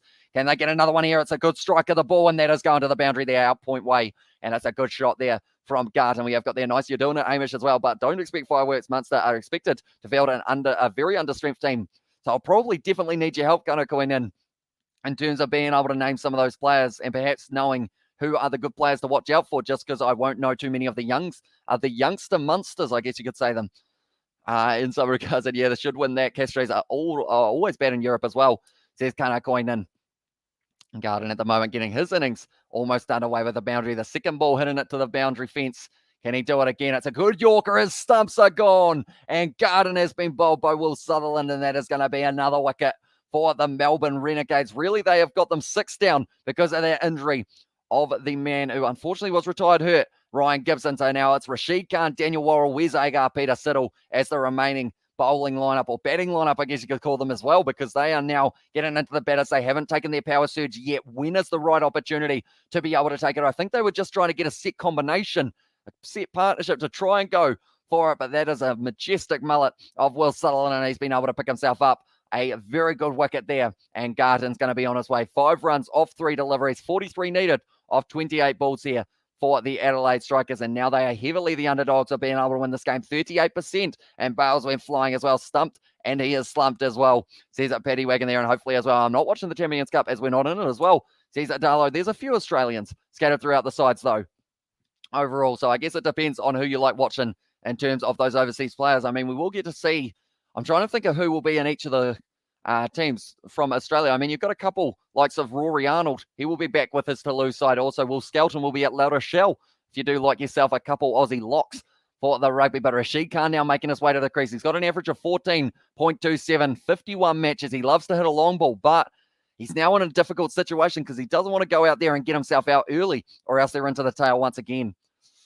Going to be tough for them. Let's see what we get to see here will be Rashid Khan up against Will Sutherland, who has already picked up 2 wickets of this matchup. You can hear there Will Sutherland. He's got his tail up. He's got his mullet up. He's ready to go. And Rashid Khan is only able to pick himself up 1 wicket. Sutherland's already got 2. Can his third be Rashid Khan? It's well bowled and it's whipped off the legs of Rashid Khan there. Going down to deep third man, or deep fine leg, sorry. Fielded nicely by Zahir Khan. And now we are going to have to wait and see who wins this game. 42 required from 27. It's creeping up there. They're almost sitting at a required run rate of 10 and over. Rakesha said hi as well. Welcome into the live stream, mate. It is great to have you here for this matchup. If you are new to the channel, be sure to leave a like and subscribe, ladies and gentlemen, because we are on the road to the century of likes. We are currently sitting on 91. We're 9 away. Can we hit it before the end of this match? If you haven't already, be sure to hit that like button and also subscribe, because we are going to be back tomorrow with some more cricketing action of the BBL and also some of the Ashes as well. Sutherland now charging in. It's going to be the slow ball. And once again, they are going to be running a single. They're not willing to risk it for the 2. And Sutherland doing nicely to cut it off. I'll watch a bit of Will Skelton as well, says Darlo. So that is going to be the La Rochelle game that will be taking place. But any game we are covering for the Champions Cup, we will be keeping you guys informed about every other match that has taken place at the exact same time. But we're doing all of the quarterfinals, all the semi-finals, round of 16, you name it. We are covering it on the channel. So be sure to hit that subscribe button as well. Also, if you like a little bit of gaming, Cricket 22 recently come out. We are going to be doing a little bit of the Big Bash on there and also a career mode in a very short moment as well. Sutherland now charging in. Has only gone for the 6 runs so far, but was able to pick up the very crucial wicket. The short ball to Rashid Khan. He loves a helicopter shot as well, Rashid. So it will be interesting to see whether or not he does bring that one out to the arsenal for this one. But it is once again another single. Well bowled by Sutherland, just slowly increasing that run rate that will be required for them in the later stages of this matchup. 9.6, but they have still got a power surge. But this power surge, I'm wondering whether or not they should have possibly used it a little bit earlier on here, the Strikers, because all it takes in the power surge is to try and hit that ball a little bit too hard, and you lose yourself 1 or 2 more wickets, and they haven't really got an extra couple of wickets that they will want to lose. People like it. Let's get the century. We all want to win the game as well. There's Paddy Wagon. Yeah, we are 9 runs away from our century on this live stream, which is absolutely awesome. Will Sutherland now steaming in for the final ball of his over. It's the slower ball. It's down the leg side, and it is going to be considered as a wide. The crowd aren't too happy about it, but it is going to be one more delivery that Will Sutherland will have to bowl here. He has been told there, just the one down the leg side. Didn't quite get it right. He did decide to go over the wicket rather than round there. Or, sorry, he decided to go round the wicket rather than over. But the Renegades at this stage, 58% chance of them being able to win this game. Rashid Khan, he knows that he needs a big innings here when he does get the strike for the next over. Drew sitting on 8 off 9 deliveries, 39 needed off 25 balls here. Could this be a big shot? If he can hit this one to the boundary, it would certainly help with this run chase. I think they've got to take the power surge next over, though. Oh, a slower ball there from Sutherland. A little bit of the hesitancy, and it is going to be almost a run out, but running through for the single. Nicely bowled by Will Sutherland, and now 13 off the 2 overs for himself, and also getting the 2 wickets. But 116 for 5, the Adelaide Strikers are sitting on at this stage. They are just showing the wickets recap. We need to see one of them a little bit earlier on. It was the amazing catch in the deep from... It was Harvey, but not that one that they are showing there. It was actually also Fraser McGurk who was able to take an absolutely incredible one. If you don't like your team, will win every game next season, which with me means lose as well, says it was Darlo there. As I say, you got to get behind your teams. Do let me know, ladies and gentlemen, who is the side that you are supporting this year in the BBL? I know quite a few of yours, but do let me know, anyone who hasn't already told me, who you are going for in the BBL. Who do you think is going to be winning it? And also, who do you think is the side that you are in the most support of? But now, have they taken the power surge? It looks like they have. So now he is on the camera, and it is going to be the power surge. Are they taking the power surge?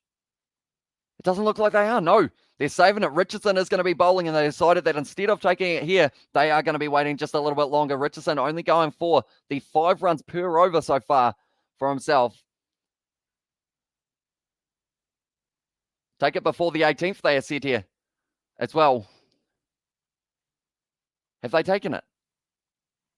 Okay, no, they have not taken it yet. Kane Richardson bowls it. It's a nice Yorker that's in the air. It's going to be scooped into the outfield, though, and they will be getting through for the 2 runs here once again. Sixers team. That is the team that I only played, that I have only played in cricket games as well. Says Paddy Wagon there as well. Now Richardson going for the 2 runs straight away. He will be hoping to get out of this over without going for a huge amount. They still need more than 9 and over here for the Adelaide Strikers. They looked like they were doing it comfortably at the midway mark. They were able to get the power surge boost point, but from here now it does look like it's going to be a little bit tougher for them to be able to get it done. Rashid Khan is going to be not on strike here. That's a nice shot there from Drew, but it is going to be cut off nicely in point region. We have got the Exeter have Ryan McCauley. So to be fair, should actually be all right to watch just the Aussies as well, says Darla. Yeah, a lot of these sides overseas do have an Aussie every here and there, kind of scattered throughout their sides. It is quite cool to see. Also the Kiwis for La Rochelle, they have got 3. Victor Vito, Ihai West, and also Tavita Kurbalo is another man who is there as well. But Worrell, will be the next man to the crease. Where's Agar can hit a long ball, though? Can't he? So I'm wondering whether or not they are saving him for the power surge as well. But Drew's still on strike here. Going to be trying to whack onto that one. It's gone out deep mid-wicket way, and it is almost double to pierce the gap. Rashid Khan going to be running hard, but not hard enough. They just get the single well fielded in the deep for the Renegades. And slowly just stopping that momentum of the Adelaide Strikers. Rashid Khan on strike to Richardson. This is going to be a good battle between these 2 men.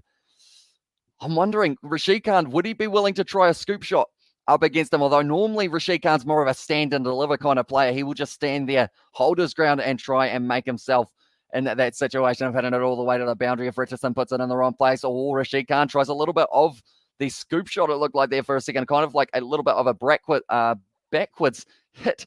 Tell you what, I'm slurring a lot of my words at the moment. You would think I have been drinking. I have not, ladies and gentlemen, believe it or not. We have got there. Why are you limiting yourself to Aussie players? Does enjoy all the aspects of rugby as well, says Sebastian there. Montpellier has Brandon Poyanga Mosa as well. Yeah, recent signing for them as well, although they no longer have Andre Pollard. Montpellier, he is going to be making the surge to the Leicester Tigers, which will be interesting to see how he goes. Richardson now 3 off his first 4 balls. Rashid Khan swings that one nicely. It's a nice shot, but it's going straight out to the man at deep cover. They need to take the power surge soon, I think, or else that run rate might just get a little bit too much. It's currently sitting at 10.7 for them to be able to chase it down.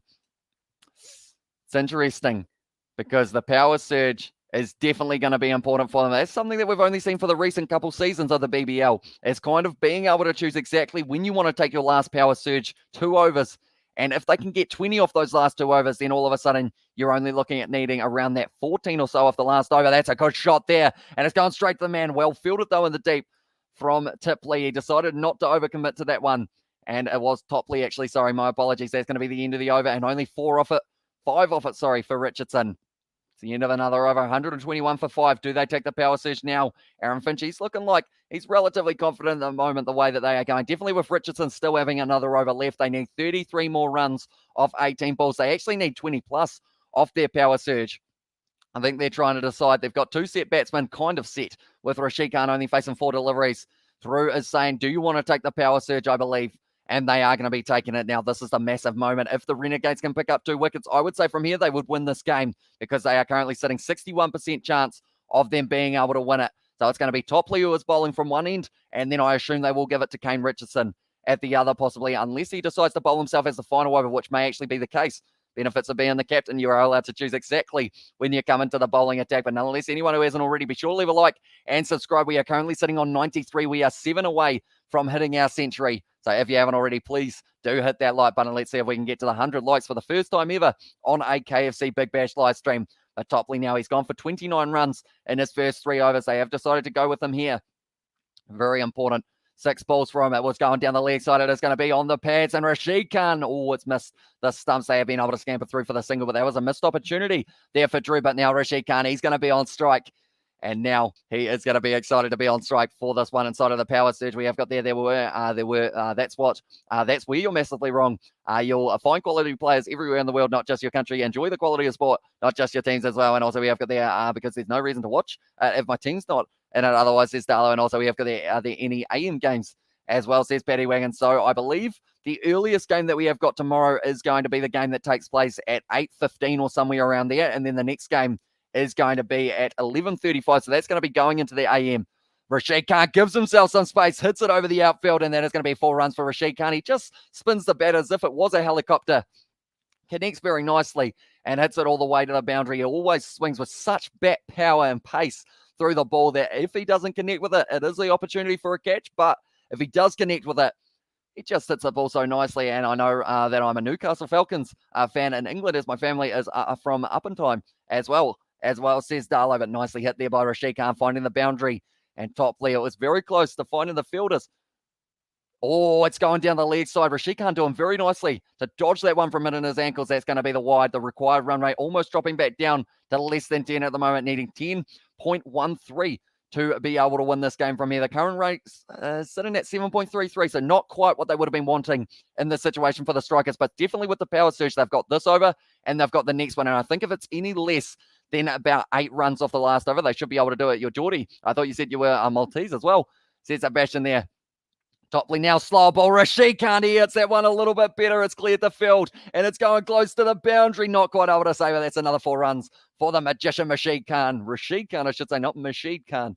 We have got there, I'm 3/4 Maltese and a quarter bit as well for the Geordie side of it, says Adalo. But brilliant shot from Rashid Khan. Definitely a game changer when he has the bat in hand. They need to get him out before the end of the power surge, or else he might be able to take the Strikers all the way to victory. At the moment, it's back 63% for the Strikers in terms of who is going to be able to win this match. So it just shows a couple boundaries for Rashid, and he's completely changed this game around. Topley, not too happy with that one. He's already gone for 10 runs off this power surge over, and there are still 3 deliveries left. I'm looking around for where they have got Rashid Khan. Slower ball for him, just smacking that ball straight down the throat of Kane Richardson, and that is going to be Rashid Khan out. He ended up swinging through, didn't get all of it, and Rashid Khan, he is on his way. He can't believe it as well. 3/4 multis, 1/4 bit as well, says Darlow there, but that is an absolutely huge wicket for the Adelaide Strikers. 63% chance now. It drops down to 40 for them to be able to win this game. They are going to have Daniel Worrell, Wes Agar, and Peter Siddle still to bat, but Kane Richardson takes it. He almost threw the ball into the ground. He was fired up, but that could be the difference between these two sides. 23 required from 15 deliveries.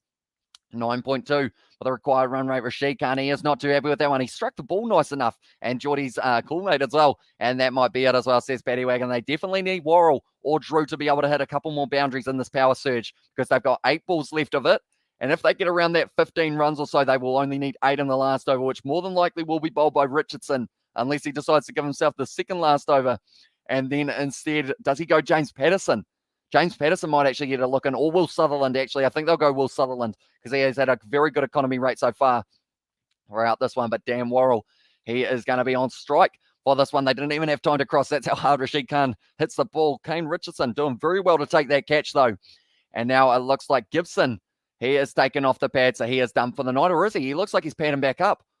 That's risky. You've got a man who is going to be making his way possibly back out to the crease with a severe hamstring injury. This game's going to go down to the last ball. I think Gibson might come back on as well, says Darlow there. It's going to be bowled nicely by Topley. It's going to be clear in the field. Good shot straight away from Dan Worrell, and that is a perfect way to get himself underway, hitting the boundary for 4. And now the required, it is going to be 19 needed off 13 deliveries. This is getting closer and closer in favour of the Strikers. We look at the percentage of win. You can see how close this game is going back and forth, because now the Renegades have a 40% chance of winning it. It's literally just going like this.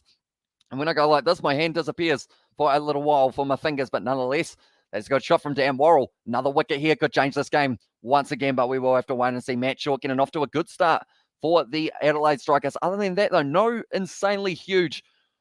Oh, better shot there. That's going to be a chance at the non-striker's end. Oh, it's been hit with a ball there, Samar, but not quite getting the direction right. Instead, hits Worrell with it. We have got there. This is very close. As it says Paddy Wagon, it is indeed. They scamper through for the single. 18 required off the last 2 overs, and they still have 1 more over of the power surge. I think you bowl Sutherland. I think Richardson needs to bowl the last when he's got the men back, because he is very good at bowling to a field. And that is going to be so important for them. It was very close to a run out straight away for Rashid Khan, but then he was able to hit 2 boundaries. Very nicely done by Rashid. He always frees the arms, but then unfortunately for him, he did try and hit it over the man.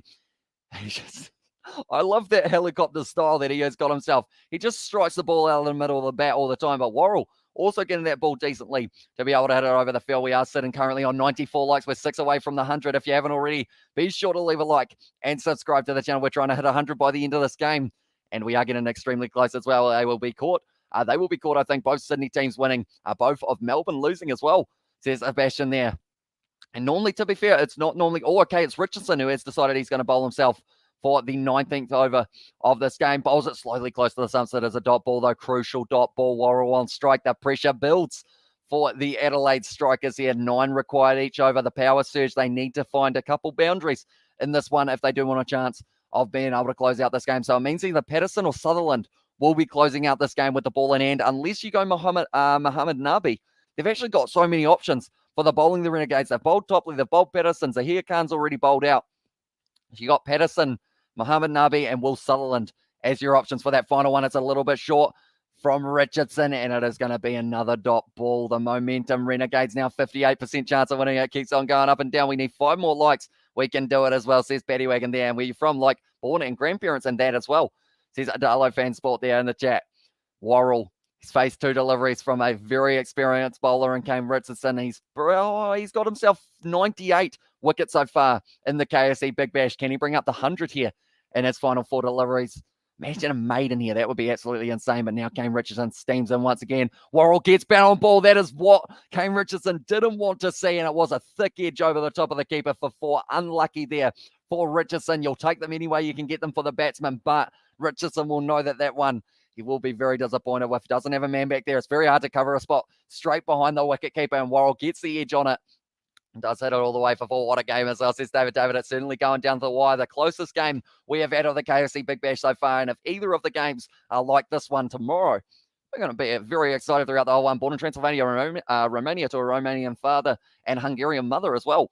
And now it is going to be steaming in once again here for Richardson. Can he fire back? It's the slower ball. It's taken down the stumps of Worrell. He's on 99 wickets now for Kane Richardson. That could be possibly once again the game changer. It goes back up to 60% chance for the Renegades to win it, bro. As a Kiwi, please predict who will lift the Ashes starting tomorrow, please, as a neutral person as well. Says Cody. I think Australia are going to be able to take it just because they've got home field advantage and also they have got the bowlers to be able to really kind of carve in to their English defence or English attack, I should say. But then saying that, they've got Joe Root, they've got Rory Burns, they've got Ben Stokes, game changer of a man. So it will be interesting, but I think Australia will be able to take it. Australia will as well. And wicket says Sebastian there. It is indeed. So now 7 down. Daniel Worrell off the field, and Richardson will be the man who was able to pick him up. Now, this is a big moment. They have decided to bring out Ashton Agar here rather than going with the injured man who did go off a little bit earlier on, Ryan Gibson. Ashton Agar. I said Ashton twice, but his name is Wes. And I should remember that because he can hit a long ball when he does get the opportunity. He's only ever hit 8 runs, though, for his highest score. He needs to get that here. 2 balls left of the power surge. He just needs to stand and deliver. Peter Siddle and also it will be Ryan Gibson, two other batsmen that they have got. Australia will win test, one of the hardest sports to win away as well, says Mark Morris. Exactly right. Definitely, if the weather does behave itself, it's going to be well bowled by Kane Richardson. Bowls it on the body, and that's going to be a a single. This game now, they might need 13 or so off the final over. The power surge overs, they decided to use it in the 18th and the 19th. If Richardson can get out of this one, only going for the 5 overs like he has in every other over he has bowled, they are in the box seat to win this game. 60% chance for the Renegades, but Drew might be able to hit this one to the boundary. We will have to wait and see. Who else got there? That means you're Romanian, Romanian as well. That's pretty cool. And also 3 more likes. Let's do it. And make sure to subscribe. Also says Batty Wagon. It's a big swing of the bat. He hasn't got all of it. Oh, it's gone through the gap though. And surely that one's going to the boundary. It's going to be close. It is 4. And they're going to require 9. That could have been a catch just wide of the man. And Kane Richardson is livid at the moment with that one. He is going, how did that ball go through there? 9 runs off his over. 145 for 7-9 off the final over for them to be able to win this match. Why you predict Australia after India has 2 times has beaten them in their backyard, 1 time with their B team as well, says Coding. And like we mentioned a little bit earlier on, it's home field advantage. And Australia, they don't often lose at home for the Ashes. That's the thing. The Ashes are a whole other story to just international test matches.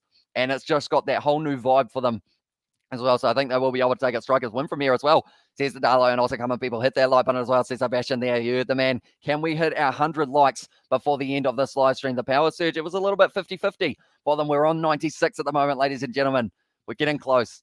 Can we get there before the end of this game? We've got 6 balls to do so. 100 likes for the first time ever on a BBL live stream. Also, if you are new, be sure to hit that subscribe button. It is hugely appreciated. You guys all being here. Pattinson, he is going to be final over bowling, I should say. 7 as his economy rate. He's such an important player for them. Where's Agar going to be on strike? Pace bowler. They know pace bowlers. And now Patterson steaming in. Important delivery here. Can't go for the boundary early on or else it could be the game. Gives himself space. Hits it straight back to Patterson. Yes, no, and it's a dot ball. Well bowled from Patterson there. And now they need 9 off 5 deliveries. It's getting closer and closer as we go. Renegades will defend this surely as well, says Coding. And also Strikers will win from here as well, says Darlow. It's looking like it could go either way for the final moments of this game. James Patterson getting the talking to from Kane Richardson, setting the field, making sure that they have the right field placement. That's the thing. They're allowed 5 men out of the ring now due to the fact that the power surge has finished. Can Patterson put the icing on the cake here for the Renegades, or will it be Ashton Agar? Not Ashton, it's his brother Wes. And he strike it nice. Gives himself space. It's gone straight up in the air here. Who has got it? It is going to be taken, and that's the wicket for the Renegades. And it was Mohamed Nabi who was able to take it. They are now going to need 9 off the last 4. And will they send out the injured man, or do they send out Peter Siddle? That's the question. As soon as I say that Renegades get a wicket and 100 likes, cheers. You absolute legends on the century. We did it. We've hit the 100 likes. So thank you all very much. It is hugely appreciated. You guys are hitting it, and we are in triple figures now, ladies and gentlemen, for the first time ever. That is a brilliant catch by Mohamed Nabi. All he had to do was just take that one, and now it is the massive wicket. They've got 75 seconds to get their next man to the crease. It looks like it is going to be the injured man returning back out there. He was retired hurt, but now he has made his way back out there. And no, sorry, it is going to be Peter Siddle who has made his way to the crease. They've decided to save the injured man for a little bit later on. So now the captain here, Peter Siddle, what a moment for him. I'm going to have to wait and see. I don't even understand that comment as well. And at the chat from it was for the 100 likes and also the century as well for that one, and Strikers will win from here. And Peter Siddle now, he hasn't had too much time with the bat, and he got himself 3 wickets earlier on, though. It's going to be Drew on strike. That is the one benefit. They did cross over. Needs a big shot here, Drew. It's going to be swinging through. Misses the ball. Misses the ball. Boundary required here for this next delivery, or else the Renegades will be able to close out this game. James Patterson, he's already bowled 3 balls of this over, 3 dots in a row here for him. Phenomenal closing out of the bowling. Yeah, and we always got there in the chat. Why don't you get Renegades got a wicket straight after? I say Strikers as well, wickets as well. Says IR Arts there in the chat. And yeah, it is important that they don't lose too many more. If they lose one more, they have lost this game. If they get themselves a boundary, they are still in it, but they're still going to have to keep on going. Aaron Finch, he's looking nervous on the sideline. It's going to be well hit there. Struck nicely. It's going into the gap. They are going to get themselves 2. So it is not completely out of the options yet. Well thrown in, though. Just get him the 2, and it is still going to be Drew on straight. They need 7 from 2 balls. He's going to need 2 boundaries back to back if they do want to win this one, or else they will just have to keep on running back and forth. They've still got a man on the touchline. A draw at this stage, of course. Didn't even think about the draw. If it stays as a draw, do we go to a super over? Ladies and gentlemen, super over is also not away as well. Says coding, and also we've got the Renegades will win now. Yeah, I believe we do have a super over on the cards, maybe, if they do end up getting 6 runs from the next 2 overs, or the next 2 balls, I should say. Patterson once again, steaming in, struck nicely down the ground. Is there a fielder there? There is a fielder there, but he's going to have to cut it off. Nicely done by Will Sutherland, and it is going to be a boundary off the final ball to go to a super over. A 6 will win the game for them. A 4 will mean that we go to a super over, ladies and gentlemen. If you haven't already, be sure to leave a like, subscribe to the channel as well. We are going to be back tomorrow with 2 more KFC Big Bash games, and if they go down to the wire like this, my heart's going to be well and truly struggling. But now, so far, Patterson only going for the 4 runs off his first 5 deliveries. Please be a super over as well, says Darlow Patterson. Where does he bowl it? If he bowls a wide, then all of a sudden a 4 would win the game for the Adelaide Strikers. He'll be wanting to make sure that he bowls from way behind the line as well. A no ball could be lethal for the Melbourne Renegades, but at the moment, 87% chance for the Renegades to close out this game with a win. Can Drew, who has got 21 from 19, close out this game? 6 to win, 4 to draw. He's hit it hard. It's gone straight up in the air. It's going to be clearing the field. Is it? Yes, it does. They're going to have to keep on running between the wickets, but it is going to be the end of the game. They're going to keep on running. Do they? No, they don't, and that's the end of the game. The Renegades able to take it. James Patterson is fired up. They were able to get the 2, but not quite enough, and the win will go the way of the Melbourne Renegades. We see there, I believe it's Josh Layla on the touchline. He will be happy with that performance. Have you done commentary for Super Over Evo as well? Says coding, I don't believe so. So it would have been a first, but for now, we do get to see that it is going to be the win for the Renegades. What a great start to their competition as well. Renegades win by 2 runs. It was extremely close. The Strikers, they will be kicking themselves. They did so well for the earlier stages of it. They were at about 80-something runs at 10 overs. They were way ahead of it, but then they weren't able to fight back. Can't believe the Renegades have survived as well in the 10-10 cricket game as well. Says Sebastian, it was certainly close going down to the wire for these 2 sides, but Kane Richardson captains his side to victory. It was his important over, that one, second to last. That was doing decently, and what a game in live stream this has been as well, says Paddy Wagon. It has indeed. We've been able to hit the 100 likes for the first time on a BBL live stream, and also we were able to bring up 8,000 subscribers on it as well. And it is all thanks to you guys. If you are new, be sure to hit that subscribe button, because we are going to be back tomorrow with 2 more matches. The Hurricanes taking on the Sixers. And also we will have the game between the Perth Scorchers and the Brisbane Heat, which will be just a fire fest in Perth for that one as well. We have got there by Hamish as well, says Darlow. We will see you later, mate. Tell you what, Sutherland also, I would say, was a good player for them. But John O'Wells did end up getting 8 off 9, then getting LBW. There were really no one who really got over that 160 or so strike rate. It was Matt Shaw, who started extremely well, and also Rashid Khan, George Garton, but they just weren't quite able to keep it going for the later stages. Very well bowled by James Patterson. Economy of 6.756 for Kane Richardson, 6 for Zahir Khan, 6.5 for Will Sutherland. That is where it was 1 for them. Excellent call, Hamish. Well done, pulling in the numbers every night so far. Cheers as well, and cheers, Hamish, and everyone who tuned in. Big love to you all as well.